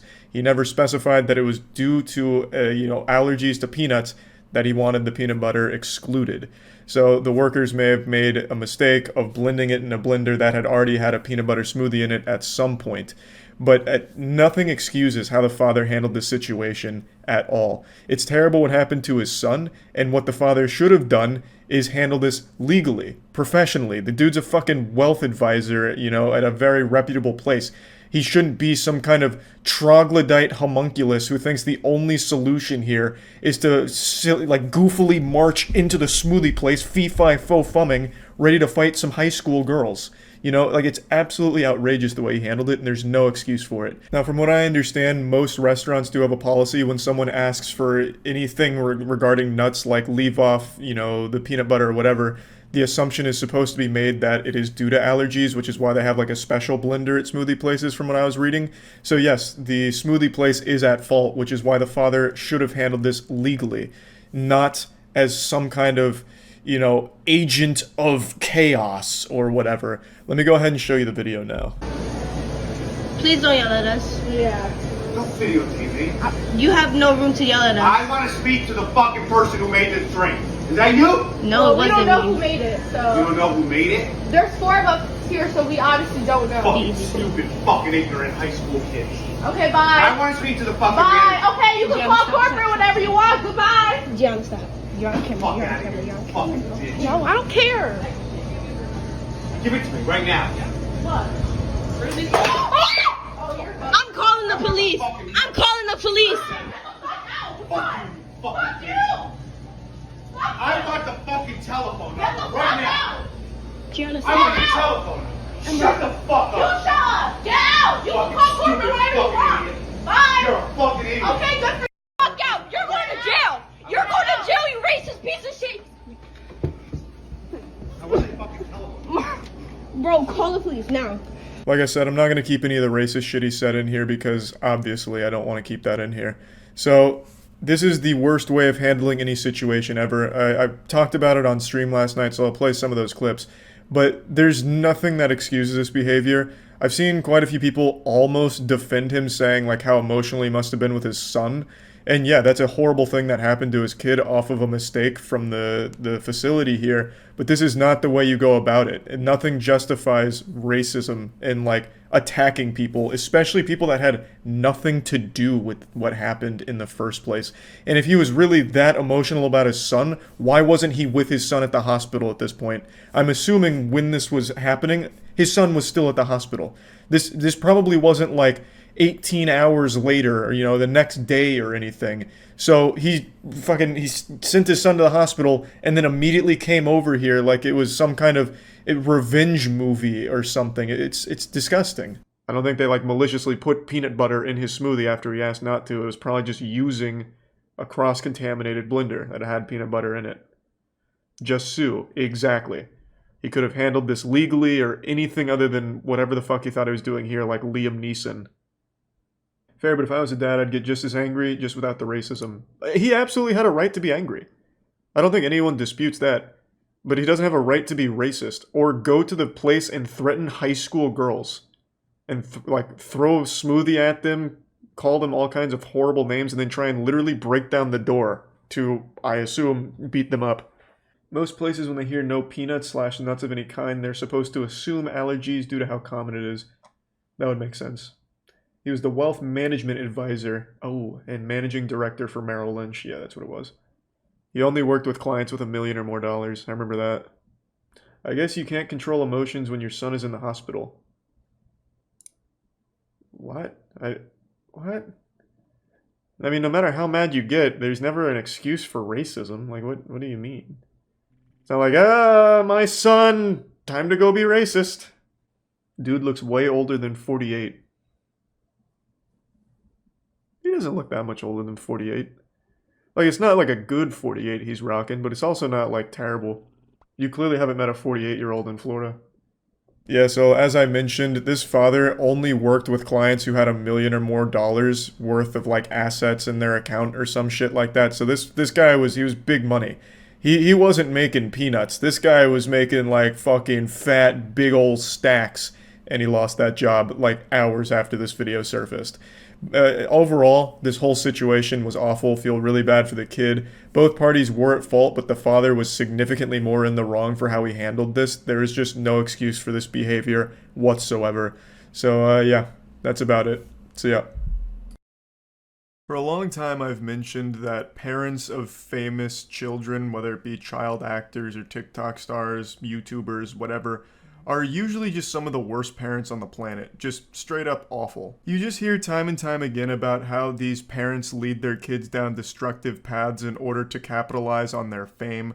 A great example of this is recently from Jeanette McCurdy, who played Sam in iCarly. She released a memoir called I'm Glad My Mom Died, and in it she documents a history of abuse from her mother. As well as Nickelodeon, she talks about some awful shit Nickelodeon did to her, and her mom's response to it was things like, "That's just the price of showbiz. You know, you gotta shake it off. This is what it means to be famous. All the girls would love to be in the position you're in. Don't be so ungrateful." Just horrible things. The mom was well aware of everything that Nickelodeon was doing to her daughter and didn't care. In fact, even piled it on by calling her names and doing other horrible shit. So she just sounds like Shao Kahn. And I know a lot of people were upset with the title of the book. It's kind of aggressive. I'm Glad My Mom Died. Not exactly a Dr. Seuss book title. But I think most people would be somewhat relieved when the boogeyman in their life passes. So I understand where the name is coming from after reading some of it. I haven't finished it, but it's really interesting and very fucking sad. And the reason I'm bringing this up is because it ties into a topic that I want to talk about today that I just learned about. I'm sure all of you have heard of the name Addison Rae by now. She's one of the biggest stars on TikTok, and she's gotten so famous that it extends well beyond TikTok. So even if you're not big on the platform like me, you still at least know her name. Well, her dad is a fucking weirdo, and he has torn apart their family for the sake of his own clout chasing. Can I get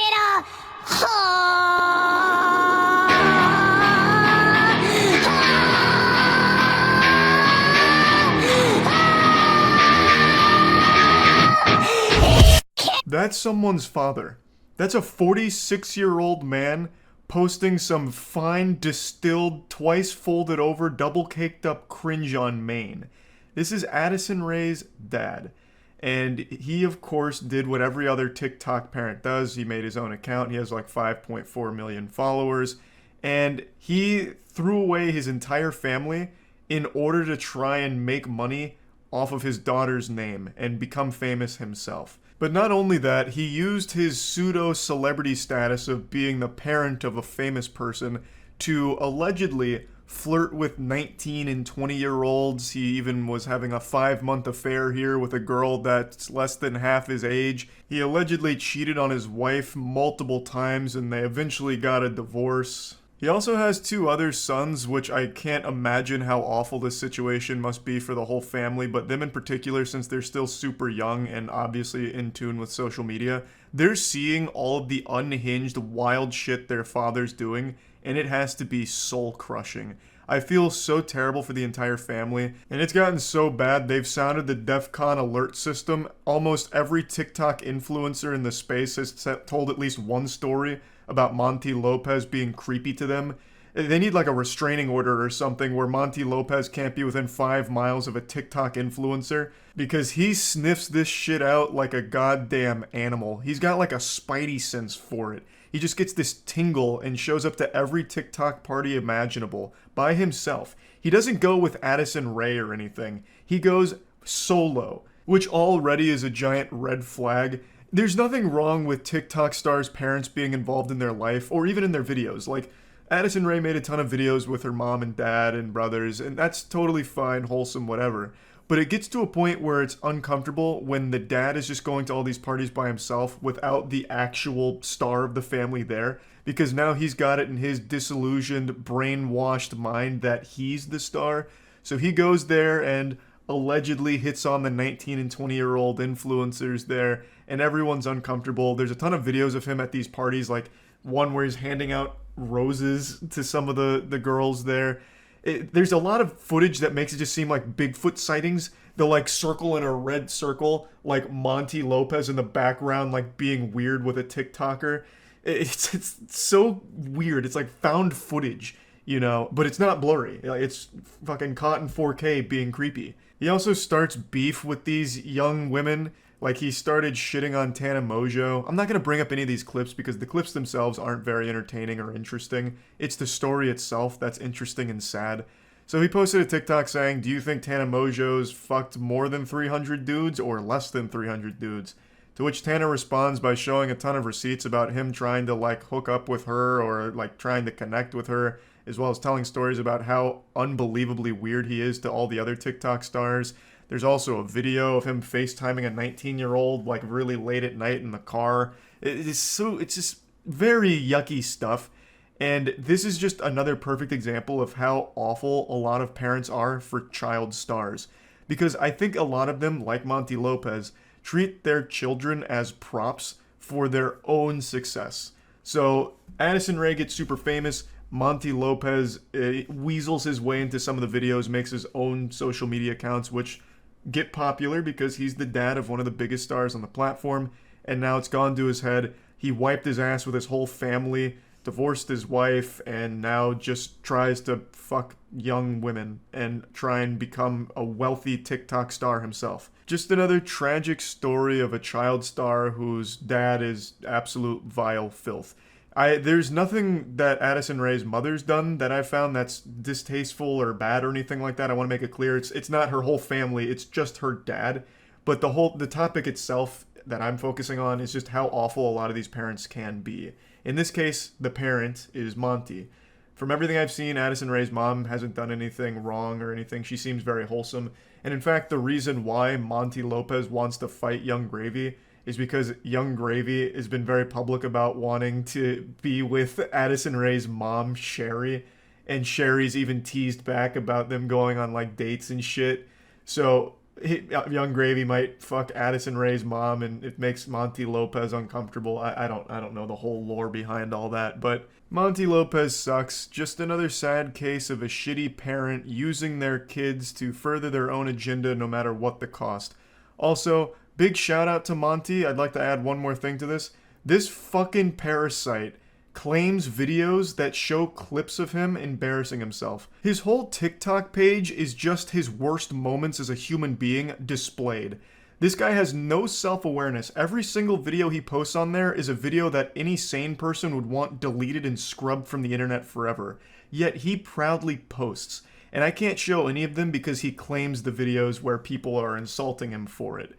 So this absolute insufferable douchebag anus still has the audacity to try and somehow fight for his public reputation despite doing everything possible to sink to the lowest depths of hell to be the giant scumbag. He blows my mind. He's all about like the grind and money, so he takes the absolute most revolting approaches to it by copyright claiming videos that use some of his clips to try and take the ad revenue from it or whatever. It's so wild to me. I was reading a bit about it, and just when I thought he couldn't get any worse, I learned that he was copyright claiming shit. A YouTuber named Dumpy even mentioned that he had to pitch up some of the videos because Monty kept claiming it. It's fucking silly. This guy is just an absolute massive clown, and I feel so sorry for his entire family. I can't imagine he was a great father growing up, and he's only getting worse. Of course, I'm making a giant assumption. Maybe he was a fine father figure who got corrupted once his family or once his daughter got famous. I couldn't tell you, but this guy sucks. He's weird, creepy, and what he's done to his family is unforgivable. That's really about it. So yeah. This is a video I probably should have made 2 years ago, but the person it's about is a parasite who thrives off of attention and controversy. He himself comes forward and says he only does these things so people will make videos about him. His name is Maximilian Muss. He's the oh yeah yeah guy. It's the only thing he's ever done. It's the 15 minutes of fame that he continues to milk the very dry titties of to this day to command a troop of 13-year-olds to harass, dox, threaten, and do all kinds of deplorable shit to other people online from all sizes. People that have 2 viewers on Twitch to big streamers to big content creators. He does some absolutely degenerate shit, and I truly think he is one of the most vile, foulest people to ever use the platform and abuse the power that he found online. I was never a fan of his content, but I never really had a problem with him as a person. It wasn't my cup of cum, but I didn't care. I don't watch it, it didn't matter to me. He even used to stop into my streams when I streamed on YouTube and just be super nice. So I had a positive impression of the guy until he decided to open Pandora's box and create a Discord channel for his YouTube community with the sole purpose of harassing and bullying as many people as he could find online. And he tried to weaponize them by having them go to streamers' streams and spam racist and homophobic shit by his orders and spam Max Gang with it, hoping to get the streamers banned for it. And from what I remember, some of them did get banned, but the ones that didn't just had a really bad time, because he had the whole Discord go bully them. He did this to my channel back in the day. He did it recently, which is why I'm talking about it now. Of the Discord, which is the Oh Yeah guy. Now, this is what he does. So if you read the post, it says, everyone, go to this live stream, type Weast Raid, Weast Gang, and say homophobic stuff, and spam, and be racist, and sexist, and mean, and also Max Gang. And then the reason why he had them saying Weast Gang is because that's a YouTuber that he didn't like, so he wanted to make it sound like all of the homophobic and racist shit was coming from that guy's community, hoping he'd get banned for it. He did this for other streamers as well, and he'd target small streamers and hopefully get that streamer plus the guy that he was impersonating banned as well. It was really just deplorable shit. And yeah, this is some horrible shit, but it gets worse. He also would have his followers go to other people's channels and force them to do things, like there was a man that had a mental illness that he went to the channel and forced him to eat his own shit on stream. He was threatening and having his community threaten to find and kill him if he didn't do everything Max said. So, hold Mr. BTFO close to your mouth. It's time to eat him. To show the... Don't eat them. Just push through. You don't give a fuck. Eat all of it. For obvious reasons, I had to crop the video so you can't see him eating his own shit, but he also had him right on his stomach in his own feces. It's just extremely fucked up, and Max is laughing about it the whole time and threatening him through it. It is really hard to sit there and watch. It's like watching a fucking ISIS video. Like, it looks like this guy's being held captive by Max. There was also this content creator that Max targeted, a very small creator who was just making some things because he was having fun. He took his whole community to bully the shit out of him relentlessly. He ended up crying and profusely apologizing, begging for the bullying to stop, which, of course, Max didn't. Forgiveness. Just please stop harassing me, please. I beg for forgiveness. Please have mercy. Please. The guy was going through a really hard time. He started apologizing profusely, begging for the bullying to stop, which Max didn't let it. I'm not going to show you any of that because it's beyond disturbing. Maximilian Muss would also have his community reach out to YouTubers and have a guy put things up his asshole, take it out and eat it for them, to try and disturb them and shock them. He would have live streams where he'd have his fans get naked, and they'd make fun of the naked fans and have them do other gross shit, usually to their butthole. It's really fucking weird shit. Over the course of a couple months, Max then had his community dox Weast, and then threatened to go to his house and kill him and his family. He then had his community target Weast's girlfriend, whose father had recently passed away, to insult her father and bully the shit out of her about her dad's passing. And he had this to say about it: there's no remorse because this guy is truly trash. The situation was bully Weast's girlfriend about her father, who had recently passed away. Okay. And then I saw this opportunity where she was like, oh, my dad died, and I sent some people, and, you know, that was because I wanted him to make a video. I still think maybe I probably shouldn't have done it. It was not my best moment, but I would do it again. There were a number of articles written about Max at the time by sites like Nikocado, talking about the drama and how Max had been accused of harassing Weast. Instead of denying it, he just did interviews where he shamelessly admitted that he had done it and that he didn't care. If I got him banned, honestly, I think that would have been funny. I don't really care that much about it. Max desperately craves attention. As he self-admits, the only thing he cares about is people talking about him and making videos and sucking his dick and sucking his asshole. That's all he cares about. So making a video is exactly what he wanted me to do. But the reason I'm doing it is because I feel like his audience that he has in his Discord right now, the one that's attacking my Discord because he told them to, probably doesn't know what kind of person Max actually is. I feel like the majority of people would be shocked to learn these things about Max, especially his stance on child pornography being shared in his community. Now, everything I've talked about up till this point isn't even the whole story behind this hemorrhoid. This is simply just the cherry on top of the massive queef cake that is Max. And that brings us to the reason and the biggest problem I have with Max and why I'm making this video today. He's recently popped his head out after hibernating for over a year, stewing in his own bodily fluids and filth, and he wanted to feel powerful again, so he set up another Discord to have people go in and harass streamers, and I was one of the targets. And when they targeted me, I mentioned saying Max Gang is like saying you're proud to be a pedophile. And the reason why I said this is because Maximilian himself will tell you the reason he remakes the Discord so many times is because his community shares so much child porn that he has to take it down because he worries that he himself will get arrested for it. Unfortunately, Max has scrubbed his entire Reddit and made it private, so all of the posts that were talking about the child porn plague that was sweeping through Maximilian's community, they're no longer there. His own posts about his stance on it are no longer there. However, I did find one thread that he overlooked where it does talk about it. It's this right here, where they're talking about someone that was sharing child porn, and that was the reason it was taken down. This is the only one that survived the purge of Maximilian's subreddit, and I don't know how Max handles these things these days, but back then, he used to defend it, saying that the sharing of child porn was just an inside joke of his community. And he also took down people's videos that were talking about this. Like, here's a link to one, which is no longer available because Max struck it down. People were calling this out. People were talking about how Max is cultivating a community of people that are sharing child porn. Now, while you can't control every lunatic that's gonna watch your dog shit Fortnite trolling videos, you can control your response to it by banning them and making a statement saying that this shit is not okay. I've never seen Max say that. The only statements I saw him make in the past were that it's just jokes, and that's why he's remaking the servers. That's beyond fucked up, Max. It's an actual fucking felony. You can't just say, oh, no. You see, the child porn, it was just a goof. It was just for laughs, you know? Just, why aren't you laughing? Now, maybe Max handles these things totally different these days. Maybe he's went on a full soul-searching journey, locked himself in a sensory deprivation tank for a full year to find himself, and he realizes that the sharing of child porn isn't just hearty giggles and that it's wrong. Perhaps. Though it doesn't seem like he's any different than he used to be 2 years ago, considering he is still making these Discords and having his community harass people and do deplorable things on his behalf. And he still makes weird jokes about himself being a pedophile. Like, here's what he said in his Discord after I said what I said on stream.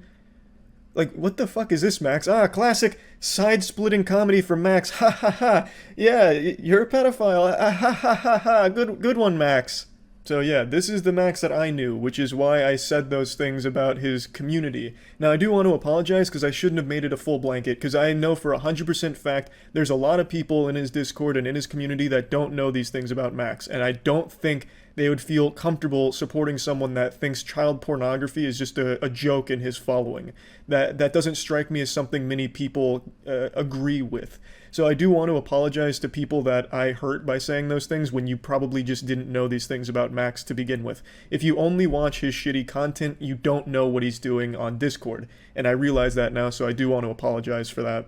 However, if the community has to be remade over 50 times on Discord because child porn keeps getting shared, wouldn't you say there's a problem with that? I mean, you probably wouldn't, Max, because you used to defend it saying that it's just jokes, but most sane people would probably say that there's a big issue. But anyway, I just wanted to share some of these. This isn't everything. He's been doing this for years on a private Discord that he only allows X amount of people in for like an hour, and then he shuts it all off. He doesn't do any of this on YouTube. He doesn't do any of this publicly because he knows how fucked up it is. And I do want to again apologize to people that didn't know about these things and just think I was insulting them. I understand that not everyone was aware of these things about Max. There's a lot more, but it'd be like an hour-long video to go through all of it. So just understand that I didn't mean it personally towards people that didn't know this dark side of Max, where he's a Sith Lord of actual degeneracy. But yeah, anyway, that's about it. See ya. Last night, I was ambushed. It was a surprise attack that I never saw coming. Honestly, I'm lucky to be here today. If it wasn't for my extensive training and black belt in Taekwondo I got when I was 12 years old, I might not have survived. Last night, at approximately 11:30 p.m., I was the victim of a senseless attack. It all happened on stream, no less. At twitch.tv/moistcritical, I stream every day. Please feel free to stop in and put a few extra inches on your penis. I was blasting through Elden Ring and was fighting a new boss. He was pretty difficult, named Commander Nile, but nothing out of the ordinary, just business as usual. And there I sat on my throne of Swamp Ass in a really good run. I had the boss down to like the last 3 or so hits. And out of nowhere, a fucking terrorist wasp comes in and attempts to do harm.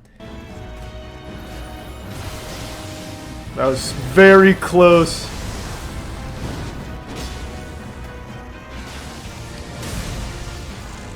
God damn.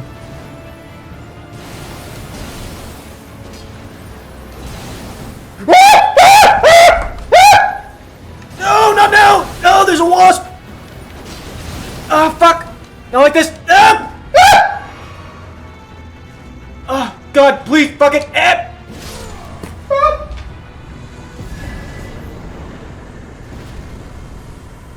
Luckily, I maintained my cool and didn't panic, so I was able to not only defeat the boss, but was able to evacuate the area just in case the wasp called for reinforcements.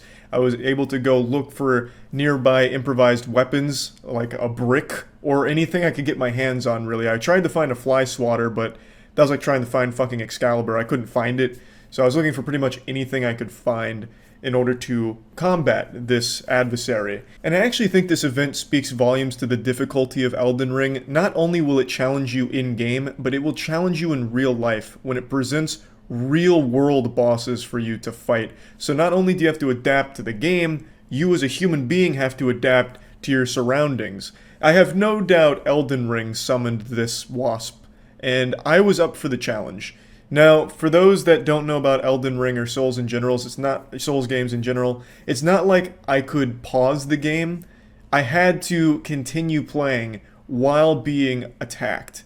So, it was like in the movie The Wicker Man when Nicolas Cage sticks his head in that thing of bees and he's like, ah, shit, the bees. That's what happened here. I had no choice but to continue while the wasp was still on the hunt.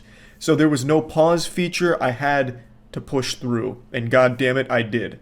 I stepped up to the plate. Alright, well, we got the boss. I don't know where the wasp went. I need something to like hit it with. I can't find a fly swatter. Oh, they just put the fear of God in you. Did you guys see the size of it on stream? It went right by my fucking head. That thing was massive. It looked like something out of Earth Defense Force. That was like a bio-mutant wasp, like a technology-enhanced super mutant. Alright, well, nothing to do now but wait. Thanks to Prime Rabbit. Actually, just give me a second. I'm gonna find a fly swatter. Last thing I want to do is get caught with my pants down again by this guy. He clearly understands war tactics. He literally came at me right when I was about to deal the final blow to a tough boss. Let me level up first.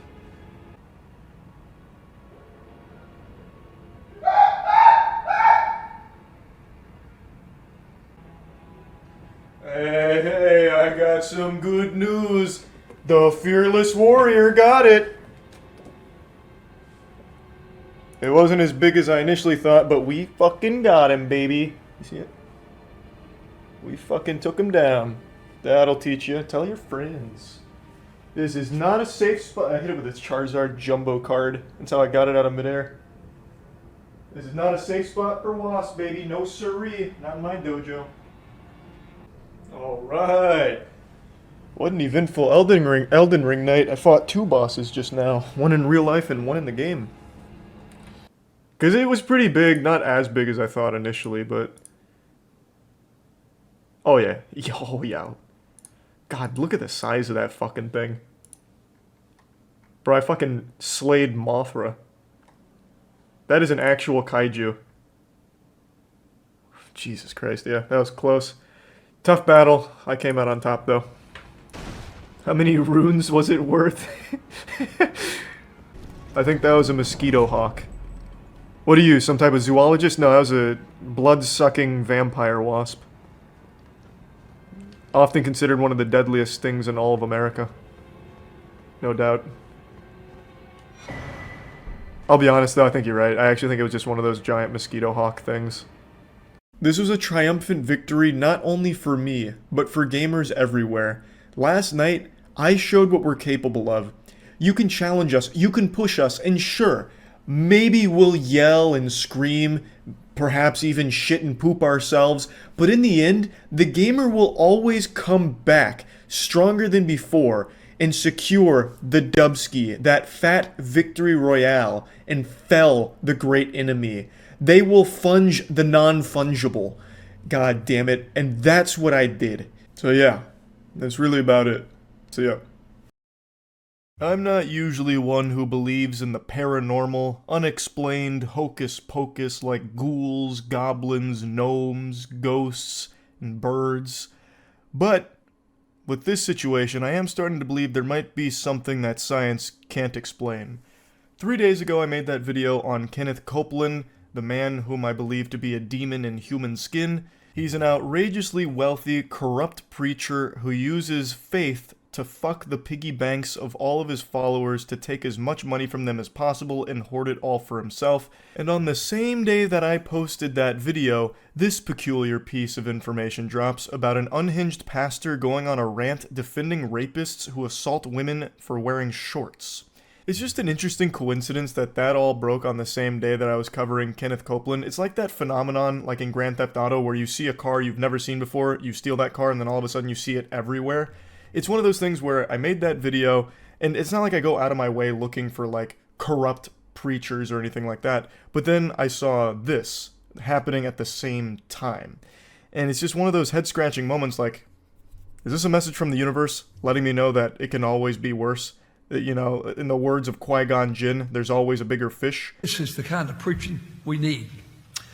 I told my wife, I said, Mama, when we go to Pigeon Forge, to the outlet malls, when you go uptown here. Goober's out here looking like Kingpin from Into the Spider-Verse. He's got that fucking wide bowling ball build here. His name is Bobby Leonard. And the way he delivers his sermons is a lot like a record constantly skipping a little bit, like he's glitching out constantly. And I have no doubt that's because he's this archaic fossil of a man. And I know that might sound a little harsh, and I'd almost feel bad for insulting this senile geriatric octogenarian, but he's also defending rape. So I really don't feel bad at all. He's a piece of shit. We'll go sit at the parking lot at the outlet mall, the mall here. I said, you watch it. I said, count them. You'll find more women going to have shorts on than you will with pants and dresses put together. Oh, say it ain't so. Shorts on as a woman? Those whores. Those harlots. Charlatans. Oh my goodness, Bobby. You're right. What an astute observation. It's so despicable. Wearing shorts as a female? Have some decency, have some class, have some shame. Oh, goodness gracious. So Bobby's sitting in the parking lot just looking at women, I guess. Sounding like a real creepy weirdo here, just sitting in his car looking at all the girls that go into the mall. Probably got some fucking binoculars out spying on them with hand on his meat. And he's just pointing out to his wife, look at this, can you believe it? There's more girls going in there with shorts than there are girls going in there with dresses and pants. Who could have guessed, huh? Heavens to Betsy. So I sat there, I just want to be sure, but I sat there some time ago for, I don't know who's out in there, I guess it must have been some of the family. My wife don't go shopping now. And I sat there in my car. What the fuck did you just say there, Bobby? It sounded like he casted an ancient spell. If I popped that sentence into Google Translate, it would destroy the service globally. It'd shut that bitch down because this is incomprehensible. What in the world? He just hit a full-blown scat man in the middle of his sermon. Sounded like Porky Pig. I thought, I'm going to see if that's right. And I counted. Try that. You'll find more women go in those places with shorts than you will women with pants and dresses put together. Try it. Yeah, go ahead everyone, try it. Land yourself on the sex offenders registry for being some kind of alarming creep in your car just looking at women's bottom half to count if they're wearing shorts versus dresses or pants. Very normal thing to do for a sane individual, Bobby. Great advice. What a remarkable challenge to issue your followers. He is way too fucking old to be speaking in front of people, by the way. He actually talks as if there's just perpetually peanut butter in his mouth and he's struggling to get through the words so that way he could, like, enunciate them. It's brutal listening to him blabbermouth like this. If you got time, try it. Have your boy go up there and try it. Just watch for him. Have your girl go up there and watch for it. And you know, I used to say this. Now, I haven't said this in a long time. You ready? I said, if you dress like that and you get raped and I'm on the jury, he's going to go free. You don't like, do you? I'm right, though. I can't help you don't like it. I'm right. Because, you know, a man's a man. A man's a man. Jiminy Christmas. Bobby raping's his hobby, Leonard, just saying flat out with his whole chest, if a woman gets raped and he's on the jury and she was wearing shorts, he would let the rapist go free. What an outrageously evil individual you are, Bobby. What chapter of the Bible was this in? I don't remember this excerpt anywhere. When I first read these headlines, I thought it was potentially it being interpreted as a pastor defending rapists. But nope, he just outright says it. He's not beating around the bush. He's not trying to hide anything. He's going full mask off, just saying point blank that if he is on the jury and a woman gets raped and she's wearing shorts, Bobby would let the rapist go free. What a dangerous thought process that is. He just believes that men are going to rape a woman because she's in shorts and that they're justified in doing so. This leads me to so many questions I'd like to ask Bobby on a personal level. For instance, how many women have you sexually assaulted because of their clothing choice, Bobby? That was probably too many words. His brain can't process all that. Let me break it down in simpler terms. How many women have you raped, Bobby? I feel as though the only people that would ever defend a heinous action such as rape would be a rapist. Like, I don't think you have many rape allies. And meanwhile, Bobby Leonard here, in front of the entire church service, takes time to justify that. So that is really alarming shit. I don't know how this plays into Christianity at all. I don't know why he would say any of this during a sermon. I don't know what he expected to happen.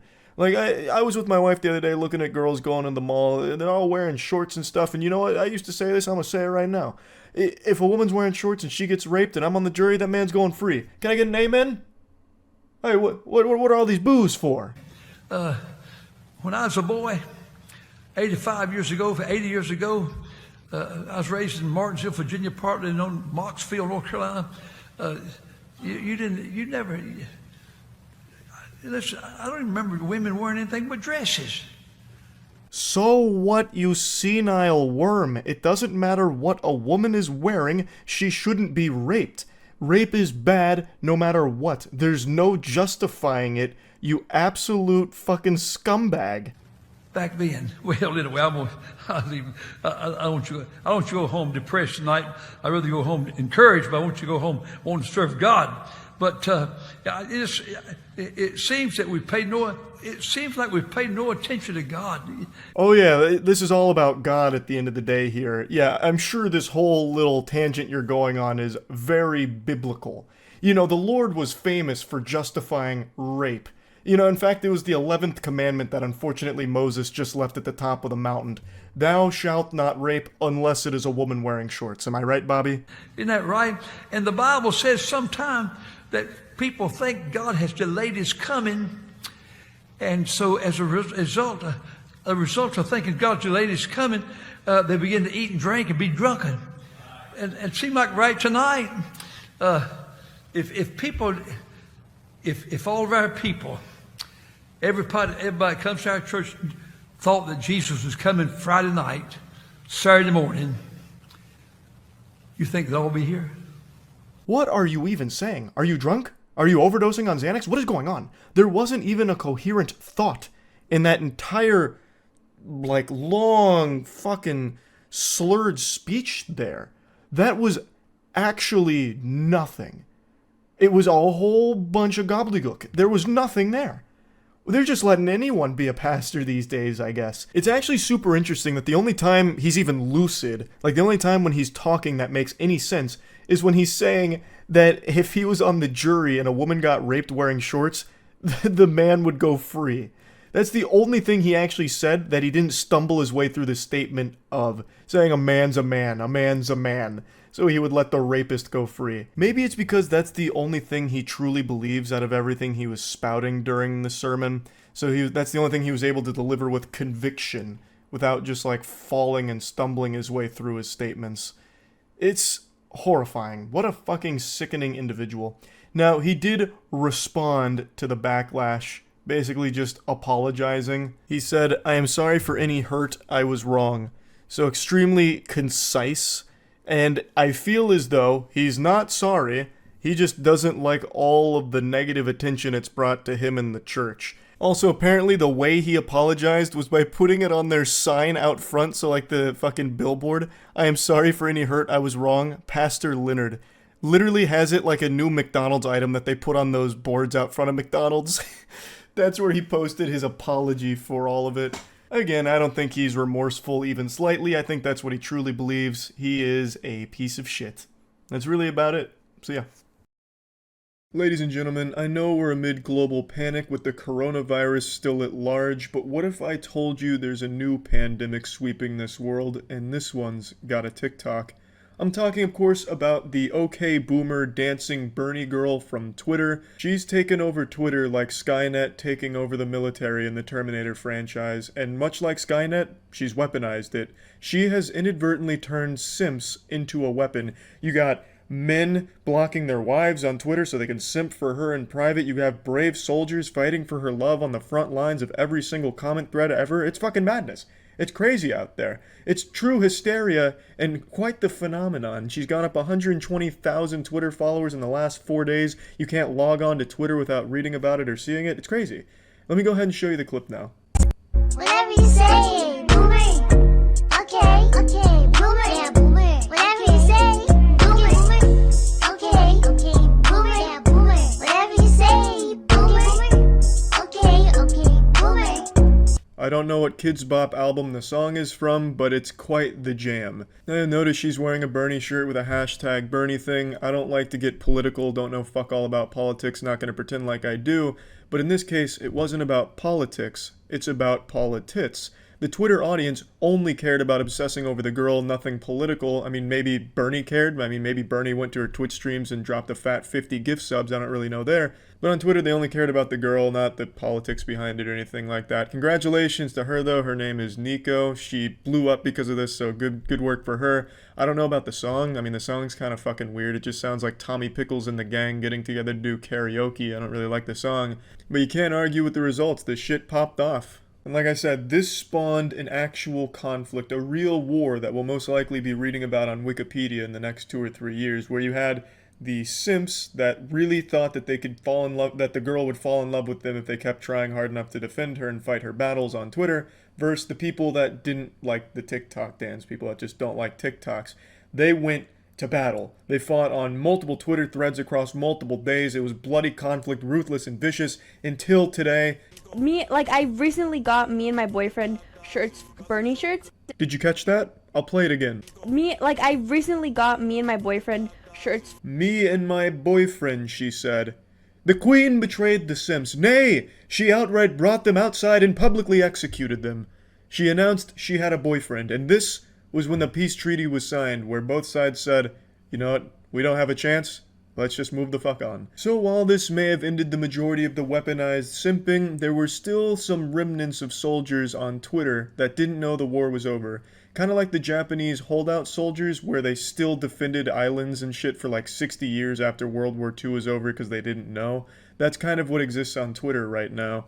Of course, as always, there were those really fucking creepy posts claiming that they had the girl's nudes. It was just trolls where they had a completely blank picture that made it seem like the picture wasn't loading. So in all these posts, there were some really desperate, pathetic weirdos that were begging to get the photos, you know, DM, Discord, like this guy here fucking factory resets his phone. I'm surprised he didn't bring it into the Apple store to see if he could help him. It's some really sad shit, but there was a lot of this going on as well. Really, it's been a wild time on Twitter with this simp war that's both started and ended within a week, and I just wanted to bring it to your attention in case you haven't been on Twitter, just to bring you up to speed. And if you haven't been on Twitter, congratulations, that shit's a real swamp, a big old fucking cesspool, but I did find this to be pretty entertaining stuff. That's about it. So yeah. Today I saw a video that perfectly demonstrates just how fixated people have become with social media, and just how ingrained in our DNA it is to post every second of every day online for validation from complete strangers. It's reaching a point where it's becoming like an obsession for a lot of people to post everything all the time. And I swear to God, drinking an entire gallon of mercury is less poisonous than spending an hour on Twitter. You could be boofing arsenic and it'd still be less detrimental to your overall health than just doom scrolling social media. It's getting out of hand. And the video that I'm about to show is a babysitter who gets in an argument with the father of the child that she's babysitting because the dad is upset that she posted a photo of that child on Instagram without telling him. And when he's confronting her about it, like, hey, can you take it down? I really don't like that you did that. She's fucking flabbergasted. She's dumbstruck. Her whole universe collapsed. It was like she had just seen a ghost. Like aliens had just fucking invaded and blew her mind. The whole concept that this father didn't want pictures of their child posted online for strangers to look at blew her away. And she got extremely aggressive about it, even calling him a pedophile because he saw that she posted that. Shouldn't be posting photographs of my children on Instagram. Well, she looks really cute in it. She does look really cute, but why are you putting it on public? Anyone could be looking at her. No one's going to think about, no, your address isn't on there, your phone number isn't on there. It's just her face. This caption here's going insano style. The parents I babysit for got annoyed I uploaded a picture of their child. Yeah, that sounds like a pretty reasonable thing to be annoyed about at the very least. The fact that she posted this herself, once again, is delusional. People film their worst moments and post them online thinking they're right and expecting people to pat them on the back about it like, wow, what a champion. You really showed that father that posting a photo of his daughter online was actually a good thing and he was stupid for thinking otherwise. She's just living in fantasy land here. Like, this is a load of dirty barnacles. She is 100% in the wrong and it's inarguable. It's totally understandable that the father would be upset. It is absolutely his choice whether or not photos of his child get shared online. It's not the babysitter's choice. There's no argument in her defense here. It's completely understandable why this father wouldn't want pictures of his child posted online without his knowledge. I completely respect anyone's decision not to post photos of their loved ones or their children or anything online. There's fucking weirdos out there. You don't know who's looking at that shit. It's not some kind of social obligation that you have to share everything from your life with the cyber world, the cyberspace. So it's just, it's unnecessary, and if you don't want to partake in that shit, then don't. In fact, I encourage you not to. I don't think you need to be oversharing everything about your life online. Now, another thing I find very fascinating here is the babysitter says that she didn't share a phone number or address anything, and she's stunned that this is even a problem. She only shared a picture of his child. The child's face and everything is now out there in public, and that's not a big deal. Which is wild to think of how quickly this mentality has shifted. I remember when social media first started to pop off, first started to get gas in that fire, the general consensus, not just shared with the geriatric octogenarians, but even like my classmates and everything, was don't post too much shit about yourself online. Like, don't tell people your name on the internet. Don't put pictures of your face on the internet outside of like your tight MySpace group, because there's strange, creepy people out there, some fucking freaks, and you don't want them to have that information. There could be some bad actors. That has completely vanished from the general mindset. Nowadays, it's considered creepy if you're not sharing photos of your face and updates on your life all the time online. You must be some kind of socially anxious weenie, some loser. It's my child. It will go in 24 hours anyway. Why are you even following me? Well, I follow loads of people, but that's not the point. Well, you don't follow your babysitter. That's weird. Well, I do follow my babysitter, and it's just as well I am. One photo. We're not going to pay you until you take that photo off. So she was scrambling around in the dark and thinks she found a diamond here to use against this guy for ammo. Why are you following me on Instagram, You have something to hide, tough guy, you fucking creep? So she's 16 years old, and now this guy follows her on Instagram, so she's about to start accusing him of being a pedophile, some kind of low-life scumbag who follows their babysitter on Instagram. And I think that is so weak. I think that is an absolutely dogshit point she tries to make. There's a perfectly logical explanation for why the father would follow a babysitter on Twitter. This person is going to be home alone with their child. They want to make sure they didn't just hire Jeffrey fucking Dahmer or something. There's going to need to be some level of background checking, and what's the best way of doing that?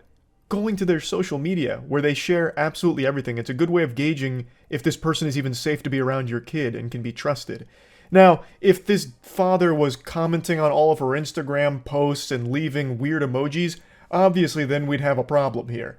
then we'd have ourselves an EDP situation. But from everything in this video, that's not the case. He just follows her on Instagram and saw that she posted this photo of his child. Well, I'll just stay here until you pay me then. What are you going to do about Give it? me that phone now. I'm not giving you my phone. There's all sorts of freaks. Loads of my friends do it that babysit. Well, they shouldn't be doing it. Why? It's literally just a photo. Look, the north is full of. Stop posting. Well, yeah, you being one. Why are you following me? I'm a 16-year-old. I'm not like that. So give me. Trash. Complete trash. To say the father is a pedophile because now you're getting offended that he's upset at something you did wrong is beyond stupid. It's so fucking dumb. Now, him threatening to not pay her till she deletes the photo, I think is totally reasonable. I don't think there's anything wrong with that. You have done something very much against what you were hired to do, and you won't be compensated until you just do the bare minimum of deleting the photo. It's a super simple request. You shouldn't have taken the photo or posted the photo without talking to the father first, so the least you can do is take it down and then receive your payment for this and wash your hands of the situation. It's just so easy, but she's making a big fuss about it, making a whole song and dance out of it. That phone. Well, why have you got Instagram in the first place? How old are you? You shouldn't be even babysitting. You haven't got a DBS. You hired me. Didn't realize there was an age limit on Instagram. Well, like, she's just so lost in this sauce now. Oh, you're so weird. You have an Instagram. How old are you? Goofball, huh? You ancient fossil, stupid goober. You have an Instagram? You're going to jail. Hope you like going to the slammer, you fucking pedophile. Wait until I call up the police and tell them that a 45-year-old man has an Instagram, huh? Yeah, they might just come over here and execute you on the spot via firing squad for your pedophile crimes against humanity. Signing up for Instagram when you're 40-something years old. Despicable. Are you joking? I'm 16 years old. I'm still in school. Shocking. So you could be doing anything. Well, you know me. I'm not like that. I'm shocked. We're going to have to tell everyone that you're a bad babysitter. I can't believe I'm hearing Well, I'll this. tell everyone that you follow me on Instagram. I'm a 16-year-old girl. How's that going to work out for you? Threatening to just call this guy a pedophile to society because he's refusing to pay you for something you did wrong. He's just very simply asking you to remove the photo. He's not even being, like, over-the-top aggressive or mean about the situation. Like, his only threat so far is, we're going to have to call you a bad babysitter. Like, that's something you say to your dog when you're disciplining them after they pee on the floor, like, bad dog, please don't do that again. I don't like cleaning up pee, please. You know, just don't do it again. It's easy. You know, like, he's not even being, like, an asshole here. He's 100% in the right. He is completely justified in being annoyed and frustrated with her, and yet he's still going to pay her, assuming, of course, that she just takes down the photo, which is super easy. It's super simple. Like, everything she's doing is so over the top and downright criminal. To falsely accuse this guy of being a pedophile. I don't know what to say. I'm shocked for words. All I want to do is, will you please just take that photograph off Instagram and we can move on from this. You could get your money. You could go home. Isabel can be safe. Is that it then? Just take the photo down and that's it? You give me my money and I go? Yeah. I mean, I don't know what else to say. Well, yeah, that's fine then. Finally, a happy ending, a great, satisfying conclusion here. She gets paid for the babysitting job and they both go their separate ways. End of story. Until she posted it all online. For TikTok clout, I guess. She should have been feeling overwhelming embarrassment from this whole situation, and yet she felt pride that she'd be getting a lot of internet likes for it because she stood her ground against an unreasonable father or something, I guess. I don't even know what angle she was trying to go with here. She just looks really fucking awful here. She looks downright evil. To just blatantly, like, go on this tangent about how this guy's a pedophile because he followed her on Instagram is so crazy to me. The whole thing is just so wild.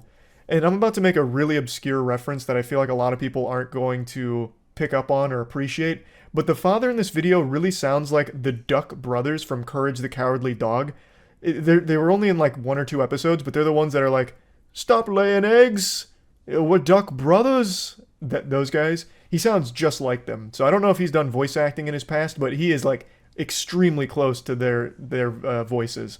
Has nothing to do with anything, I just wanted to get that out there before I forgot to mention it. But yeah, I think this is just a perfect demonstration for how distorted people's perception of reality has become. There is nothing wrong with not wanting your child's picture online, or your picture online, or anyone's picture online, or information about themselves. Privacy is still a good thing. Privacy is still a great thing. I don't know why privacy's been vilified all of a sudden. I think it's great. Keep things to yourself. You don't have to post shit online. So yeah, I just wanted to talk about that a little bit. That's it. See ya. I'm sure you've all heard the expression, fake it till you make it. But today I want to take a look at what happens when all you do is fake it without ever making it.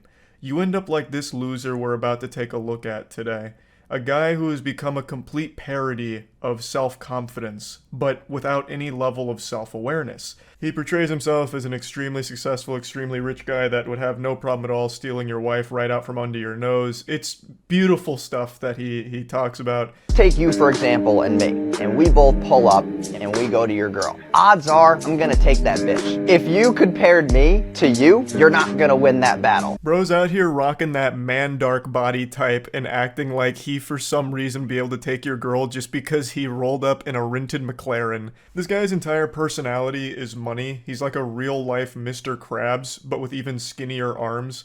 So he believes because he has money that he's entitled to women and women find him irresistible. You can tell by looking at him this was no jock in high school. This wasn't exactly the prom king. Yet he pretends that he is now. He talks about how successful his businesses are now. He has a 9-figure business. He has all of this money. Though I don't necessarily take him at his word because I just don't believe a fucking word this guy says. So the next time you think that your girl's on lock, I got the keys to the castle, motherfucker. I have no doubt he spent hours trying to cook up that finishing line right there. The keys to the castle.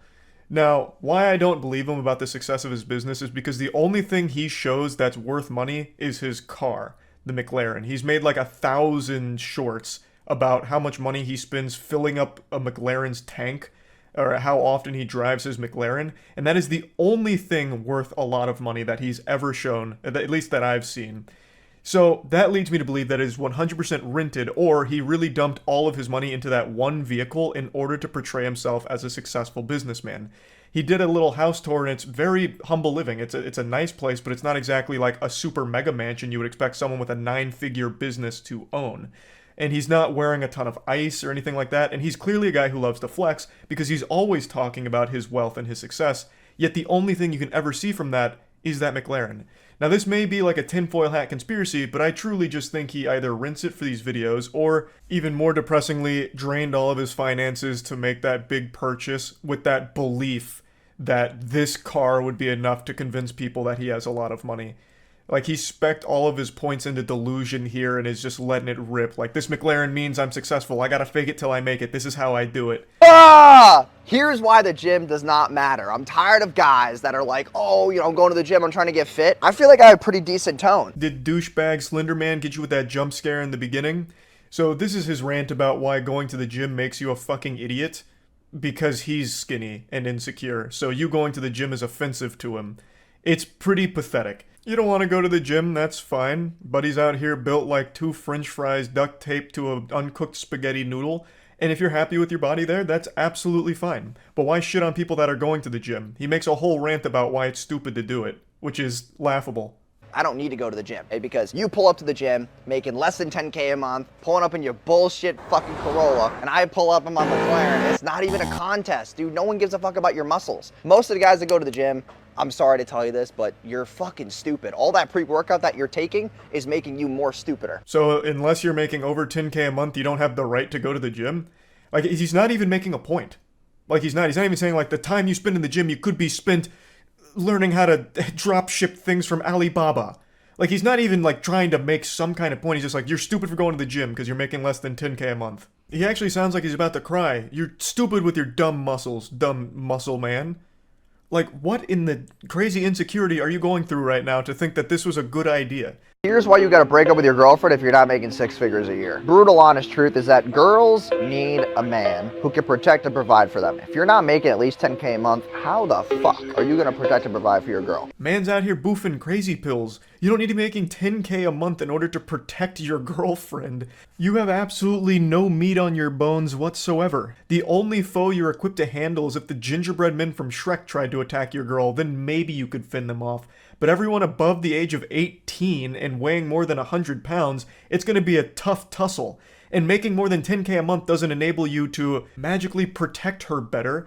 If someone's making a ruckus and you're trying to stop whatever's going on, the amount of money you have isn't going to do anything for you. You can't just be like throwing money at it like, get away from her, you scallywag. She's with me and I make more than 10K a month. Here's money.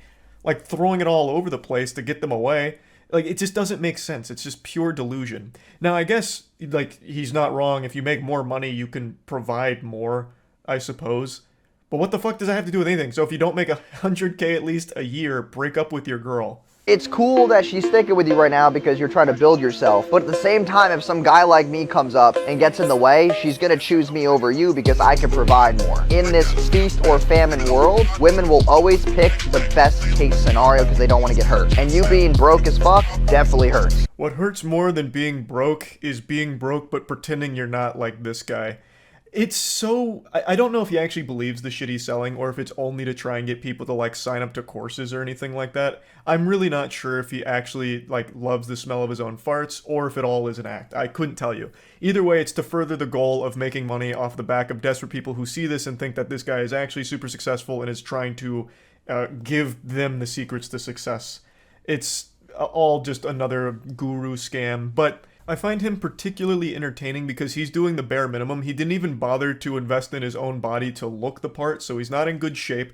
He didn't bother to even really pretend to have a lot of money aside from that McLaren that he shows from time to time. And he's just saying things that other gurus say. And I don't know if he's actually found real success. I know he has quite a bit of botted engagement that I've seen online, at least as of everything I've been able to research from it. But other than that, I don't know if anyone even believes his act. I would be surprised if they did, because he's very bad at it. Also, just to explain why there's driving underneath his video, it's because it's a TikTok thing where everyone needs perpetual stimulation, constant jingling keys, so for any video where it's talking, they play like Subway Surfers or anything engaging a game underneath to keep viewers' attention. It's pathetic. TikTok has absolutely rotted brains where people need, like, absolute activity at every single moment. They can't just listen to talking on there. So if you always wonder what dating an entrepreneur looks like, this is what the fuck it looks like. I don't cook, I don't clean, I got whiteboards all over the place. My setup's there, this is like my sanctuary. No one fucks with me here. As far as a fridge, it's pretty fucking awful. So I got beer, Happy Dads, Gatorade. Oh, dude, Bel Air bottle, champagne. I got these Dunkin' Donut iced coffees. And then for dinner, I'll go to the pier and, like, have dinner. I will never fucking cook. This will never be used. I don't even know why I have a fucking mitt. And here's the look at the house I mentioned. It's clearly a cozy spot. It's a nice house. It's not a super elaborate house. This is not a mega mansion or anything like that. So if he's a super successful 9-figure guy who loves to flex everything, why would he be living in a house like this? It doesn't make any sense. That doesn't really track. I also love the whole whiteboard thing. He probably watched one video on, like, it's important to write down your goals or whatever as an entrepreneur. So he bought like 9 whiteboards and hung them all up and filled them with gibberish nonsense. I tried zooming in on the frame where it focuses on a whiteboard, but I couldn't make it out because his handwriting looks like he wrote it while he was getting hit by an earthquake. So it's completely illegible for the most part. But I'm pretty sure one of them was agility. And he had a check mark next to it, meaning he must have done, like, agility drills, I suppose. I could be reading it incorrectly, but I'm almost positive it said just agility on one of them. Maybe it's like RuneScape goals, and he's, like, skilling right now, so he's working on agility, and he checked it off once he got, like, a certain amount of XP. I don't know. Very goofy regardless, though. Here's just a couple of signs that your girlfriend might be cheating. Number one is she's not texting you as readily as you've used to. Easiest way to tell if your girl is cheating is, did she ever find that you bought this guy's course? If she did, she's absolutely cheating. No doubt. And you deserve it. Why the fuck would you buy a course from a guy like this? It's so embarrassing. Like, he actually just went to, like, WikiHow and just started copying articles on, like, how to tell if your girl is cheating. 7 life hacks for that. and then he just starts regurgitating them here. But anyway, I could go on and on. There's so many embarrassing shorts he's made, but there's no reason to just keep going over it. I just wanted to showcase some of his better ones here and talk about it a little bit. That's about it. So yeah. Today I got recommended a YouTube dating show, and I thought to myself, well, doesn't that just sound jolly? I used to love watching goofy dating shows back in the day, and it's been a while since I've indulged, so why not give it a whirl? How bad could it be? Why not watch two people fall in love and have a happily ever after? How naive I was. Turns out I'm just a big stupid fool, because this isn't really a dating show, it's more like a combat sport, but with words instead of fists. It feels like I'm watching a bunch of people get into a Twitter argument, or like a bunch of Redditors fighting over karma passive-aggressively. It is so hard to watch. I think this is probably the worst dating show I've seen. Welcome to The Button, a speed dating show. When the button lights up red, either player may press it and swap out their date for a new person. Get out of here. If two people can last on a date for 10 minutes, they win an all-expenses-paid second date. This comes from Cut, who puts out a lot of wacky content, and the concept of the game I don't even think's bad. It lends itself to be really silly right away because you're just right to their face saying, I don't like you, get out of my face, I want someone else here ASAP. Just like a fucking ejector seat out of Johnny English, just kicks them right out. Like that's very silly, but it's also really uncomfortable in practice. And it also sucks that the button talks because the button is probably the most annoying character in the whole show. You two have similar vibes. Do we? What's this vibe that? Yeah, what's the similar vibe? Like aesthetic. Okay. Okay. Do you find each other attractive? Oh, you're waiting for me to go first. Damn it. Off to a fantastic start here. A date out of your worst nightmare. This is like the #1 fear for people that have never been on a date. This is how they think it's gonna go. And then it actually happened on camera here. Fucking terrifying. My heart broke for this guy immediately. Yeah, I don't really like guys with long hair. How dare you? Nicole, nice to meet you. Hi. Ryan was in the army.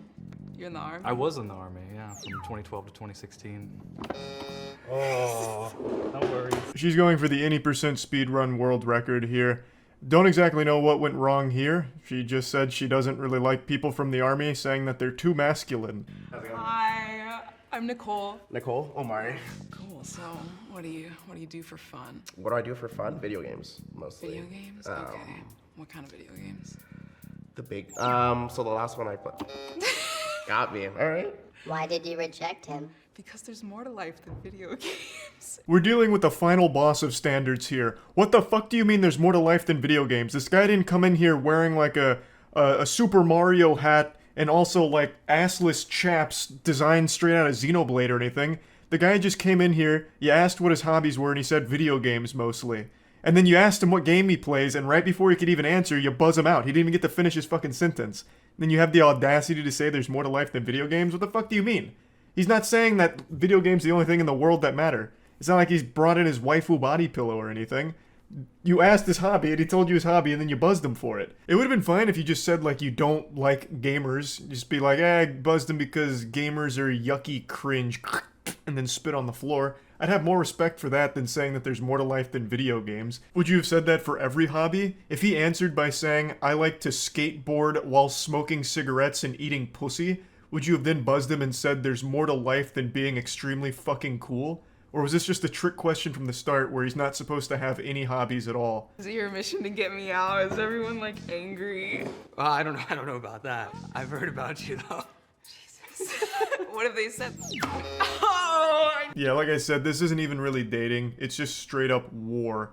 Though I do think by instantly buzzing her, he saved himself about 15 seconds before she could ask him a question and immediately buzz him while answering it. Good. How are you? I'm doing all right. I'm not really a morning person. By this time, I usually have had like 2 Red Bulls or something like that. Oh, okay. What do you do? I tried to get a. Okay. Sorry. Why did you press me? Because he's not my type. Next date, please. Yeah, I mean, fair enough, I suppose. She came in here, locked and loaded, just get him the fuck out of here instantly. Just slamming that red button down like she was about to launch a nuclear missile with it. I mean, I don't really get the point of this show at all because we haven't even come close to a single actual interaction between two people. It's just absolute pandemonium here. You'd get better results if you just threw soccer boppers on their hands and just let them duke it out. Just like actually throw some haymakers at each other in an interview. Like this is coming out here so raw and aggressively. Just sits down and instantly says he's not my type. Like what, alive? Like what do you mean? You didn't even get to know him. You could say you don't find him attractive, and that's fine, I suppose. But at least ask a question. I don't even think she got his name or anything. Why even sign up to a dating show at that point? My name's Taylor. Nice to meet you. I didn't get the memo about are we dressing up or Yeah. what's going on? Yeah, so I'm, what do you call it, furry, and I just dress up and I put smiles on people's faces, so. Do you have like multiple or is it? I only have one. I did it first. Careful, careful. Oh. Yeah, I mean, you know, she wasn't feeling that. She slammed that button like she was trying to answer in a question on Jeopardy. It's just one of those things, you know? Yeah. Patty, are you a virgin? A virgin? No, I'm not. Are you a virgin? Yes, I am. Oh, okay. Do you usually have to tell people that first off the bat on a date? Or do you usually just casually ease into it? I just keep it at the end Okay, like, yeah. I have a conversation. This button is the worst wingman of all time. If this was a friend of mine, I would have beaten their ass. Oh, hey, I see you're talking to Charles. Are you a virgin? No? Oh, I mean, he is. Did you know that? Like, what the fuck? Luckily, the guy was able to press the button first because I think he knew instantly the second that question came up it was going to be a deal breaker, so he tried to get out ahead of it and hit the button and beat her to the finish there. So very smart play right there. The tactics out of this world. Excellent execution. So he lives to see another day and charges triumphantly into the next round. Hopefully the next athlete wasn't paying attention and didn't hear the last question. And hopefully the button doesn't fuck him in the face again. You know, bring up something even more not appropriate. Hey, did you know that this dude's dad is a cuck? Which led to a really weird family dynamic. I mean, ask him about his dad's cuckoldry. You know, just something off the wall. My day is going. I'm scared, but I'm excited. Why are you scared? First time doing this. Can you tell me more about yourself? I'm a student. How old are you? I'm 23. Oh, okay. What's your dating age range? Above 25 and then stopping at like 36. It was a good run from our boy here, but unfortunately, he just wasn't tall enough to ride this ride here, I guess. He was just a little too young, I suppose. Do you like to dance? I like to dance. What about you? No, I just was having fun. I cannot dance at all. Bro, everybody can dance. No, everybody. Prove it, Jordan.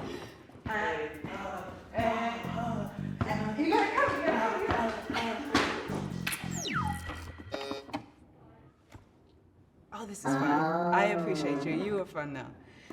We could be friends.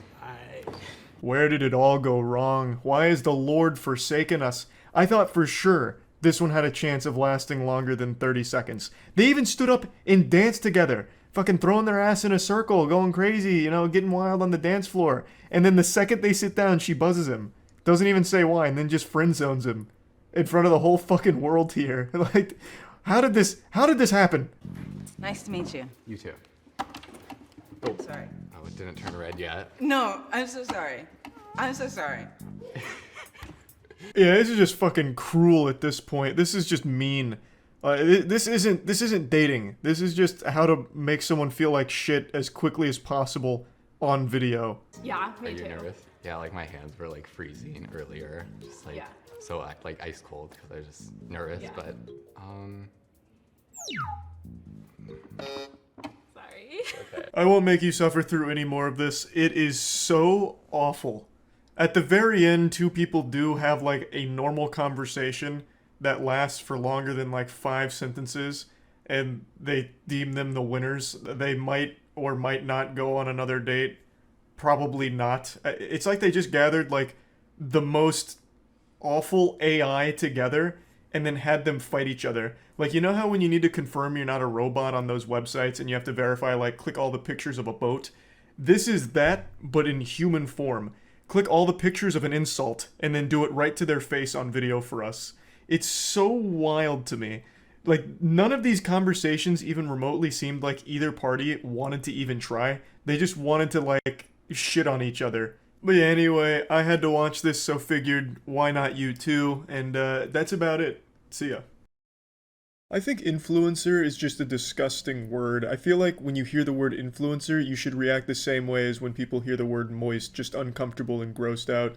When someone calls themselves an influencer, I immediately just think they're a self-absorbed douchebag, especially on Instagram. Like, when you hear someone claim, like, I'm an online Reddit influencer or powerhouse on Instagram influencing, it's basically just saying they're a professional narcissistic asshole. I also don't really know where the term influencer fits in. It's not like they're actually influencing shit, except for maybe the sales of Hydro Flasks and Raid Shadow Legends. Not that there's anything wrong with taking those sponsorship deals or anything like that, but I wouldn't necessarily call them some kind of marketing wizard just because 100 extra people signed up for a fucking water bottle after seeing their ass cheeks on Instagram. But anyway, let's see how Instagram influencers are handling the protests going on right now.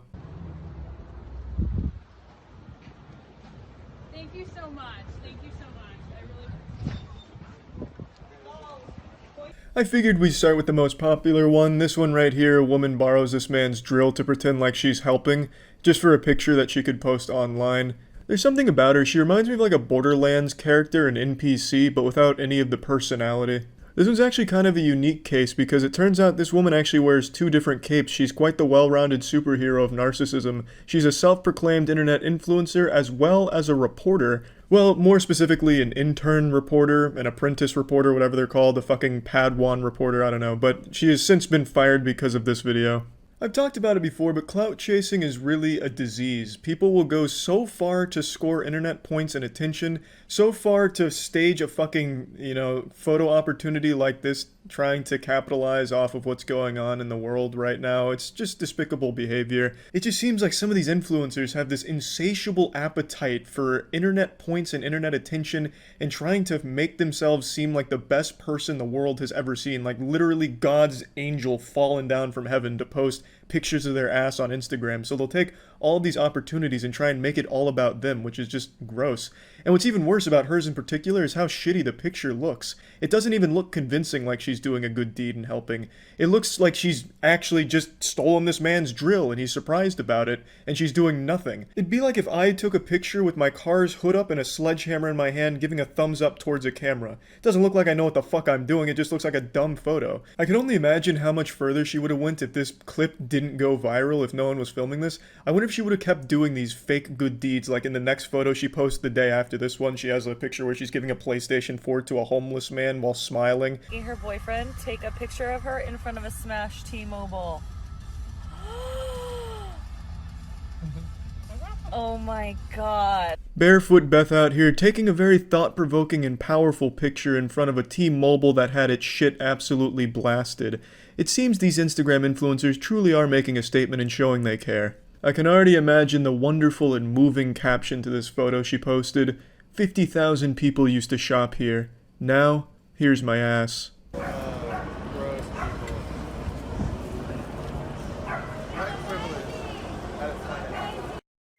This one's actually kind of interesting. This looks like a scene right out of 101 Dalmatians with Cruella de Vil here taking a dumb fucking picture. One thing I've noticed about every single one of these is it's always some girl's boyfriend that's taking the picture, and I feel so bad for them because there's no way they actually want to do it. When they're looking through the phone and seeing what it's capturing, they have to be disgusted. There's no way their mind isn't registering it as a bad idea. There's no universe where they see that and be like, yep, she's right. This is up there with some of Marilyn Monroe's best work.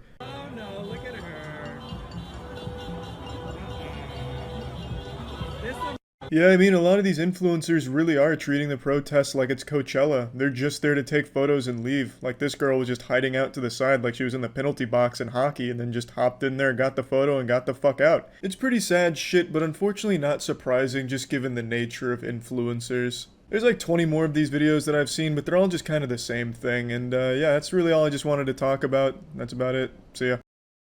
Nikocado Avocado has set a new world record for YouTuber response time for drama. This was a pretty impressive speedrun. Within a few hours of my video being up, he had his entire response filmed and then posted this morning. So very impressive speed there. And there's a few things I want to talk about, so let's just go ahead and dive in. First of all, it's entirely in character. It's kind of like in the Suicide Squad movie where Jared Leto was constantly being the Joker, even off-set, so he was sending his co-stars like used condoms and dead pig carcasses. That's kind of what Nikocado Avocado has done. He is constantly playing his character. He has become the Joker of mukbangs. He is never out of character anymore, it seems. So this response is not him being genuine or taking it seriously. It's him playing his character and completely misunderstanding what I was saying in my video. He spends the majority of the 41 minutes of this response video eating, because he does a mukbang during it, and asking, who is this? Who are you? Does anyone know this person? If I had $1 for every time he asked, who is this, I would have enough money to afford 1,500 pizzas and do my own fucking nutty mukbang. I never really understood that perspective of, this person's not famous enough for me to care, therefore everything they say is worthless. He makes it sound like because he doesn't know who I am, everything I've said is completely irrelevant. And it's fine that he doesn't know anything about me. I expect that. I'm a fucking YouTuber. I'm an actual Z-lister, an internet content creator. I don't expect to go into a room and all of a sudden everything goes quiet as people drop champagne glasses that shatter on the floor because they're just blown away by my presence. Like, oh my god, do you know who that is? That's Charles White. Did you see his newest video where he was holding a rubber penis and throwing around a fleshlight? Holy shit, that's Charles White. I don't expect that. So I just don't really get why that's like one of the main things he keeps reiterating in this video is he doesn't know who I am. I don't know why that's such a strong point. Like, I don't know who this is. Do you know who this is? This guy's just so fucking, you know, not famous. Ugh, gross. Not famous guy. Who is this? But anyway, aside from him constantly mentioning that, there are some things that he does bring up that I think are definitely worth talking about. But first of all, I'd like to say congratulations to Nick. It looks like his broken ribs are healing pretty well because he starts this video by stomping into the room. And I also checked his TikTok. He's been going kind of hard, so it looks like his broken ribs seem to be doing better now.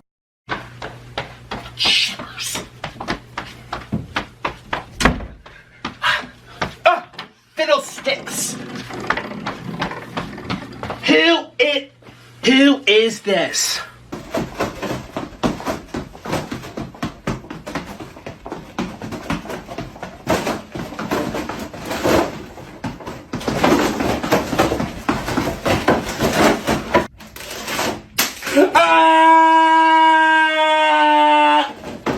I remember when my mom broke a couple of her ribs, she genuinely couldn't walk for like a month. She was miserable. But luckily, Nick seems to be healing at an accelerated rate. He must be like Wolverine from the X-Men, so that's good to see. In regards to his broken ribs, in his response video, he said I was completely lying and that his broken ribs had nothing to do with weight gain, which surprised me because I actually got that information from one of his recent videos. I'll just go ahead and play the clip. And before you make fun of me, please try to put yourself in my shoes. I cracked my ribs. Bitch! Fuck this fucking air sack from coughing excessively for over 2.5 months and my obesity, all 350 pounds of force. Ouch! I didn't reach into my butthole and pull this out of nowhere. I got the information from him, so I don't understand why in his response video he makes it sound like I'm lying about so many things. Like he himself said his cracked ribs were the result of coughing for the last 2 months and his obesity, 350 pounds of pressure or whatever he said there. I didn't make that claim. I didn't make that up. It came from him, and you can just click on this video and it's right in the intro. So I don't know why he would say something like that in the response video. It also doesn't really sit right to me that in this response video he puts multiple advertisements for like going to his Patreon and stuff like that. It just shows that he doesn't really take any of it seriously. It feels like this response was just made to capitalize off drama clicks. Like, you know, I just feel like he's never serious anymore. It's always in this act, in this character.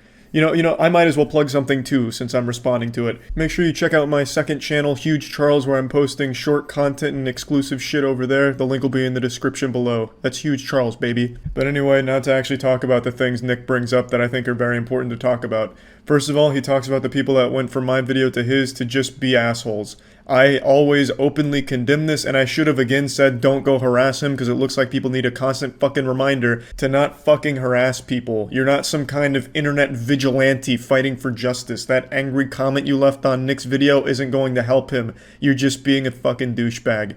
And I completely sincerely apologize for overlooking the fact that I need to remind people how to behave online.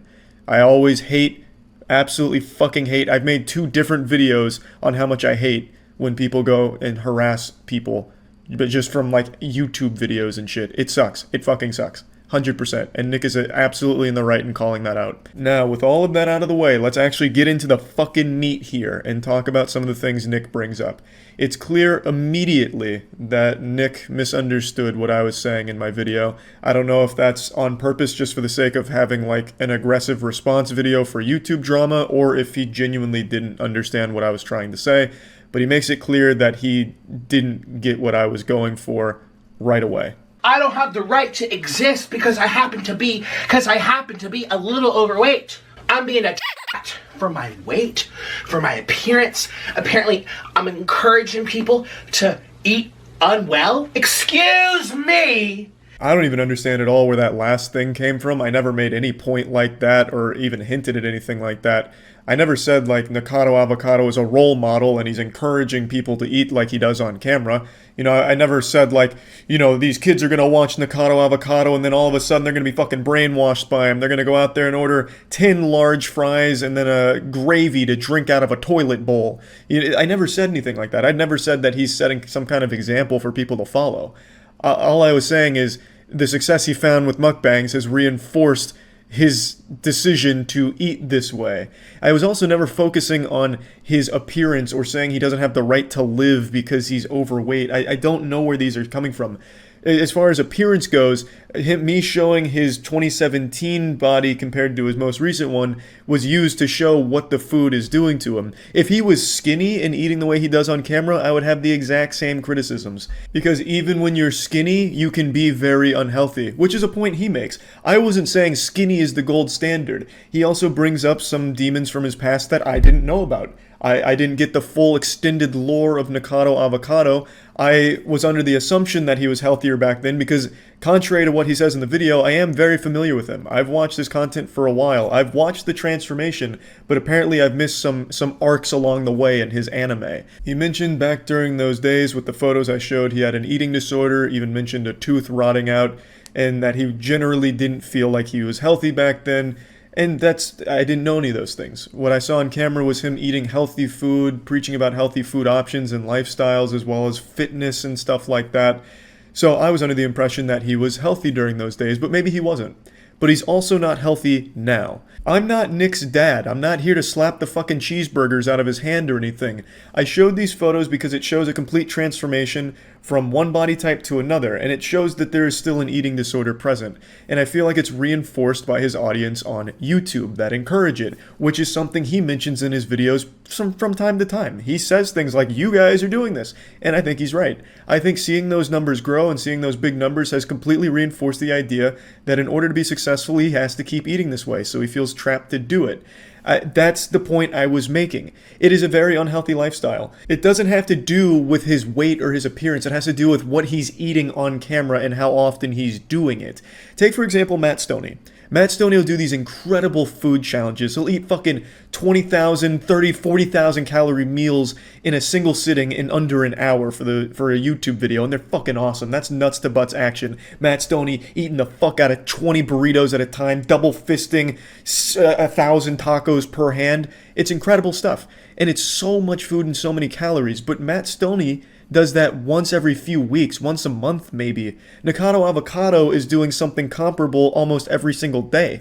Over the last week or so, he's posted a mukbang every single day pretty much. So he's eating these thousands and thousands of calories every day. It's very different. The frequency is completely different. Or let me rephrase this. It seems like he does it almost every day since he is posting them almost every day. Now, I do know, at least on a few occasions, he's done multiple mukbangs in one day. And that's still a lot. That's still a ton. So the point is, it's very different. I'm not targeting Nikocado Avocado because of his weight or anything. I was talking about him in this whole situation because it feels like his audience has reinforced his eating disorder, which is taking a negative effect on his overall health. If Nikocado Avocado did not find success on YouTube and be known for eating such massive meals, he would not have gained the 200 pounds in 3 or so years. Gaining that much weight in that amount of time is not healthy by anyone's standards, no matter what doctor or what website you check.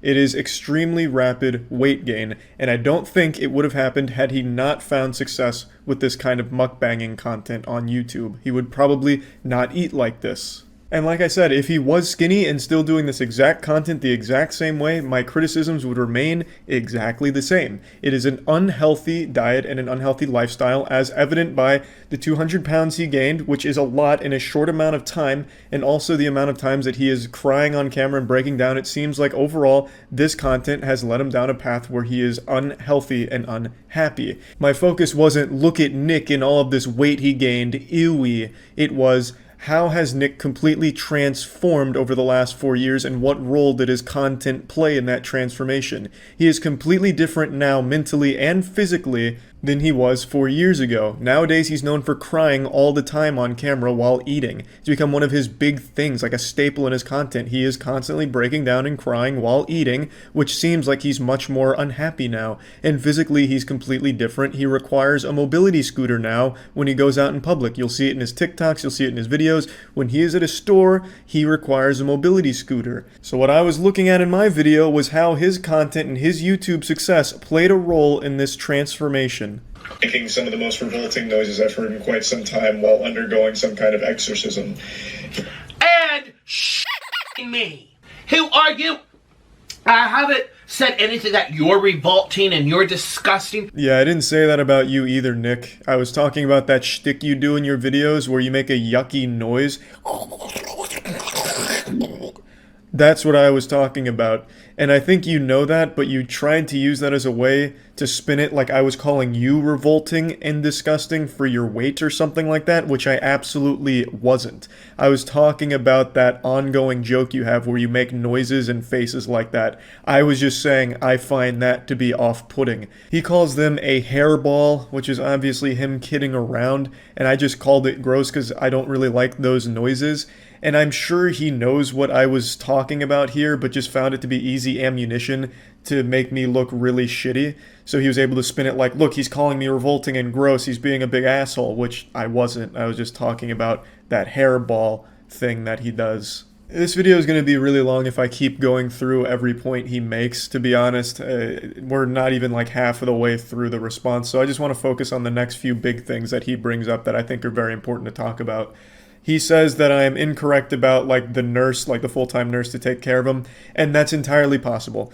I've tried to keep up with his videos recently to make sure I get the full story, but for me it is very hard to sit through a full mukbang from him because it's just sad to see. I'll just be straight up honest.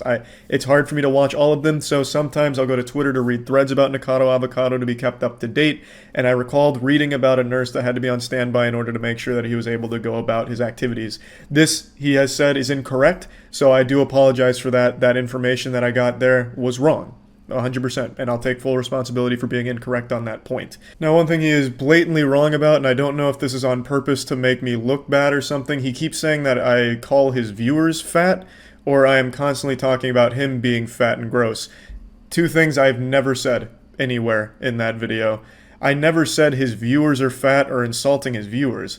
I was saying his viewers are enabling him to keep doing some of this content. And that, I stand by 100%. You can even see it on this response video. There were so many comments saying, don't listen to him, and when are you doing your next big mukbang? I love to watch you eat this and that and that.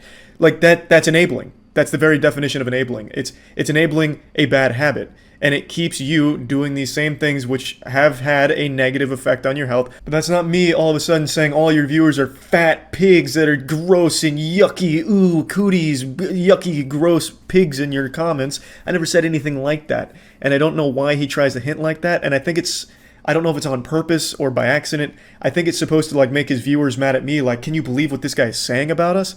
Which I never did. What I was saying about your audience is that they keep you doing these unhealthy things, which they absolutely are. I wasn't calling you gross. I never said any of that. I said that they are keeping you doing this unhealthy kind of content, which you've done for a few years now, which has negatively affected your health. And I'll say it again, because that was the point of the video, and that was the point I was making. It's not all your audience's fault. You are making the conscious decision to continue this content and really focus on those numbers, but they do obviously play a role in it. The next thing he talks about is this machine that he's had in every thumbnail for like the last 2 weeks. He says he's actually had this since he was a kid and it's nothing new, unrelated to mukbangs and all that. Okay, fair enough. Let's say that's true. Maybe it is. It probably is. I don't see why he'd lie about it. But then why all of a sudden now are you putting it so prominently in every thumbnail and every title talking about being disabled and doing a disabled mukbang? Why are you just now showing this off then? It leads your viewers to believe that the situation's a lot more dire than it is, and you're doing it on purpose. You're trying to garner more sympathy out of the situation by having this machine here. It makes it seem like your health is on a really rapid decline. And I think the reason you're doing that is to get more views on it, because when people see that you're in distress, they want to see what's going on and want to make sure everything's okay. So if you truly have had this machine for that long, why are you all of a sudden now showing it off like this in the context of being disabled? So it's pretty fucked up. And I don't want this video to keep dragging on, so the last thing I'll talk about is the broken ribs thing, the subject of like his disabled mukbangs. As I mentioned, he's been kind of jumping around just fine. In this video, he comes stomping in, jumping around just fine. He's not coughing at all in this video, which he's coughed in all the other ones, and then like cried out in pain, like yelling about how much pain he's in. On TikTok, he's doing just fine, moving around, jumping, stomping. Either way, that whole situation seems to be all honky-dory now, so that's great. Anyway, I just wanted to talk about this. I feel like he completely missed the point of what I was saying with my video. I wasn't trying to call him all kinds of disgusting names or anything like that. I don't even know where he would have gotten that from. Maybe just a complete misunderstanding. I'm not sure, but either way, I still find the entire situation sad. His response didn't change my perspective on everything going on over there. I still think it is all a very sad situation. I feel like if Nikocado Avocado was not a successful YouTuber, he would not be doing these kind of mukbangs or eating this way. I feel like that's only there because of the success he's found with these videos, and his response did not change my perspective on that. It didn't change my opinion on it, and yeah, that's about it. So yeah. There's a fascinating controversy brewing right now around whether or not a sun bear in a zoo in China is actually a real creature or a man in a bear costume. I'll go ahead and let you form your own opinion here, because that's the beauty of being an individual with your own thoughts. Let your eyes tell you the story before I give you the real story and hit you with the cold water of the truth.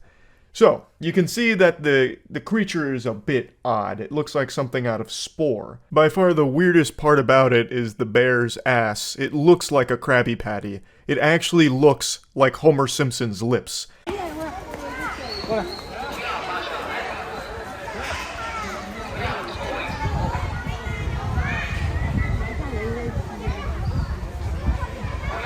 So this is the video that popped off. You can see him standing up, kind of sizing up the crowd, looking at everybody like he's about to go shake them down for their lunch money here. He's looking kind of menacing. He's got his mouth open, but he also just looks super sweet. Even gives like a little wave with its flippers, because it doesn't even really look like it has paws. It has like these tiny little fucking flipper things.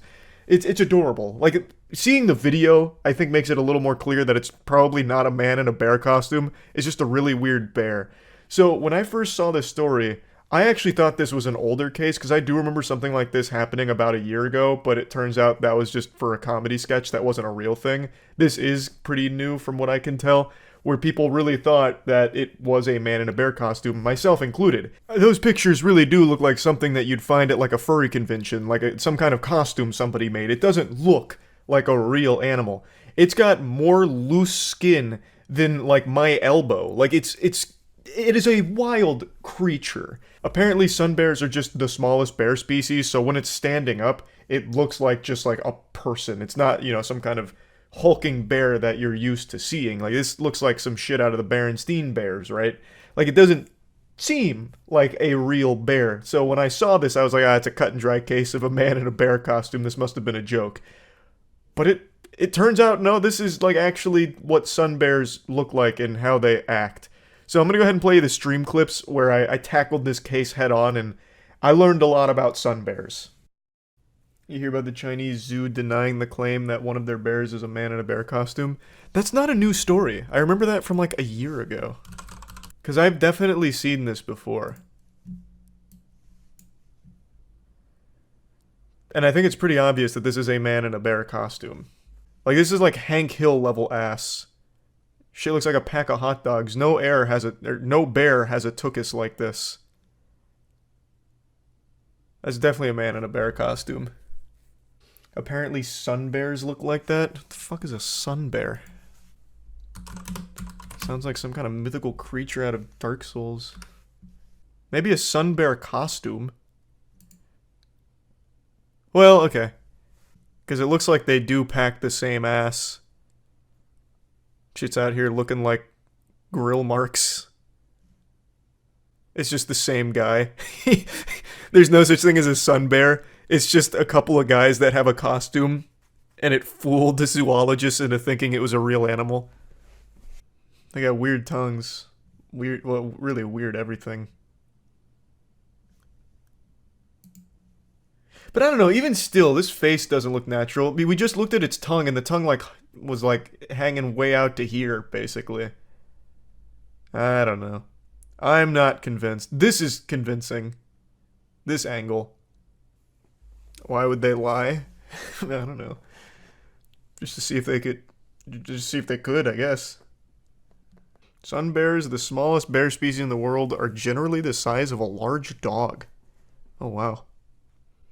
The folds help protect the bears from predators as the looseness allows the bear to turn around in their skin and fight back if a large animal like a tiger were to get a hold of them. You're telling me there's an evolutionary purpose to all these fucking ass folds? That's wild. And it's got like sea lion flippers. Like it's like the most incomprehensibly smart thing ever, but at the same time super fucking stupid with the solutions that it finds. How are we gonna protect us? Just give it a lot of ass skins, so that way if something bites our ass we can move around a little bit. What about horseshoe crabs? There's so many fucking creatures out there that have just been condemned, forsaken by evolution.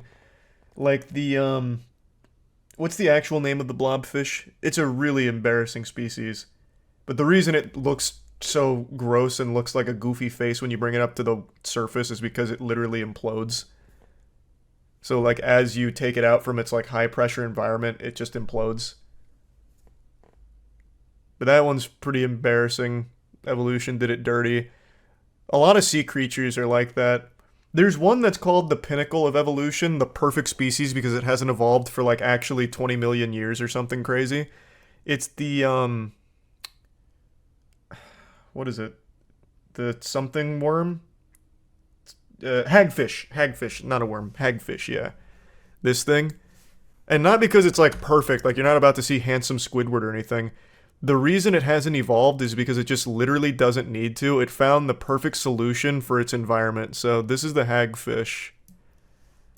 And what it does is it's just this gross-looking little worm thing that when it's either threatened or anything like that, it just excretes really, really thick slime. Super slimes. It just Nickelodeon slime times whatever's after it. And it clogs up its mouth and it kills whatever attacked it. The slime gets clogged up like in their gills and everything and they die. It's not worth killing and it's such a fucking hassle and it's actually really adept at surviving. All because it can super slime. Got a little sidetracked with hagfish once again, as is known to happen. Hagfish are a remarkable species of bewilderment. But back on the topic of sun bears. So, it is a real sun bear from everything I can tell. You know, of course, you know, I'm not a fucking zoologist here. I can't say beyond a shadow of a doubt that it's a sun bear for sure and not a man in a bear costume. But based on everything that I read and everything I researched, it's most likely a real sun bear. But I really love to suspend disbelief for a moment here and play with the idea that it's actually a man in a bear costume. What would be the goal? Let's start looking at this in a philosophical way and start speculating. If it is a man in a bear costume, or if it was a man in a bear costume, what could they possibly gain from that? Well, I've been racking my brain on it. So let's picture a dystopia where most animals are extinct, right? We're losing tons of animals all the time. There's a lot of species that are on the brink of the extinction. So let's just toy with the idea that all of them go extinct. Like that famous streamer clip, you know? The government's lying to us, the aliens aren't talking to us, the animals are leaving. All the animals leave, right? So now we've got nothing left. That's very bad for business at zoos. So, what if they spent a lot of resources and a lot of time developing very convincing costumes that look realistic enough to fool us into thinking we're looking at the legitimate species. So when there's no animals left, they can still fill zoo exhibits with, you know, people in costumes that'll work part-time when the zoo's open and then, you know, go home. They'll clock in, clock out in their costume, right? So it's species you're used to seeing in zoos, bears, giraffes, and all of that, and the costumes are really convincing, and maybe there's animatronic components to it, and this was their first attempt at trying to slip it in there to see if they were at a point where they could fool us with the costume. I don't think that's the case, but what if? What if it was? This was their first foray into like a alpha test, you know, seeing if the prototype's good enough to get people speculating on if it's a real bear or not, or if it's convincing enough that everyone assumes it's just a real sun bear. You know, it's just an interesting thought experiment. What could be the goal if it is a man in a bear costume? And that's the only conclusion I can come up with. Of course, it is not a man in a bear costume. It is most likely a very real sun bear. But who knows? You can't trust anyone. Not even bears. So, yeah, I just thought this was a fun little topic to go over briefly. That's really about it. See ya. This is going to be the most embarrassing thing I've ever admitted to in a video. I've had no problem over the last 14 years talking about it. Times I've sucked my own dick when I used to rub my own hand in my asshole just to smell it when I was younger. I talked about tons of embarrassing shit, but this right here is on a whole nother level, and it's genuinely painful for me to say this, but I've fucking sinned. I tried to watch Cuties. I say tried to watch because I only got through about 30 minutes before I turned it off. It is beyond repulsive. It is absolutely disgusting. The fact that Cuties is on Netflix is nothing shy of a crime, in my opinion. It is actual softcore child porn. I tried to give it the benefit of the doubt. I made that video talking about how maybe Netflix marketing just fucked it up and it's really not a movie that sexualizes kids, but it's significantly worse than I thought it would be, and according to every other YouTuber I've now watched, it is significantly worse than they thought it would be.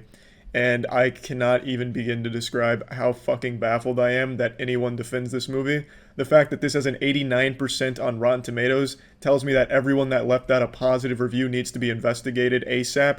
Fucking Jeffrey Epstein's ghost has come back from the grave to pay reviewers or something to give this positive reviews. I don't get it. In all possible definitions, this movie is an entire movie sexualizing children.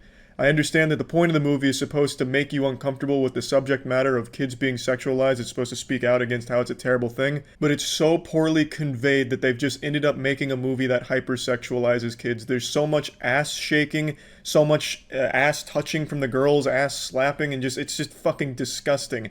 And the camera operator, I don't know who's working the camera for this movie. It must be Dan Schneider, because the camera operator's like going up each girl's ass crack, going like right up for a colonoscopy. When they spread their legs, he like fucking speed runs over there to get the camera as close as possible. And again, these are actual children actresses. These aren't adults playing kids. These are actual 11, 12-year-olds. They're children doing these disgusting fucking things. One of the worst ones, and this is, I can't even believe that this is allowed to be in the movie. One of the 11-year-old girls is in a tank top and panties, and then she's getting an exorcism where they're throwing water on her, and she's wearing a white shirt. So it's just a fucking wet t-shirt contest where then she breaks out into a fucking twerking frenzy because they've exorcised the demon of ass shaking. So then she's just like fucking twerking madly while fucking being splashed with water. It is unbelievable how anyone will try and defend this movie. Leave it to Twitter to make pedophilia a political issue. I don't think anyone on any side of the political spectrum should be advocating for a movie like this to exist. It does nothing to speak out against the sexualization of children and only contributes to the problem. Let me show you a review from a YouTuber who watched this movie, and let me show you what their takeaway was. And they're pretty hot. And you know, you can say whatever you want about me. It's not my fault. I didn't make them do that. They did that. That's the point. That's the whole point of the movie, is that you're supposed to be sitting there thinking, look at the blonde one. You're supposed to be sitting there holding these two thoughts in your head, and one, that these are kids, and the other, that they're hot. That's the message that people are walking away from the movie with. Pedophiles with the biggest smile on their face, pumping their fists in the air. Thanks, Netflix. Just for easily accessible fucking softcore child porn.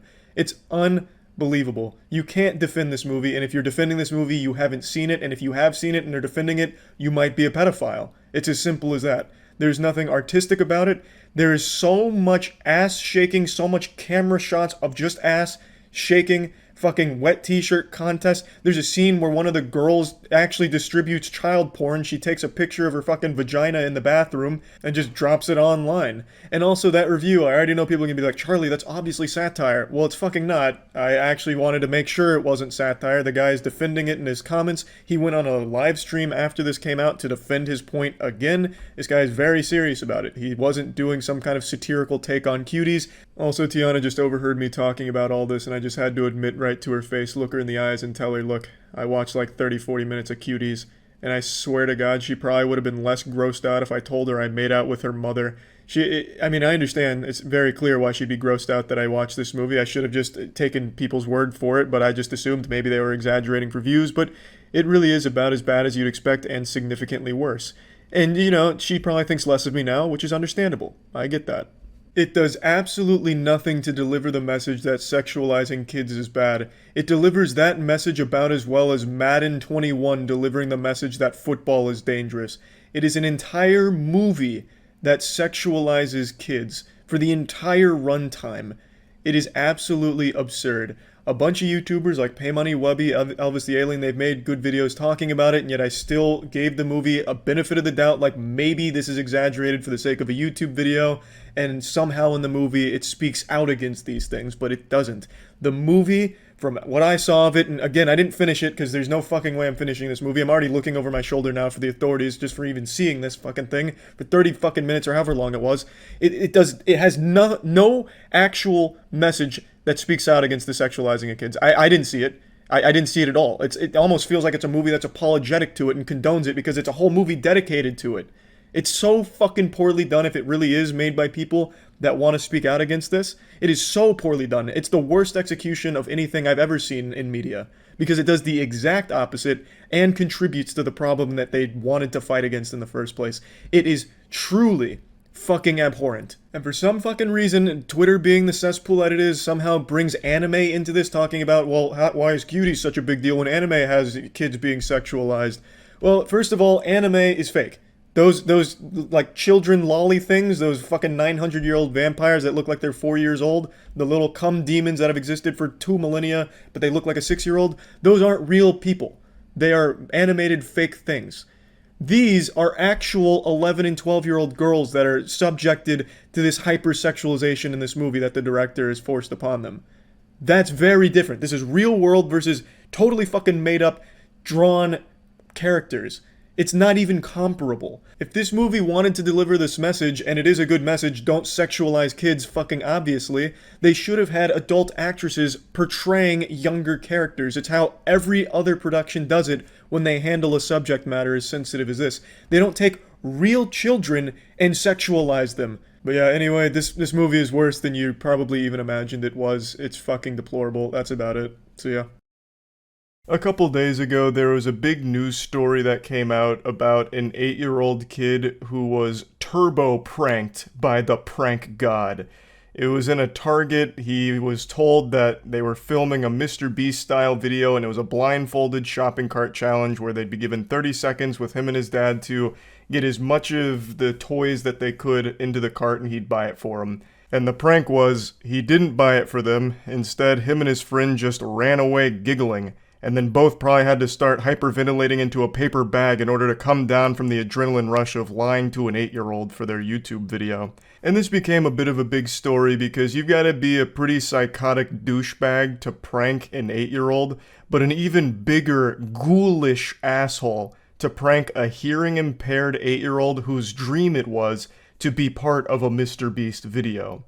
So let's go over this whole situation as well as his response, because this shameless lobotomite actually came forward and put his face on it, whereas previously, no one really knew who this was. But now, the mayor of Doofus Town has come forward with a press conference here in order to address it personally. So I can't wait to show you what this guy looks like and how he tries to rationalize it. Saturday for 8-year-old Gabe Lyles and his dad TJ, until 3 men walked up and said they were working with the YouTuber Mr. Beast. said that they wanted to do a fill the cart challenge where we would be blindfolded.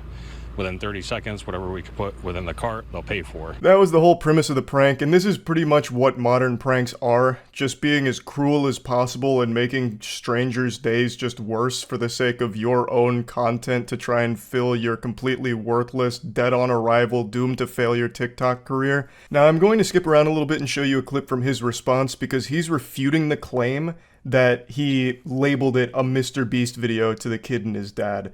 Not that it really matters that much, that doesn't really change how fucking degenerate this garbage is in the first place, but I will just show you that because he's trying to make it seem like in his response he's in the right, and that the dad is a liar, and insinuates that he's lying for the sake of clout, which is absolutely hilarious, the lack of self-awareness to make a claim like that from his position. We're working with the YouTuber, Mr. Beast. We're kind of like Mr. Beast, not really though.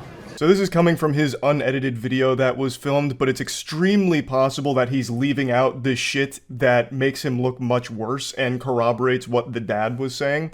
But regardless, let's say he's being 100% truthful here. Even just watching that clip, I think it's extremely easy to recognize why it'd be confusing and people would think that he was coming up like he was associated with Mr. Beast. He fucking ambushed these people in public and then said, it's time for a blindfolded shopping spree challenge, and then mentioned Mr. Beast. Like, I'm imagining he's coming from a privileged background where this maybe isn't that big of a deal, but to a family that doesn't come from that kind of background, this is a, like, dream come true moment. So just getting that opportunity, immediately your heart's going to be racing and you're going to, you know, maybe mishear a couple of things in excitement, not maliciously.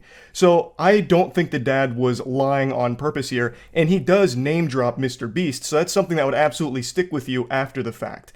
So I think it's very easy to get confused that this guy is associated with Mr. Beast. I don't think he was making that claim in order to lie on purpose here. Mr. Beast is one of Gabe's favorite YouTubers. He often makes videos about challenges where he gives away free stuff. So TJ and Gabe believed that the men were working with Mr. Beast. They both put on a blindfold and started filling their cart. And then TJ heard the men running away. I legitimately think being a prankster is one of the most pathetic things you can ever do with your life. I actually have more respect for people that'll just lick the toilet seats clean at a gas station. At least they're providing some kind of public service, whereas pranksters do nothing but bring the rest of the world down. It's like the last-ditch effort for talentless losers to try and make some kind of name for themselves or get some kind of attention or monetization out of, like, viral videos that are designed to make people hate you. So you're basically just turning your whole life into a punching bag and a spittoon for everyone to spit on you for, and hope that you get a couple of doubloons out of it along the way. There is nothing more embarrassing. I'd even go as far as to wager that if you ran a long-term scientific study on pranksters, you would find a high correlation behind being a prankster and being a cuck. I think one of the core things that drives someone to being a prankster is having a humiliation fetish, which is no different than cuckoldry. But at least with most cuckolds, it's a private fetish between consenting adults, whereas pranksters, their humiliation fetish has no one consenting to it and is just subjecting the public around them to it. It's making them victims of their humiliation fetish. All in all though, I just can't fucking stand public nuisance pranksters. Absolute dog shit content and absolutely horrible fucking losers. I just don't understand how someone has so little shame to prank an 8-year-old and think that they're somehow like a badass or a good prankster. My heart sank, 100%. The very last thing in this world I want to do is hurt him. It broke my heart because I thought my dreams were coming true. The shopping cart challenge was just a mean prank, and it was one comment in particular that upset TJ. My son leaned in and said that he couldn't hear them because he had to wear hearing aids, and they said that's why we are choosing you for this challenge. It is actually heartbreaking listening to the kid talk about this. It's very clear this meant a lot to him. This is like a life-changing moment for a child. Like, to actually have your dreams come true, your favorite YouTuber is doing your favorite challenge with you, like, that's something so special that he'd remember for the rest of his life. And now it will still be something he remembers for the rest of his life, but in a very negative way. He'll remember this as the day he realized he can't just fucking trust people in the world anymore. It's like the first time you get scammed in RuneScape. Now, the father mentioned that the child is hearing impaired and that the pranksters said that, you know, that's why we want to do this challenge with you. And this is something that The prankster in question is once again refuting. And they said that's why we are choosing you for this challenge, because of the hearing loss. Do you guys want to be in a quick video? The Southington town. And that's his proof that he didn't know about the hearing impairment. That one literally split-second clip. Not exactly the most robust evidence. Didn't build the best defense case here. Once again, he very easily could have just cut out the part where the hearing impairment was mentioned. I don't know what was or was not said there. I don't have access to the security camera feed there at the store or anything. But I'm much more inclined to believe the father and the child here, the victims of the prank, as opposed to this fucking asshole, who very easily could just not show those parts. The Southington Town Commission for Persons with Disabilities gave TJ a $200 gift card, and Target matched it. On Sunday, Gabe's dreams of a shopping spree came true. I pick out Nerf guns, water balloons, and water guns. At least there's a happy ending to the story. He did get to have his shopping spree and get the toys that he wanted to get. And he seems to have like a really great positive attitude in general. So I'm super happy to hear that there was some kindness shown his way to let him actually be able to do the shopping spree. And now I want to add on to that happy ending by insulting the prankster who proudly showcases himself as the one behind it. So let's make fun of this asshole. Before we continue the video, I just want to clear the air for anyone that hates me right now, that wants to rip off my beard or shave my eyebrows or rip my ears off or something. It's almost sadder than the prank itself that he called that little pube patch on his chin a beard. That's not a beard, man. It's a group of taint hairs on your chin. That hair on your chin is what most people have on their gooch. I really hope you don't go around saying that you have a beard, because that's even more embarrassing and delusional than you thinking that pranking an 8-year-old for your TikTok or YouTube channel was a good idea. The fact that you call that a beard is sickening. Also, I love that he immediately tries to showcase his quirky personality. Oh, you guys must hate me and want to, pull my ears off. How wacky and random. So this is like the personality of a prankster. Fucking lame as shit. I already know this is the kind of guy who, when hanging out with his friends, makes stupid faces and goofy noises in order to be the clown, in order to make people laugh. Like he's performing at a child's birthday party. I did not know that kid was deaf. I did not know that, alright? It wouldn't have mattered whether you knew or not. You would have still done and posted the prank all the same. In fact, you can't even help but smile about it right here. Can't even pretend to care for a single iota of a second. I also couldn't help but notice that he's got the no parking sign behind him and another sign behind that. So this fucking goofball is one of those dumb idiots that steals public signs and proudly puts them in their room. We made fun of people that did that back in college, fucking 8 years ago. For those that don't know, it was a little bit of a trend for a while where people would get rowdy or they'd be drunk and they'd like steal a public sign, like a no parking sign, and they put it in their dorm room.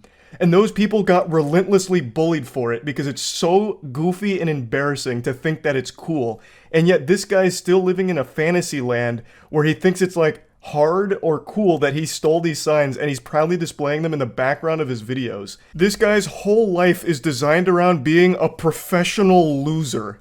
And the dad is exaggerating it and lying to the news because what happened. I thought it was funny, but I also was kind of mad because he lied about me and my friends, and that kind of got me upset because it didn't get me upset because he deserved the money. He got the money out of it, but he tried to make us look like we were super bad guys. We were just being bad guys. All right. Well, that clears it up then. All's right in the world. They weren't being super bad guys. They were just being bad guys. Just the classic prank an 8-year-old, get their hopes up, make them believe their dreams are coming true before you bring that all crashing down and then use them for your content to try and get some kind of money or career out of it. Not super bad guys by any means, just like moderately bad guys. So, makes sense now that he's really helped clear the air here and clear everything up. So yeah, this guy sucks, his friends suck, pranksters in general like this suck, fucking public nuisance pranksters are horrible. That's about it. So yeah. There's a video floating around right now that has to be the worst celebration I have ever seen. Now, something I've said for a while that no one really thinks about is that celebrations can sometimes be dangerous.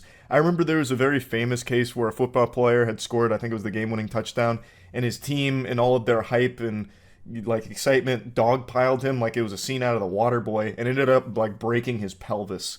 And I think that ended his career. But I also will never forget when I was a kid, I actually watched Bill Gramatica, who was the kicker for the Cardinals at the time, tear his ACL through a very simple celebration after a first quarter field goal. So what happened with Bill Gramatica is he kicked this field goal, he's like, yeah, fuck yeah! And then to celebrate, he did one of these. How wild would that have been if I blew out my ACL doing it? But he gave a little leap, pumped his fist, and upon landing, blew out his ACL, MCL, DVD, VHS, CBS, and BBL. Like, absolutely annihilated his knee, and his career was never quite the same. But even with these historic celebration blunders, the one I'm about to show you today, I still feel is worse. 5 points go to Shane Byrne, 20 to Alex Lowe's, Josh Brooks on 16, Kirkham 13, Bridewell 11, Keith Farmer on 10, and the rest down to 10th place Josh Waters. Shaky Byrne then the 42nd race win of his British Superbike career, the perfect start as, Josh Brooks there giving very unkindly dousing the MCE insurance girls who sensibly got their crash helmets. Oh dear me, they haven't got that crash helmet under there, Shaky, thank you very much. Alex Lowe's in second place there, Samsung Honda, very sensibly realising with about 4 laps to go that Shaky had the legs on him and he would just... You ever get so excited you just sexually assault someone? Like, I'm pretty sure that would be classified as sexual assault, right? Like, you can't just start putting things up people's orifices without their consent, no matter what the context is. Like, this is clearly not in the script. He, like, goes under her skirt and then blasts the champagne shower there like some kind of geyser, like a volcanic eruption. That's just downright diabolical, and I know it was probably painful, too. Now, I've never butt-chugged, but I have to imagine getting alcohol forcibly shot up your asshole is going to hurt. And contrary to popular belief, I don't have a vagina, but if I did, I would imagine that would be equally as painful having all of that shot there too. It would sting and burn. Like, if I was getting alcohol being blasted up my bussy, I'm screaming. Like, let's say Moist Esports wins the Apex World Championship this year, and Matt decides to celebrate by hitting me with, like, the 1,000 years of pain. I'm pressing charges. Now, real quick, I want to jump in here and give all of you watching something to celebrate. Plague Seeker issue 1 is here. My newest comic book series. It's 80 pages of just the most beautiful, most over-the-top, fucking violent, raw action you'll ever see in a comic book. I swear to God. As I mentioned with Plague Seeker, I was heavily inspired by Berserk for this one. And every single page of this is just a masterpiece. The artist, Vampire Tranel, absolutely knocked it out of the park. Like, no matter where you go in here, it's like a beautiful piece that you'd want to hang on your wall. So, issue 1 is here. You can find it at badegg.co. It's written by myself and Jackson, and the entire team put together something super special here. The artist is Vampire Tranel, extremely talented. The lettering is done by Dave Sharp. So yeah, definitely go pick up a copy at Plague Seeker. There'll be a link to it in the description, badegg.co. Also, it's more than just action, by the way. It's just, I think the action in issue 1 goes so fucking hog wild, like Insano style, that I can't help but mention it. Now, admittedly, I'm not super familiar with Superbike and the traditions when it comes to celebrations, but I still feel terrible for these podium girls here, because for some reason, all 3 of the dudes on stage there are showering just them in the champagne, and it doesn't seem like they like it, and even the announcer was like, oh my, that is very unkind. To the first guy who's just behind him super soaking them with the champagne, he's just sitting there using them like target practice for it. For some reason. Like, is that normal? Is that what they're there for? Just to be like a sponge for champagne? That sucks. But even if that is the role that they agreed to, they clearly did not agree to having someone go underneath and like violate them with champagne. That is very much crossing a line. That is not part of their contract, I imagine. The whole celebration is just weird from all 3 of them. So obviously the main guy who goes under her skirt, his name is Shane Byrne, or Shaky as they call him. But the other 2 guys as well, I don't really understand it. All of them targeted the 2 podium girls, when in every other celebration for every other sport, usually the champagne shower is towards the crowd, or like each other, or like their team. Not just like the 2 girls standing there at the podium. It just feels weird, but for some reason, all three of the dudes just come up and start, like, blasting them with champagne like they had a grudge against them. It was like a hazing ritual or something. They were, like fucking bullying them with the champagne. Maybe they were, you know, bad blood between them or something, but it just seemed, like, brutal. Like, it seemed like they had, like, a bone to pick with them. Now, after this started to make the rounds in 2021, Shaky did come forward to issue an apology in regards to the situation. I'm aware of a video that's currently circulating on social media of myself in 2013 where I inappropriately sprayed a promotional lady with champagne on the podium. I'd like to say I deeply regret what I did that day and I'm truly sorry. I'd like to apologise not just to the lady but to the other women on the podium that day, to all of my fans and to anybody else that's been offended by my actions. I can only apologise and I'm truly sorry. Super short, super simple, just saying that he deeply regrets what he did, he apologizes for it, says sorry to all those affected, and is trying to close the book on all of it. I still can't quite wrap my head around how this celebration even crossed his mind as appropriate or some kind of good idea. Like, I understand getting lost in, like, excitement, right? Like, I've celebrated some super important achievements in my life, like checkmating XQC in 6 moves and then going on to win the entire chess tournament, which is where the entire throbbing celebration from me came from. But at no point was I ever so excited that all common sense and reasoning just went out the window. I understand celebrations that lead to injury far more than I understand this celebration that led to an enema. Like, Bill Grammatica celebrating like, yeah! And then blowing out his ACL, I get, like, you're fucking pumped, you jump and you hurt yourself. Unlucky. Or another football player, I remember, got like a sack, and then he jumped up in the air and stomped both feet down, and he like broke his leg doing it. Those I get. Like, you're excited, you let out a bunch of steam all at once, and then you end up just breaking your body from it. But this, he was so excited that he just goes to like fucking Neanderthal brain. He's like, "Whoa!" And then like shoots champagne up her butthole. That shit just doesn't make any sense at all. But yeah, I saw this today, and I just had to talk about it a little bit. That it has to be the worst celebration I've ever seen.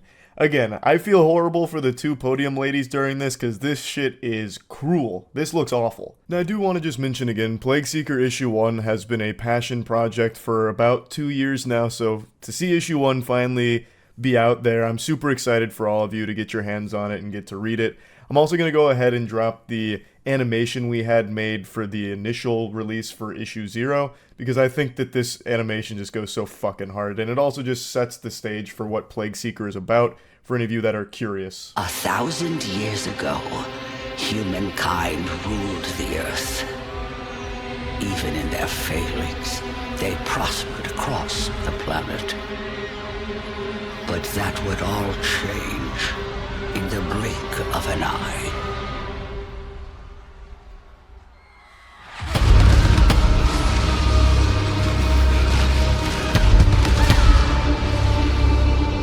We called it the Calamity. Those who persevered beyond the impact never truly survived. The mutations made them something more than human. It drove them mad. Those closest to the Calamity were transformed completely. Known as plagues, their overwhelming power leaves all helpless as they seek to dominate our world. The worst of them were born where nothing had the right to survive. Terrifying beings known to us as the Great Plagues. 8 in total spread themselves across the planet, each ruling their own territory. Without mercy, they shaped our world. And yet there was one that not a soul dare speak of. Born at the very center of the impact. A plague far different than all the others.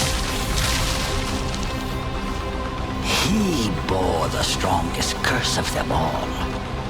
An insatiable hunger to devour the other 8. The Plague Seeker.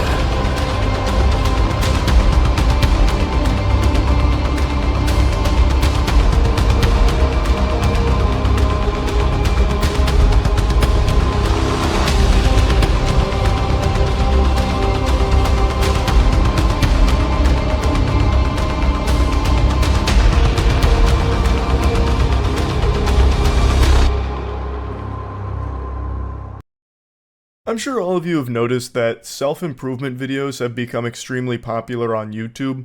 I don't think there's anything necessarily wrong with that. I totally understand that since so many people in society are more isolated now from other human beings than ever, oftentimes they'll turn their attention to the internet to get like some basic advice on certain things, and I get that it can be helpful to some people, but it's become a huge market and that's made it ripe for exploitation. So there's been this rise in AI-generated self-improvement gurus, and they all make the exact same video with the exact same life hacks. So you want to get a woman? Well, you need to be a high-value man, an alpha male. That means brushing your teeth, combing your hair, eat well, sleep well, go to the gym. You'll be drowning in sodden beef curtains in no time if you follow this advice that no one else is telling you, because no one wants you to know it. They want to keep you in the dark as a sad cuck beta male. And it's just that shit over and over and over again. And I wanted to show one channel that I found today that had me giggling, that is the embodiment of this entire trend. It's a channel called Far From Weak, and it's a picture of Kratos, and the guy behind it isn't using an AI voice like all of the other channels. It's his actual voice, but he puts a filter on it to artificially deepen it so it sounds more like Kratos and more masculine. And not to immediately start taking shots here, but to me that sounds far from strong. You're afraid to use your real voice for fear of ridicule, so instead you use effects to make it sound deeper than it is. To me that sounds pretty weak, but let's go ahead and go over his most popular video here. There are guys out there that attract the highest quality of girls, and they do so effortlessly. On the other side, you will find many guys that can't get laid, and that is why they are bitter. He makes it sound so haunting, like he's the Zodiac killer or something, and he's trying so hard to make his voice deeper so that way it's helping with the pitch shifting to bring it down so it sounds a little more natural. So he's getting up in there and letting it get real raspy. Here are the secret 3 tips to getting so much pussy your cock will fall off. The truth is that girls can make life more fun. It is always good to focus on yourself, but you have to stay honest with yourself.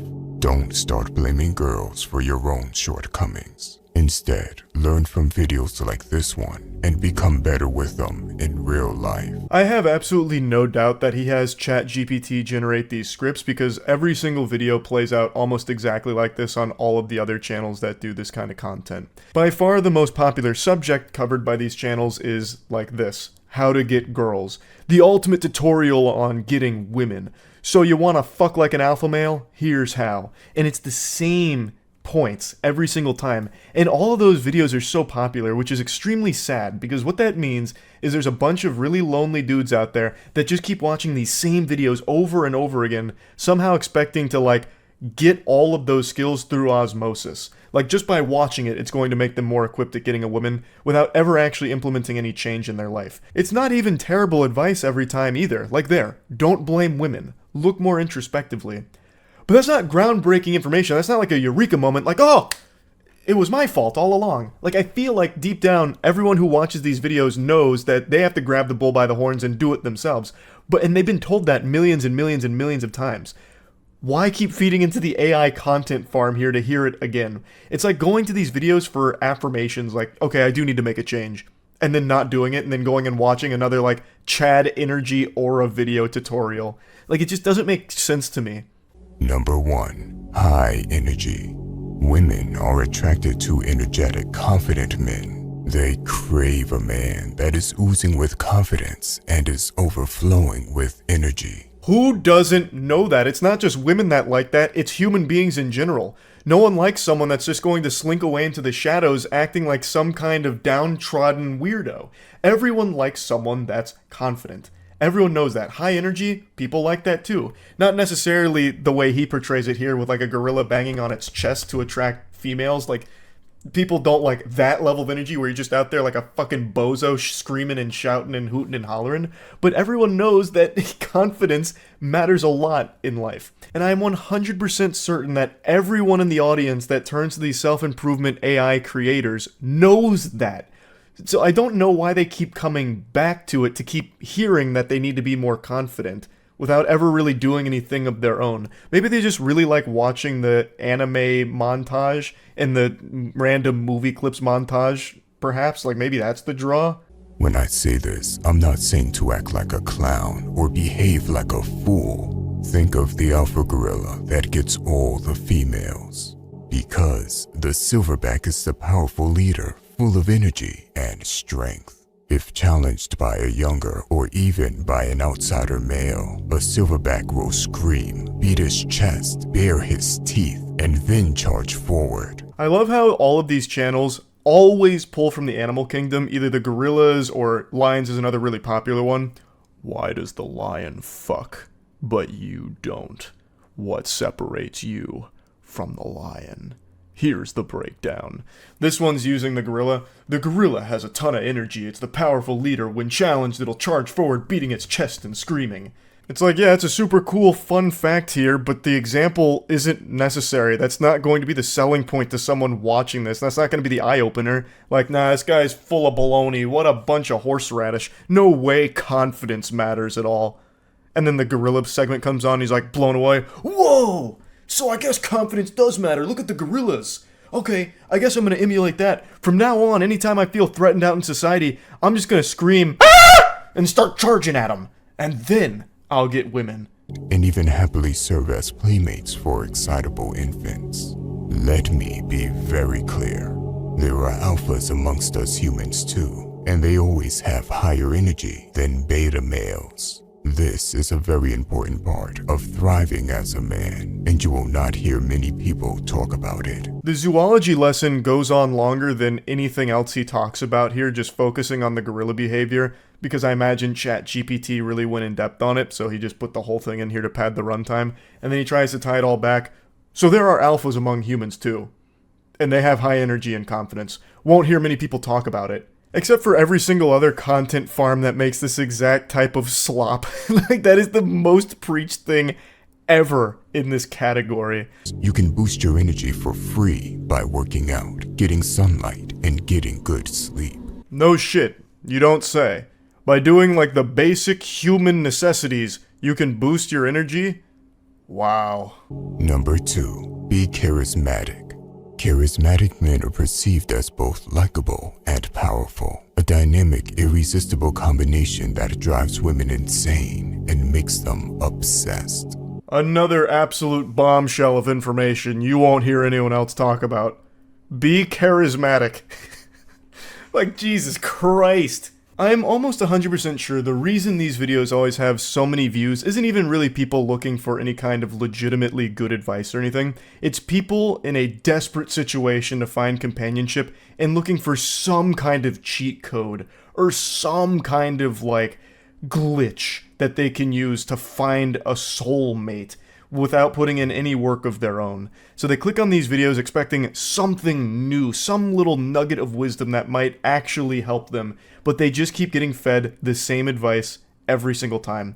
Granted, it's not bad advice, like having confidence and charisma is extremely important, but that's not why people are clicking on the video. Everyone knows that shit. I really feel like the reason they get engagement is because it's people truly searching for this fucking, like, I don't know, super soldier potion like Captain America so they can overnight be the Adonis they dream of. To be charismatic, you have to be able to listen more than you talk. This will make you more mysterious, and it makes the other person feel important and good about themselves. Ask questions, maintain eye contact, smile, frown, nod, respond. This is like some kind of program that would be used by aliens to try and help them figure out what human expression is like. No shit. When you're in a conversation, you should be engaging with it. Obviously. Now, the advice about listening more than you talk, I think that's legitimately good advice. Not because it builds you up as some kind of mysterious anime character or whatever, but because that's just a genuinely good thing to do, so that way you can process what's being talked about and legitimately conversate about it, as opposed to just overpowering the other person in this conversation where you treat it like some kind of war. Again, that's not even like an incorrect point to make. It's just a point that's been made a billion times before, and it's just being pumped out by AI self-improvement gurus out the wazoo, and they're making tons of money off it. Number 3, smell good, dress good. While we're taught not to judge a book by its cover, first impressions always matter. Zoinks! You don't say! Smell good, huh? Who would have guessed that that would be important in getting ladies? You're telling me you can't run around smelling like turbo ass? Gonna have to take notes there so I remember that. That's big. What a huge revelation there. Broke new ground. And then dress good? You gotta dress well? Oh man. This is big stuff. The first step to smelling good is to not smell bad. Make sure you take care of your hygiene, shower every day, and use some natural form of soap. Make sure your mouth hygiene is good. I've said this before, but YouTubers have become like parents to a lot of their audience. This is just telling you the most basic shit you've ever heard in your life. The trick to smelling good is not smelling bad. Who is this, Socrates? Man, this wisdom is profound. Really makes you stop and think. But anyway, there's no, you get the point. There's no reason for me to keep going through the videos. You get what the channel is. I have to go away for a while. This isn't clickbait or some pathetic attempt to get views. I will actually vanish by the end of this video. He has to go away for a while because he's being hunted by the Illuminati shadow government that's trying to take him down for being too powerful and revealing the secrets on how to get laid. So this is his goodbye video. And in it, he talks about the movement, which he is extremely proud of and wants to continue to spread the movement. Our movement is better than that. Besides, I have many other faceless channels that bring in consistent money even when I sleep. There's no reason for me to milk content since money is of no concern to me. So, the question is, what would take our movement to the next level? His movement is just basic ChatGPT self-improvement advice. The most by-the-numbers, basic surface-level shit you could ever imagine in terms of how to help yourself. That's it. That's his movement. But what he drops here is something I find very interesting. He claims to have many other faceless channels just like this one that are generating a ton of income for him. And I believe it. I would imagine he has an entire network of channels just like this because you can spit these videos out super quick and super easy. I imagine he doesn't even use his voice for the other ones. He probably does just use canned AI voices, which makes it even lower lift and even bigger return. Less time, more money. That's exactly the kind of world we're entering into in the digital space. We're seeing it a lot with shorts right now. That's been a huge talking point for a lot of people recently, is all of the AI generated shorts. YouTube recently rolled out something where you have to click to disclose whether or not the video is AI generated content. It's supposed to help viewers distinguish real from synthetic content. And that is going to be something that's going to get really tricky down the line too. And this guy is far from the only one that's doing this. There's actually tons of people that are super open about their AI usage and content farm. So I think it was like 2 or 3 weeks ago, there was a shorts creator who was talking about how he's making 15 to 20K a month just by using ChatGPT to generate things like top 10 reptile facts. And then the only thing he has to do is compile random reptile videos that he finds on YouTube, throw it into a short, and he's making a ton of money doing that. This guy is doing it for self-improvement. He's just taking like the most general self-improvement topics, how to get women, how to be more attractive, what alpha males do versus beta males, that kind of thing. It generates the script, and then all he has to do is just randomly grab anime moments and movie moments and put them into the video, and that's it. Ship it. And he says he has tons of other channels that do similar things to make him tons of money. There's a lot of people that are doing this now. And it's something that is only growing in popularity. It is so fucking dystopian, and I just had to talk about it a little bit here. So yeah, that's really about it. So yeah. Everyone knows that public nuisance streamers that go around harassing strangers, causing a commotion, and just making everyone's lives around them more miserable suck.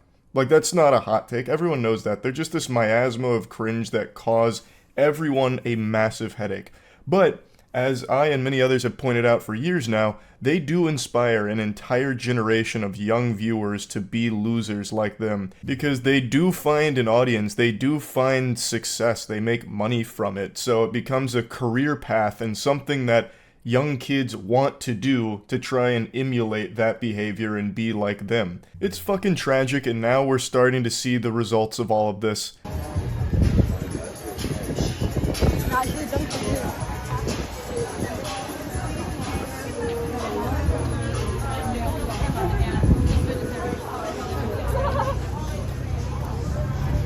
What the fuck? Put your hand in my food again, and I'm throwing all of your phones. Hey, you're not touching our phone. Don't put your hand in my food again. Do not do that. You don't do that. This young whippersnapper can't be older than 11 years old, and he's already becoming a scourge. He's trying to do what all of the other public nuisance streamers do by just being a societal hemorrhoid. He still has his baby teeth. He hasn't even gotten his adult teeth yet, and he's already doing this shit.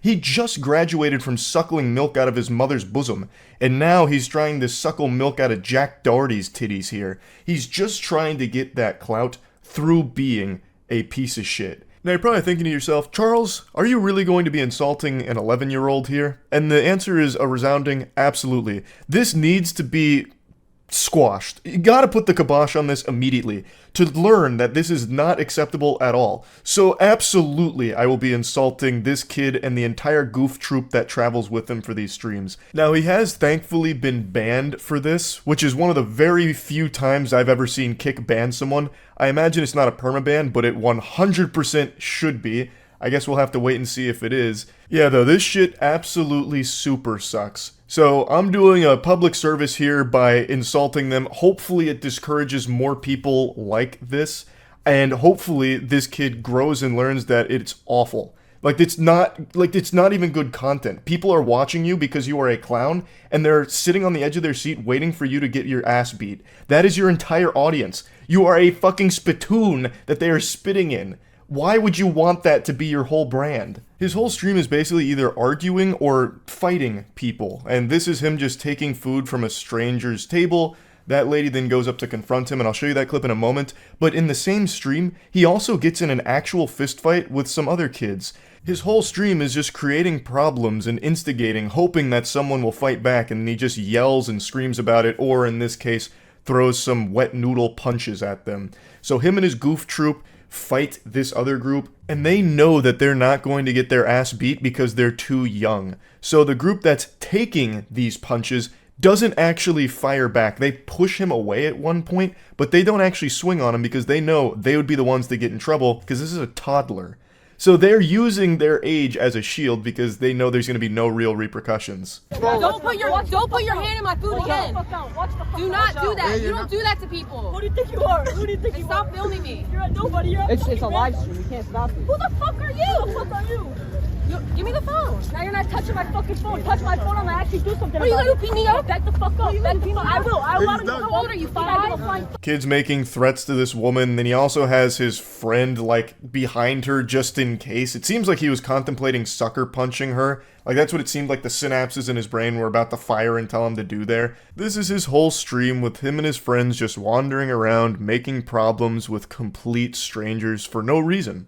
And I'm also using the term friends very loosey-goosey here because I have a hunch that they're not actually his friends. They probably can't stand to be around this annoying shit stain. They're just here because he has some viewers and they're trying to elevate themselves. That's typically how these stories go. I think it's also worth mentioning that he has clearly been heavily inspired by Jack Doherty. Jack Doherty is another public nuisance streamer who does this exact same style of content where he just travels around, makes problems, causes a ruckus, and he has a bodyguard with him so that when anyone tries to confront Jack, the bodyguard steps in and either attacks that person or scares them away and sizes them up, gets them out of there to protect Jack Doherty from the consequences of his actions while Jack peeks around the bodyguard still lobbing insults at him like a real tough guy. Also, Jack Doherty is probably about the same size as this 11-year-old.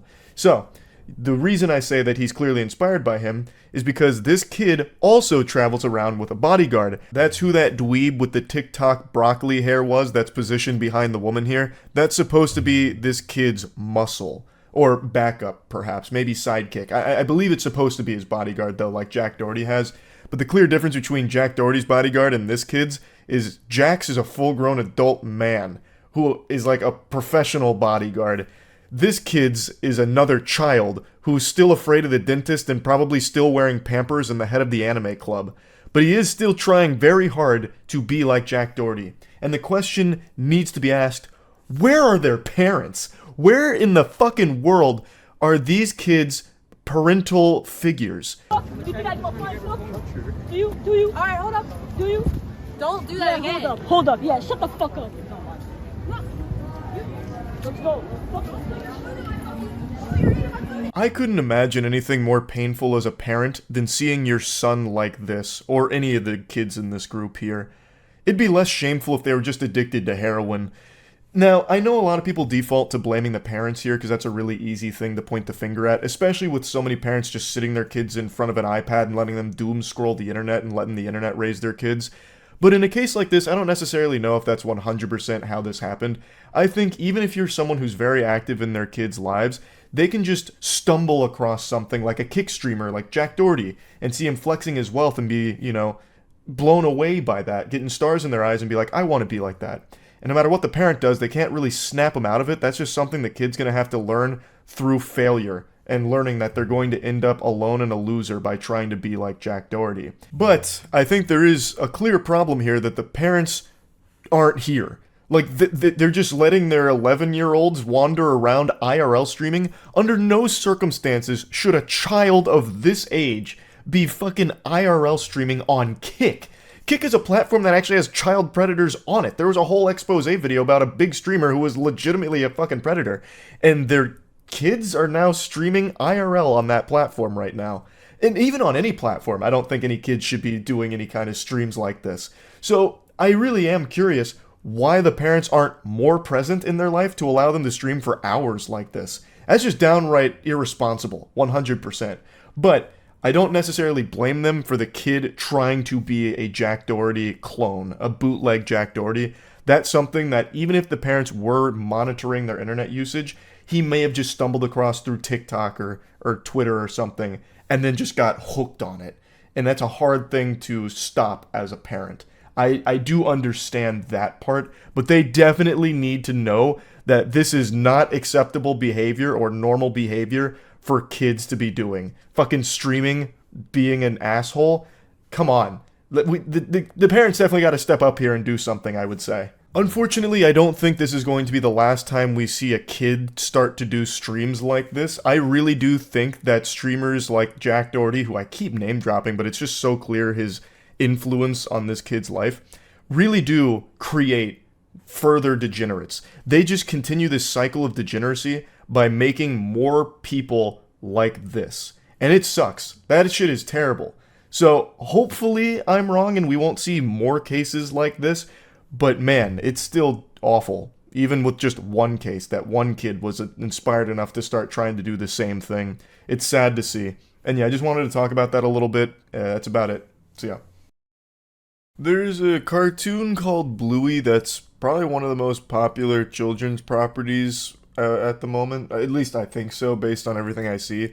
It's hard to know for sure because what I see from Bluey is people fighting about it, like on Twitter all the time.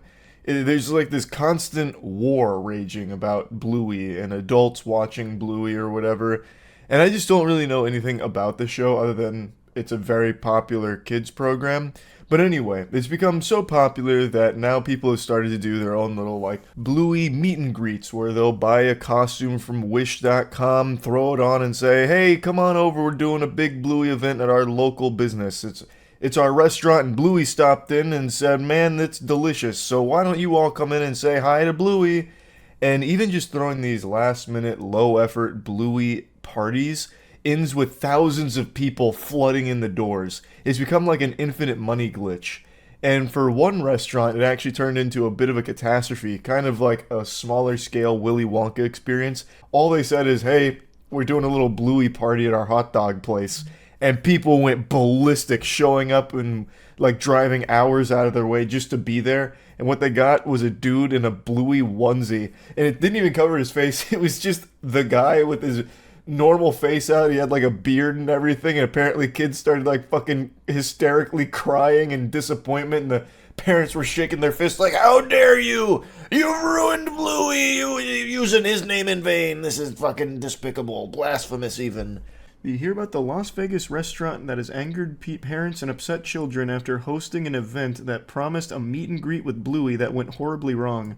Is that what that other chatter was talking about? They called it like the Bluey Doomsday or whatever?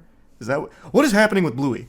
I keep seeing Bluey as like some kind of drama talking point online, and I know nothing about it. All I know is it's a very, very popular kids program. What's happening? Has he been hijacked? being exploited by demons or something out here? Let's see, Bluey meet and greet. Did he show up smoking a cigarette? Like what? I don't understand.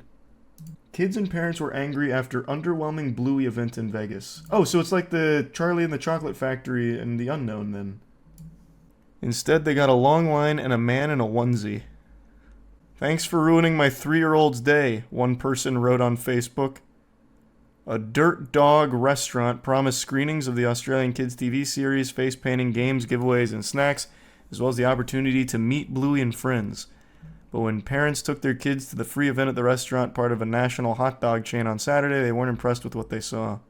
Timu Bluey costume. It's a guy in Bluey pajamas. It's not even an actual character costume. Well, I don't know a whole bunch about Bluey, but this looks pretty good to me. They just asked one of their employees to put this on. They found it at Walmart. It just said rip it.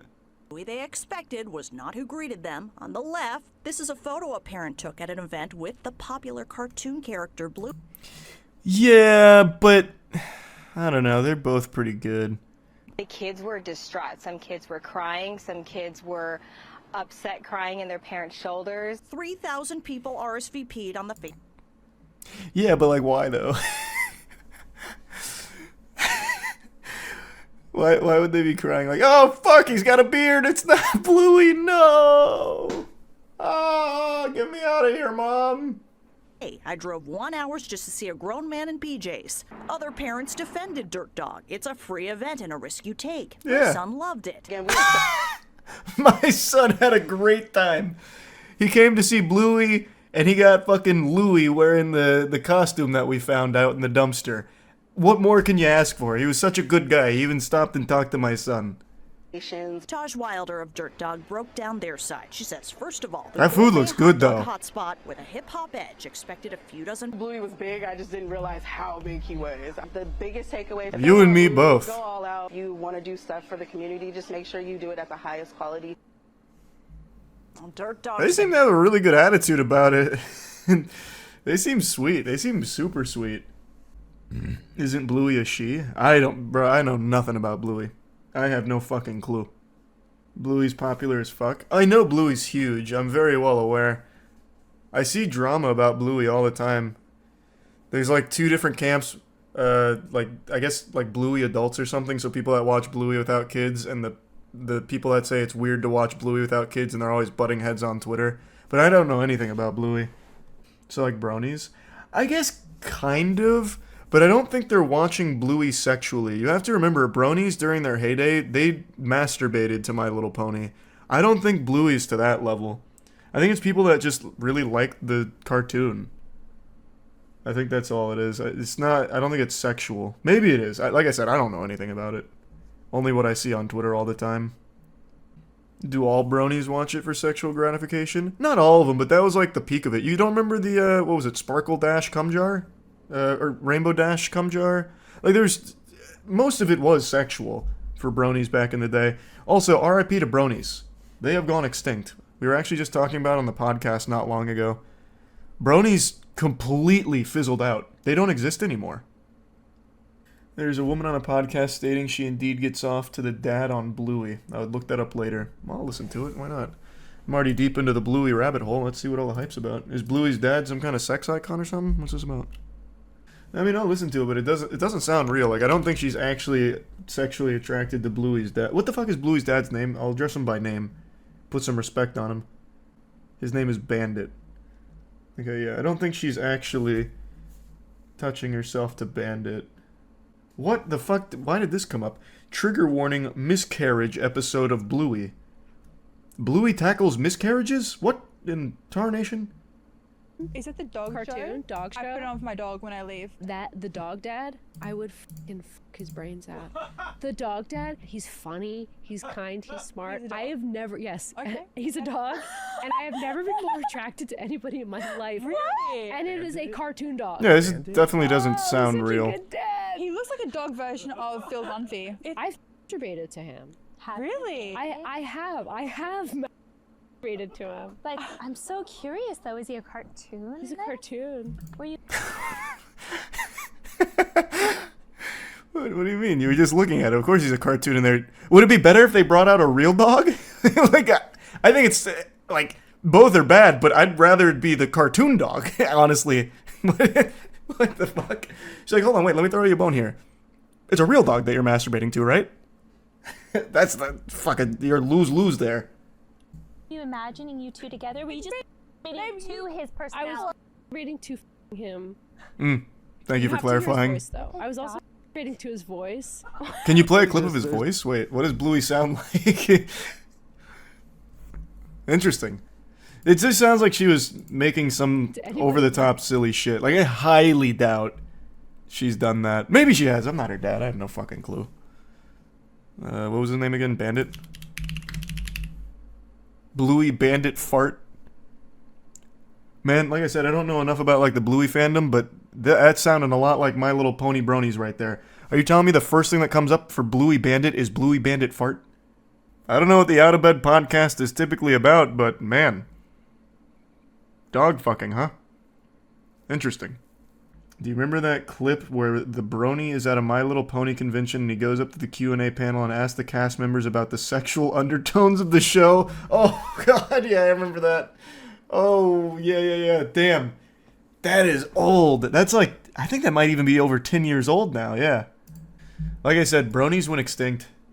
They didn't even get, like, replaced by anything. They didn't, like, venture off into other fandoms. Bronies just vanished. I don't know what happened. Maybe there was, like, a great rapture or something, and they all went to, like, the My Little Pony Rainbow in the Sky. I don't really know, but they just aren't around anymore. There's a membership, Carter. Have you seen the video of that brony who confessed to his dad on the phone that he jerks off to My Little Pony? He said it's called clopping dad. Is it real? I don't think so. And I don't think this is where the term clopping came from. My friends are bronies, and I actually make animations and art for the brony community. Man, speaking of extinction, do you remember Skype? Jesus Christ. I'm glad we evolved past Skype. Actual, just official malware. Why you always underscored your fucking computer whenever I walk in? That's why you always turned off your monitor? That's another thing. I kind of watch porn relating to ponies. What? See, he's laughing about it. It's not real. That is still a crazy thing to do with your dad, though. Dad, I'm gonna give you a call real quick and just go with it. What? It's called clopping. What? What are you? What? Are you fucking with me? No, it's called clopping, Dad.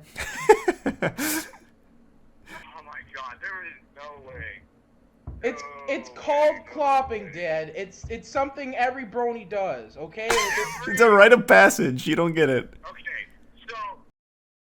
If you've got a full belly, prepare yourself because you might just puke upon seeing and listening to this unbelievable, embarrassing cringe.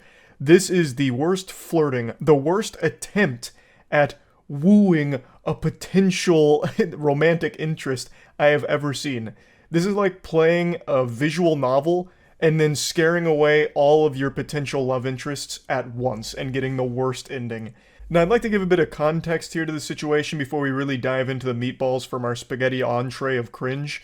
A user on Twitter posted screenshots as well as videos from a random guy who had reached out to her on Facebook because he had seen her on a dating app.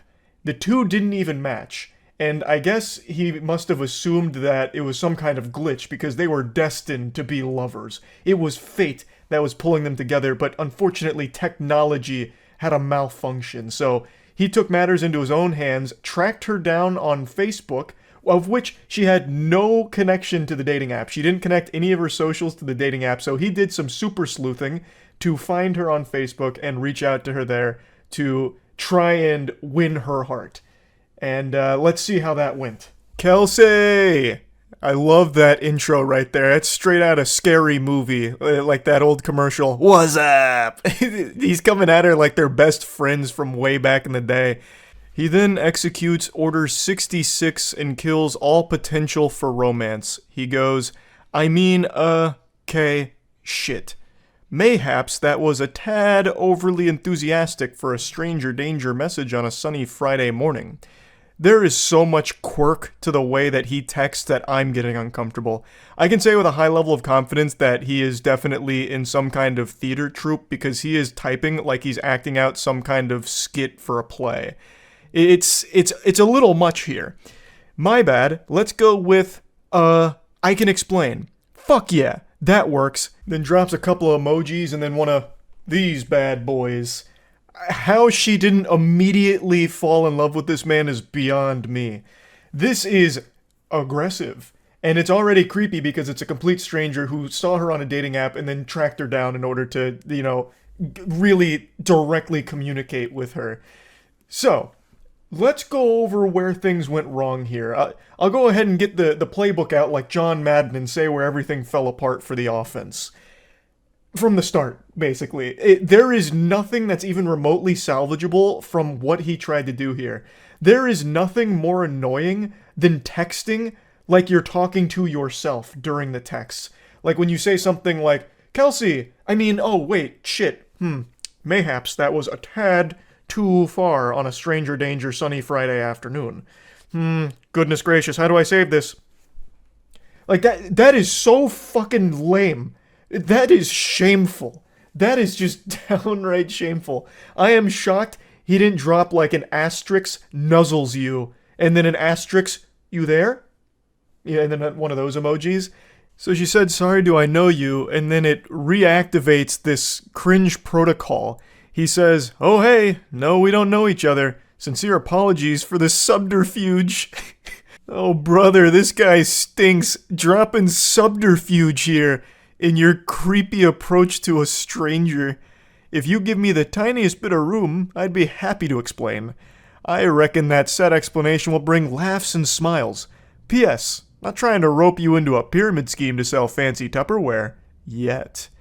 He's trying very hard to be self-aware, and when he starts sending his voice memos to her, he reiterates 1,000 times like, this is weird, you're probably gonna think I'm weird, and then just keeps doing it. He sends so many voice messages that go for a long, long time. It's making my voice crack because of how fucking embarrassing it is.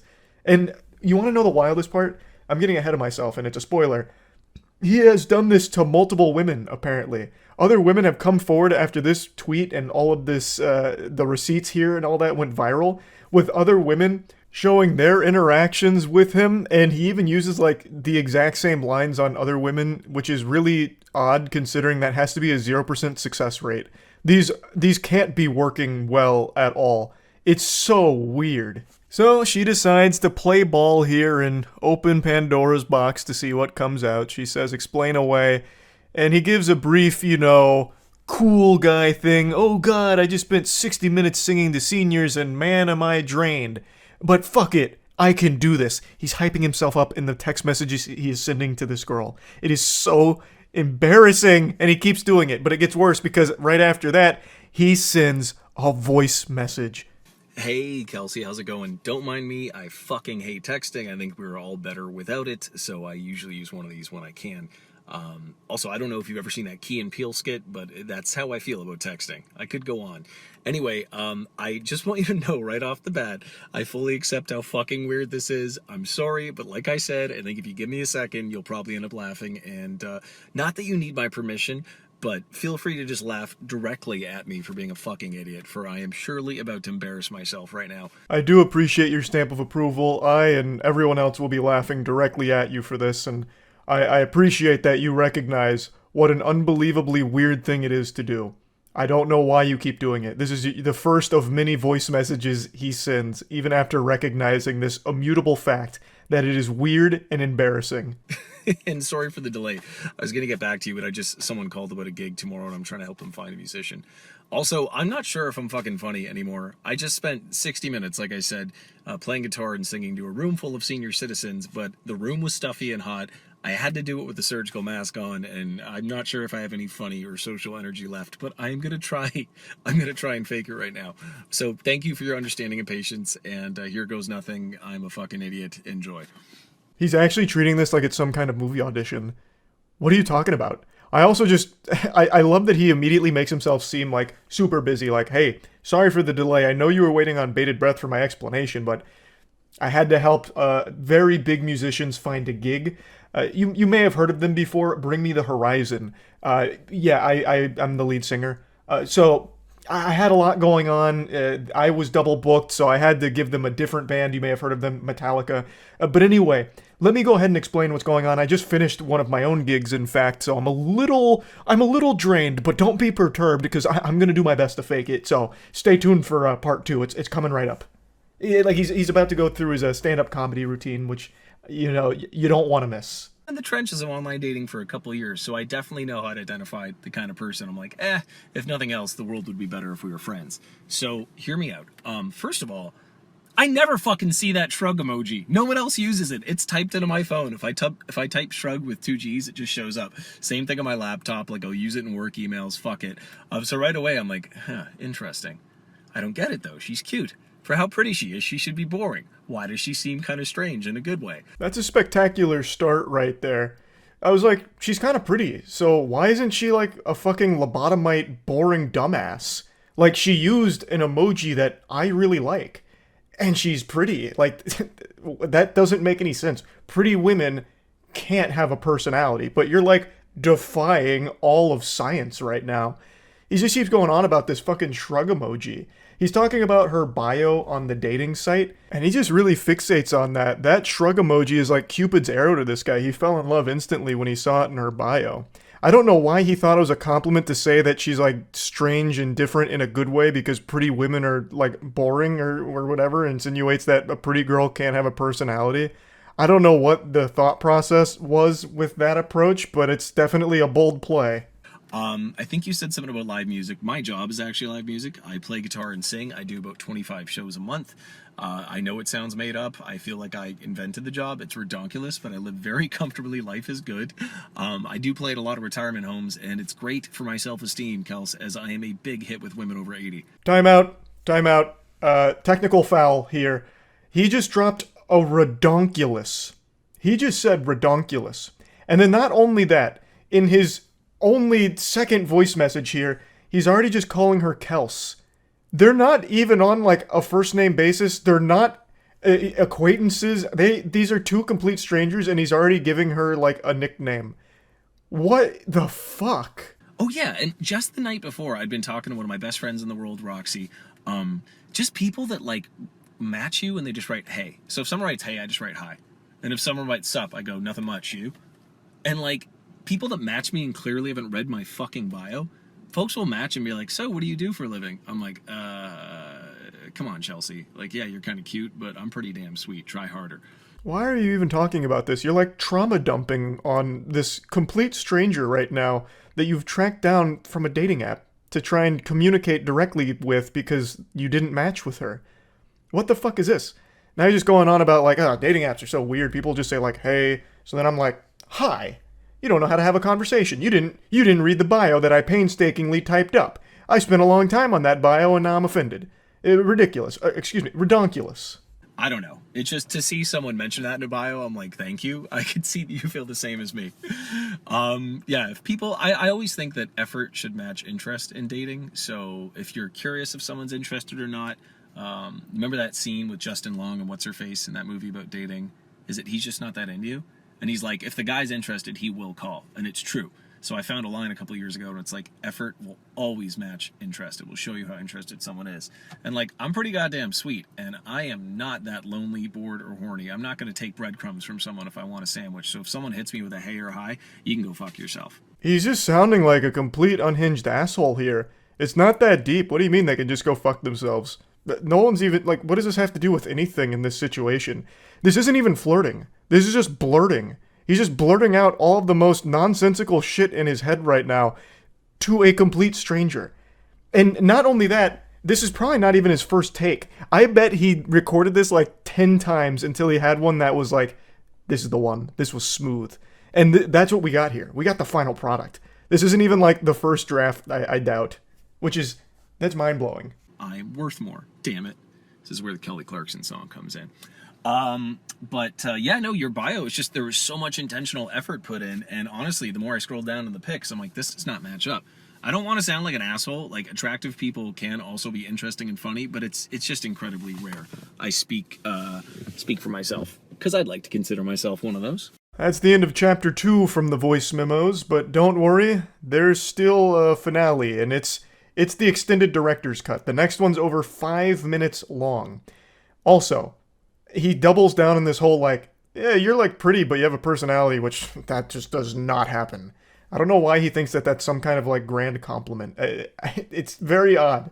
Now, before playing the 5-minute, 30-second monologue here, he must have seen that she listened to it. He's like, gotcha! Yeah, I gotcha! Red-handed, you listen to it. Curiosity got the better of you. And then she says, dude, so you saw me on Bumble and found me on Facebook? How? Clearly very creeped out by it, understandably. And then he goes, oh, I honestly just typed in Kelsey and I guess I got lucky. I figured because you put live music we might have some friends in common or something. I blame Zuckerberg, and then laughing emoji. Which contradicts everything that he's said here, because he's constantly talking and referencing her bio, which I think is referring to her dating profile bio, especially because he does mention, like, online dating with Hayes and highs and shit. So I don't even know why he thought that would somehow save the situation. Like, she'd be fooled by it. For the love of fuck, I was like 2 minutes into one, and it was awesome and funny, and I was so proud of it, and then someone called me again about a gig this evening, and it's like, you know that thing where your friends know you're busy or you're on a date or something, and then that's when they decide to call? Jesus Christ. Excellent. Chef's kiss. This is how you start a romantic message. Ah, for the love of fuck. I was in the middle of something spectacular. You were gonna love it, Kels. You were gonna love it. Trust me.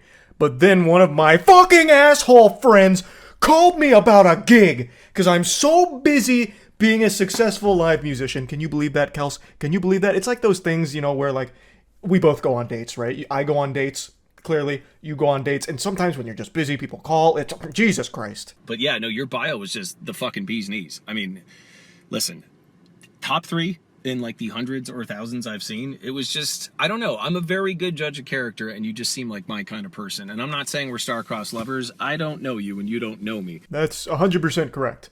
You don't know each other. So why are you doing this? This is not how you get to know someone. This is concerning. Also, you should never admit to seeing hundreds or thousands of dating profile bios. That makes you sound very desperate, that you spend all of your time on these dating apps, perusing it, cruising around, and if you don't match with someone you found attractive or interesting based on their bio, you go out of your way to find them elsewhere to try and talk to them, which is very scary behavior. I fully accept how strange and unconventional this is. I got a vibe, and I figured I gotta go with it. I was, like, in a really good mood that day. I don't know. I'm totally winging it.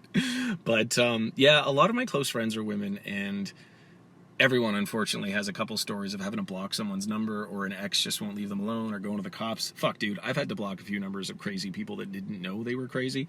So I really, really apologize sincerely if this in any way, like, triggered that, or it was weird, or whatever. Kelsey, that's the furthest thing from my intention. I just wanted to say howdy, and I figured if I talk like an idiot, you'd probably feel like I did after I looked at your bio. It's so close. He's teetering on the edge of self-awareness. Him saying all of this out loud should have led to this eureka moment where he was overcome with immense shame, and he just presses the eject button and deletes the voice memo and doesn't continue this conversation. Like, he's clearly pointing out just how weird all of this is. He's even going into all of his friends are women who, you know, have stories about having to block crazy people who didn't know they were crazy. Like, case in point, what you're doing here, but you keep trying to, like, make it seem like it's not weird, even though you do keep acknowledging how weird it is. So, like, you're fighting, like, a battle against yourself in your own messages. You are calling yourself out in front of the person that you're talking to as well. It's really weird. Oh, okay. It's not fair. You've seen mine, or sorry, I've seen yours and you have not seen mine. If you want, I will screenshot my Bumble bio. I'm quite proud of it. I think it's pretty fucking good. It represents me well. And what else would I want to know if I was you?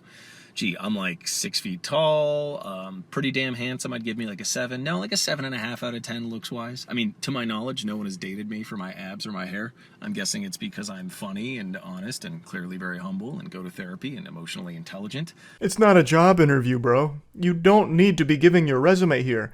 Brother, just stop.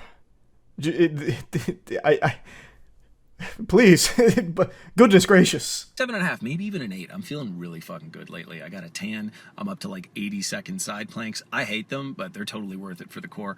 And big feet. So you know what that means, baby doll. Big socks.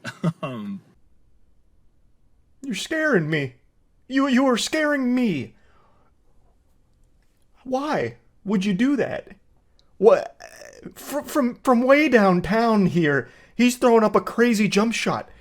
He immediately goes into, I've got big feet. You know what that means, baby girl. Oh my lord, please. Have mercy. Have mercy. Why? Why?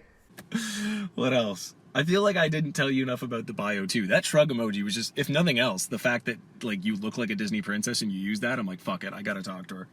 So, oh, I was definitely getting strong Kirsten Bell vibes too, and she's awesome. I don't know if you listen to her husband's podcast, Armchair Expert with Dax Shepard. I know it's quite the reference, but I have a feeling you might know what that is. One of my favorite episodes, actually, is it Lauren Graham that plays Lorelai? She was on there.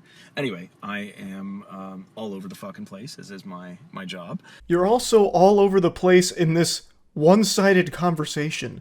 Now you're shouting out podcasts, talking about fucking shrug emoji again. It's hurting me listening to this. Let this be a lesson to everyone out there watching this.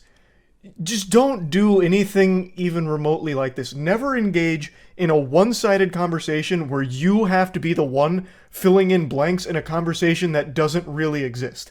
But I'm sitting here, a middle-aged guy in his car with the AC on and a SpongeBob shirt, and I would call this like the technological version of, you know, when like Noah stops Allie in The Notebook and he's like, I had to talk to you when I see something I want. Yes, I just made a Notebook reference. I don't know. I'm being a total idiot right now. So if nothing else, I figured you'd have a laugh and a smile and you can fucking make fun of me to your friends. I don't know. Now you have a solo podcast for a guy that makes like $6,000 a month on a microphone being an idiot. He was right. This is something that everyone can laugh about and have a big smile on their face making fun of this whole situation. And then out of nowhere, he drops like his salary from his job, like to flex. He just like slides that in there, which, I mean, it's an interesting strategy yet again. This guy's got a wild book of tricks. I'm sorry, I don't normally bring up money, but I feel like I created my job out of thin air, and like I just submitted my 2022 taxes, and shit's been getting so much better the last few years, so I'm quite proud of it. That wasn't me trying to impress you, though, with money. I've got way more impressive shit than that. It just slipped out. I hope we can still be friends. Anyway, Why leave it in there, then? You saying that clearly made you uncomfortable. You could have just deleted this and just tried again. Though I don't think you should have tried again regardless. This shouldn't have happened to begin with. But you yourself just made yourself puke in your mouth when you said your $6,000 a month out loud like that as like a flex, and you still let it ride. You still let this Beyblade rip. Why? You look like a goddamn Disney princess. The bio completely floored me. I felt like it was written by a friend or something. I just got like strong, like fellow nerd, divergent, super cool, gregarious, happy person vibes. And yeah, so listen, I'm an open book. You probably figured that out like 6 overshares ago. If you have any questions for me, please hit me. Don't be shy. If you want, I'll share my bio. I feel like it's unfair that, you know, I've seen yours and you haven't seen mine. I'm quite proud of my bio. This entire situation has been nothing but overshares from you. She's not going to ask you any questions. No sane person would. It's not going to happen. This whole thing was a complete catastrophe. And once again, hung up on this fucking bio thing. They're just bios. Most people write them in 10 seconds. I don't know how long he spent, like, finally crafting his, but that is not the norm. I'm sure she didn't spend days coming up with her bio on here. I don't know how it resonated so strongly with this guy, but I bet after this whole song and dance, the woman here immediately just deleted her whole account, or at the very least removed the bio entirely. Yeah, for the 80th time, I apologize if this was weird, or, like, gave you any bad vibes. That's not my intention. Yeah, I gotta drive home now, because I gotta go sing at a bar in Mississauga, and I have 4 more gigs this weekend, and it hurts to talk. So, I'm sitting here in my car like a jackass, and, yeah, I hope that all made some kind of sense. And if nothing else, please take the sincere compliment. I've seen hundreds of shitty bios, probably thousands, and yours was easily top 3. The only reason I'm not giving you number 1 is because then it would seem like I'm lying. But I'm a very genuine, honest person, and, yeah. Actually, on my way home, I'm going to go to the park and feed the ducks. My favorite swan couple, Mr. Plump and Mrs. Plumfett, they just had babies a couple weeks ago. So, like, I'll run up and they recognize me and the babies are squeaking. The hierarchy of, like, waterfowl cute babies, it goes swan babies, then ducklings, and then goslings. But, yes, I may or may not do that 4 to 7 times a week. I'm a huge animal lover. Dogs are better than cats. Cats suck.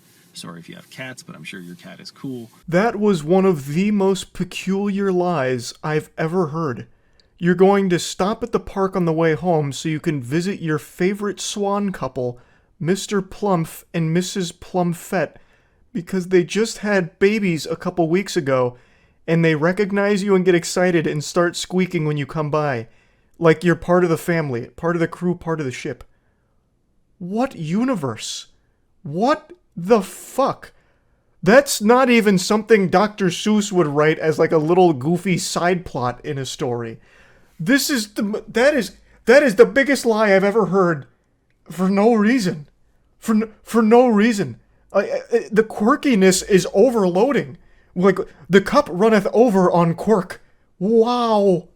And, yeah, take the compliment. Anyway, apologies if this totally intruded on your day, opposite of my intention. And, yeah, your bio was fucking awesome. I mean, there's a couple other assets I noticed too, but I cannot mention them without sounding like a fuckboy, so I'm just going to leave it alone. I'm sure you've worked very hard to be in the shape you're in, but goddamn, lady. God damn, I would not kick you out of bed for eating crackers. So I figured if you are half as funny as you seem to be and half as cool as I got from that bio, I would say howdy. Yeah, alright. Hope this made you laugh and smile, and you have a fantastical day, Kelsey. Cheers. And that's the grand finale of this whole situation, and what a journey it was. I find this to be probably the best example of the worst approach to romance imaginable. And like I said, this was not an isolated incident. He's done this before. And he's even used the same lines before.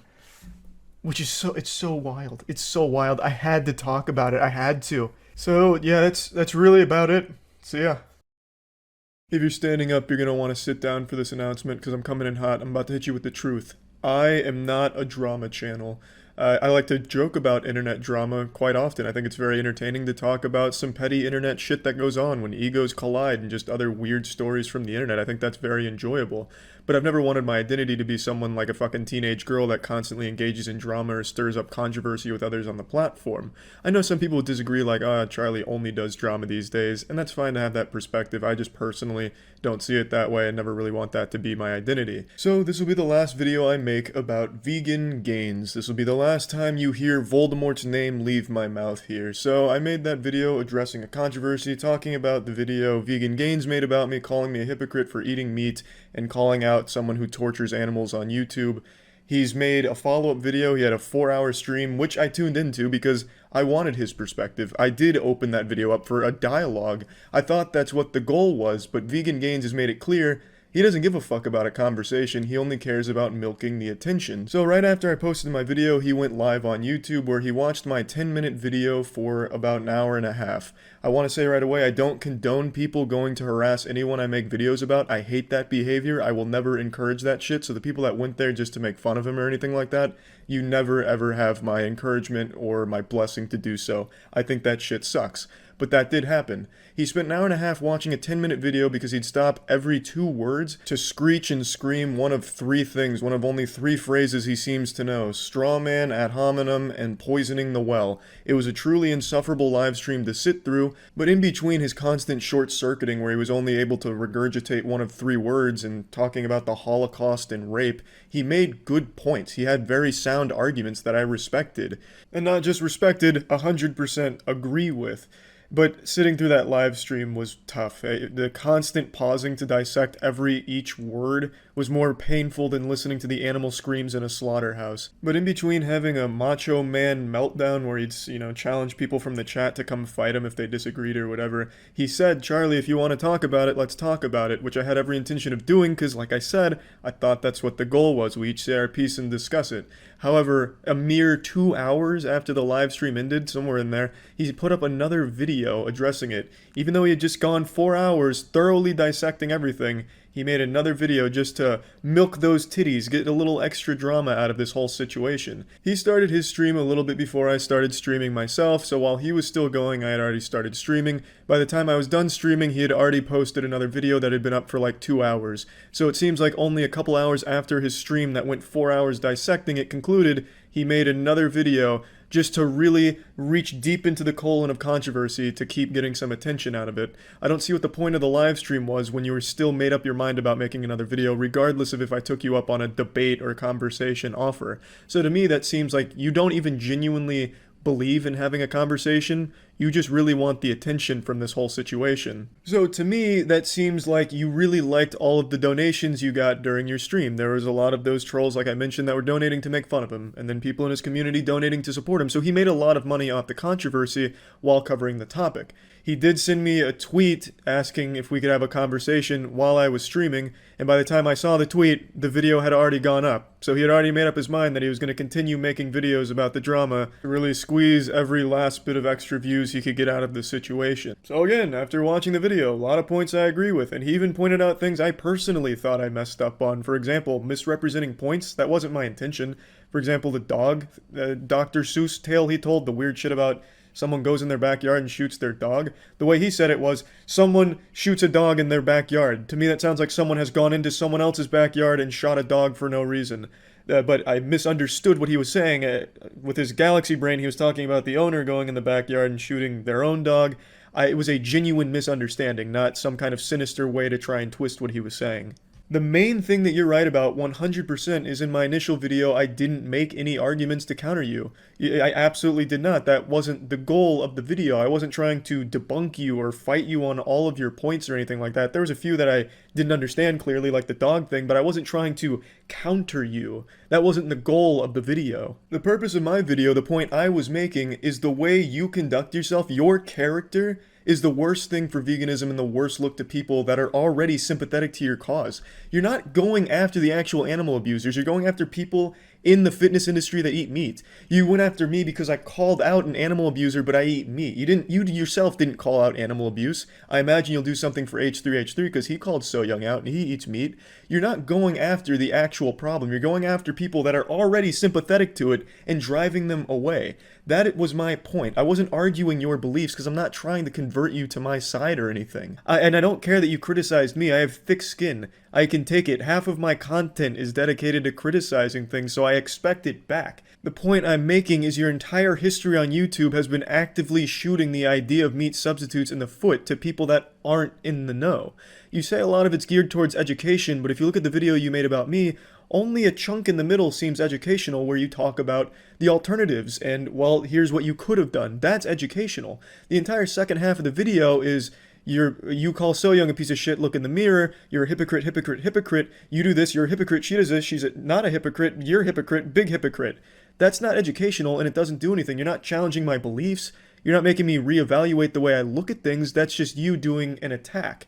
And it's a big leap as well, the way you go about it. But since you want to play this game, I'll hop in the swamp with you for a moment and fight you on some things. Your comparison to me eating a chicken tender being the same as So Young torturing animals on YouTube for entertainment, if not worse, that is just outright ridiculous and you're fucking delusional. It's hard to have like an actual cohesive argument to that because it is so outlandish. That's like me saying you support the abuse of women and children by buying tickets to a movie. Hollywood has abused child actors and actresses constantly. So by you having seen even a single movie in your life, you have supported that. It's a moral high ground anyone can take against anyone for anything. You wear a gaming headset during your streams. You realize those parts that compose that gaming headset, a lot of them are made in sweatshops. Very, very immoral means of getting those parts, and you're wearing it freely. So by wearing that, you're supporting that kind of terrible thing in the world. I'm of course not the only one to make this comparison, but you keep dodging it. On Twitter, a user proposed the exact same thing, and your response was, "Oh, you're just retarded. You're not nearly on the same level of intelligence that I am. You don't know what you're talking about. I'm holier than thou. You're wrong. Look at Foxconn."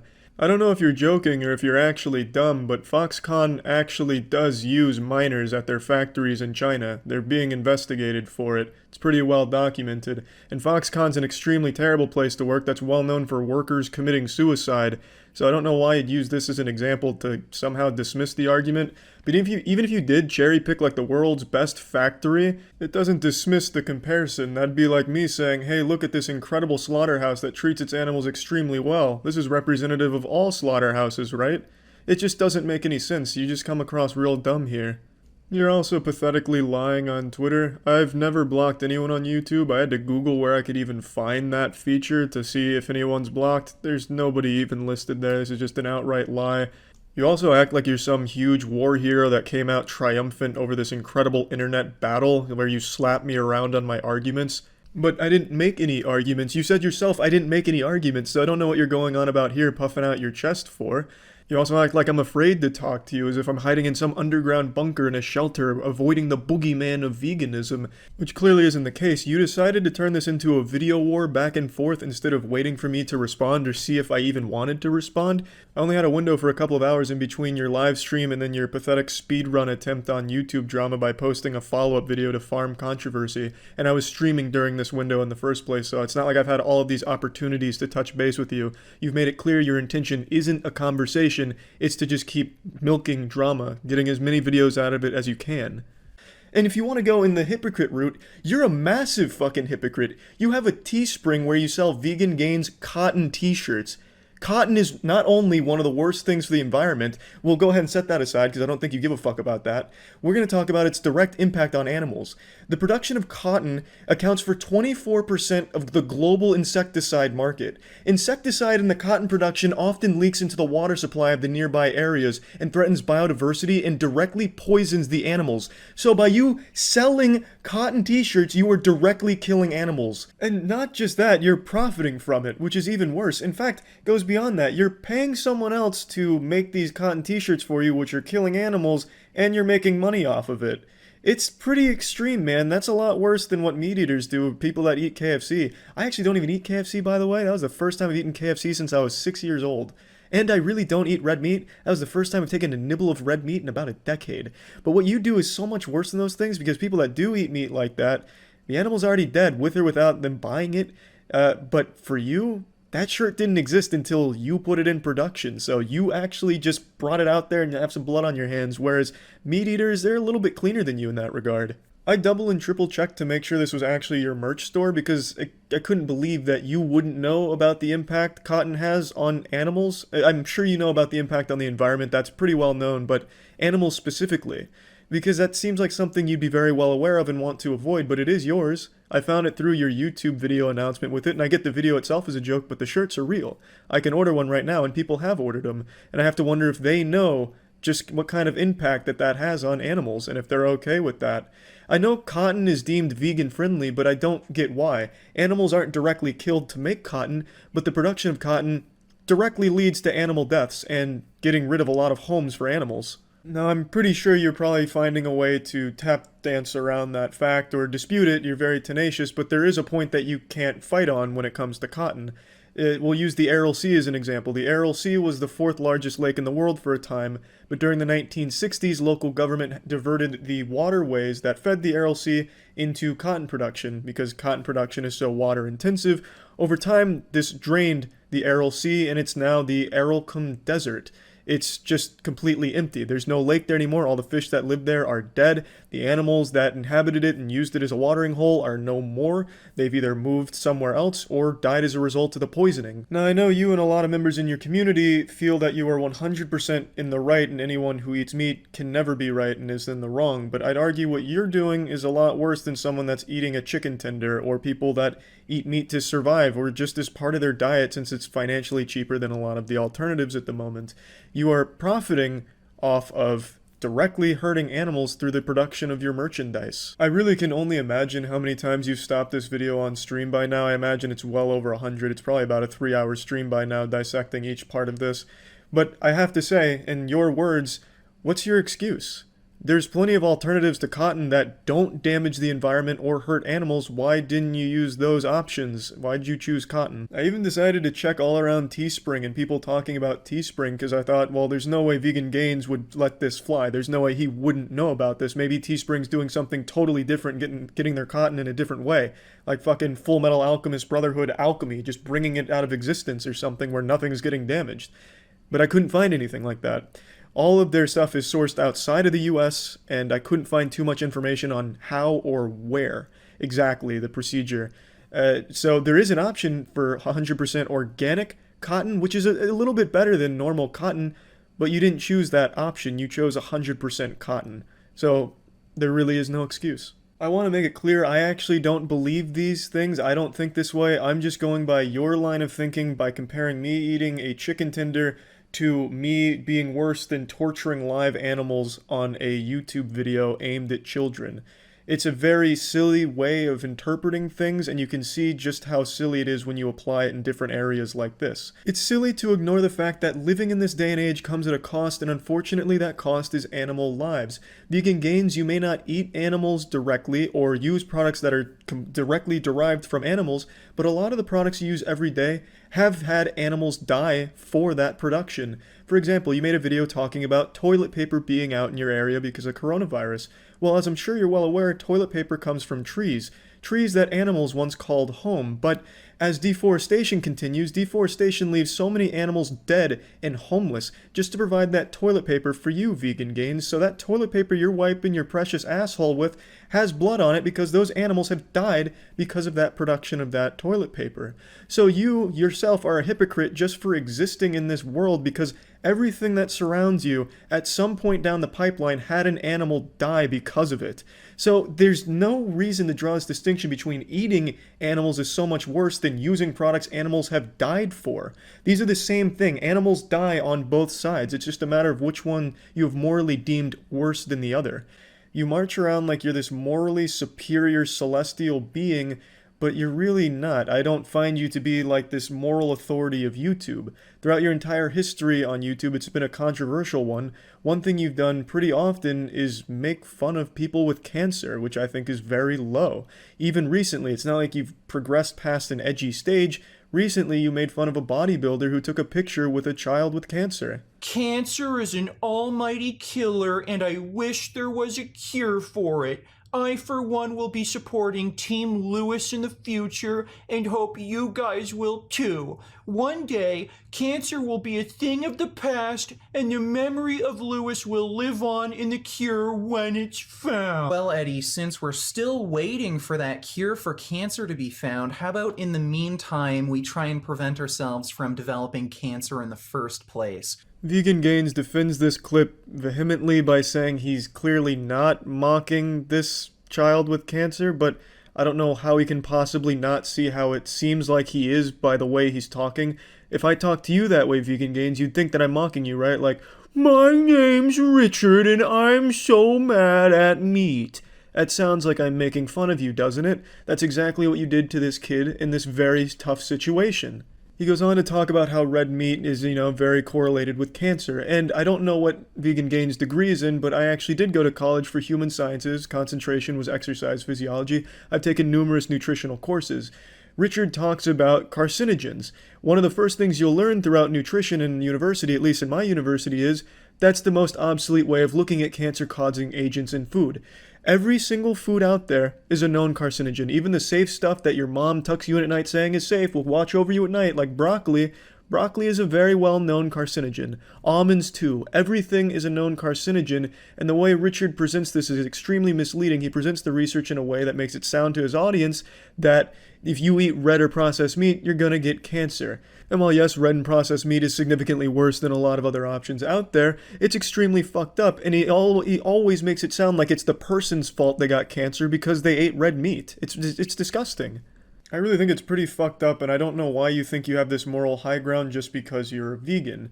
It's a belief that you've instilled in your community as well, where everyone that supports you or supports veganism as a whole thinks that they can never be wrong, and anyone that eats meat is automatically wrong, so they don't even want to hear their opinion. They get locked in this bubble, which I think is terrible, because hearing different opinions leads to growth. It helps you discover things about yourself, learn new perspectives. As cliche as all that is, it's the truth. When you're locked in an echo chamber, nothing really gets done. I don't know you personally, Vegan Gains. From your videos, you seem well composed. Your live stream was a different story, but again, I understand with everything that went on. But the way you come across, I would have to guess you don't have a single friend that is a meat eater. I get the impression that you couldn't stand to be around someone that is a meat eater because you find it disgusting, and you couldn't see yourself associating with someone that has a different belief than you on that, in that field specifically. I feel like you'd constantly be trying to prove them wrong or prove why they're a bad person in relation to you. It just seems like you need to be around sycophants that constantly echo your beliefs. I could be wrong, I don't know, but that's the impression I get, because that's the way you're perceived on YouTube, by the way you're attacking everyone that's having meat on their plate. You're not really educating, as I pointed out earlier. You are still just going for an attack route that doesn't challenge beliefs, it just seems hateful. Another thing you have asked me and many other people, what's your excuse for not going for meat substitutes when you admit that they're better than real meat? Well, not everyone is as financially secure as you are. Meat patties from Beyond are much more expensive than traditional beef patties. It is $12 per pound of meat from Beyond versus the $4 per pound of just regular beef. It is a significant price difference that not every family can afford to make the switch to. In addition to that, in my area, personally, the grocers around here have a very limited selection of vegan options. In fact, there's a single rack that has Beyond, Impossible, and other meat substitutes as well as vegan options. It's extremely rare to come across. Now, yes, it could be ordered online, but then it's even more expensive from certain retailers. It is a more expensive lifestyle choice that not everybody can make. And to vilify people for either not being able to afford it or find it or know about it, I think is very wrong. Even during your own live stream during this, someone donated to you thanking you for the good work that you've done. They believed that you were doing a good thing, and you were helping them stay on the vegan path. He said he was 90% vegan, he still eats cheese occasionally, and the first thing you said to him was, you're not vegan. There's no such thing as 90% vegan, you're either vegan or you're not, you're a vegetarian. And you talked down to him. He was a fan of yours and you belittled him in front of the entire stream when he was very happy to support you financially, and you still talked down to him because he wasn't vegan enough for you, which is something I've noticed in your comments as well. When I talk about veganism in your comments, I'm really not talking about as a whole. I'm talking about certain bad actors in it. A lot of people in your comments attack each other. You know, a competition to be the biggest vegan. I feel like the content you make isn't geared towards getting people over to your side and seeing these great things veganism has to offer. It's more geared towards just getting high fives of approval, like, yes, you fucking owned that meat eater. And I just don't see why you wouldn't try and take the route of, here's what good things veganism has and you might be interested in. Hey, I see you were talking about animal abuse, you clearly care, here's some interesting things, which you did kind of touch on, but then still wanted to get those little, ass pats from your community in the comment section of, yeah, you fucking owned him. And I really do get the impression that it's just for the sake of milking a controversy because you made so much money during that live stream off it. And I think that's the worst part of it. Like I said, I had full intentions of having a conversation with you. You really didn't give me a chance because you had already posted a video by the time I even saw it. Before I even had a chance to reach out to you. You had clearly made up your mind that, yeah, I want to continue this. And now I just don't see why I would go on to debate you or bring you on the podcast to talk about it when it does seem your intention is just to grow from the controversy. You're getting a lot more views from this controversy, and like I said, you made a lot of money during that live stream. Again, I will never condone anyone going out of their way to harass anyone or anything like that. I have always vilified that kind of behavior and put it in a bad light, but unfortunately it's the internet, and there are bad actors that do that, and for that I am totally sorry. But I don't really have an interest in continuing a conversation with you past this video because I don't get the impression anymore that it's even genuine. I feel like I'm just playing into your hands to keep a toxic, one-sided debate going when we're really both in agreement on a lot of things. I just don't like you as a person, the way that you're conducting yourself on YouTube, the way that you're driving people away who are interested and would want to learn more. And even people in your own community, like, hey, I've been inspired by you and I feel like I'm doing a good job going vegan, you telling them, no, you're not vegan. So I am sure you will respond to this either during a live stream or the video, probably both like you did last time, but I don't think I'm going to continue this one-sided dialogue we're having here. And again, I want to reiterate, I have nothing but respect for veganism as a whole. I truthfully just don't like how Vegan Gains is portraying its appearance online. I don't like the reputation he's giving it, and that's the really only point that I was ever trying to make. That's about it. So yeah.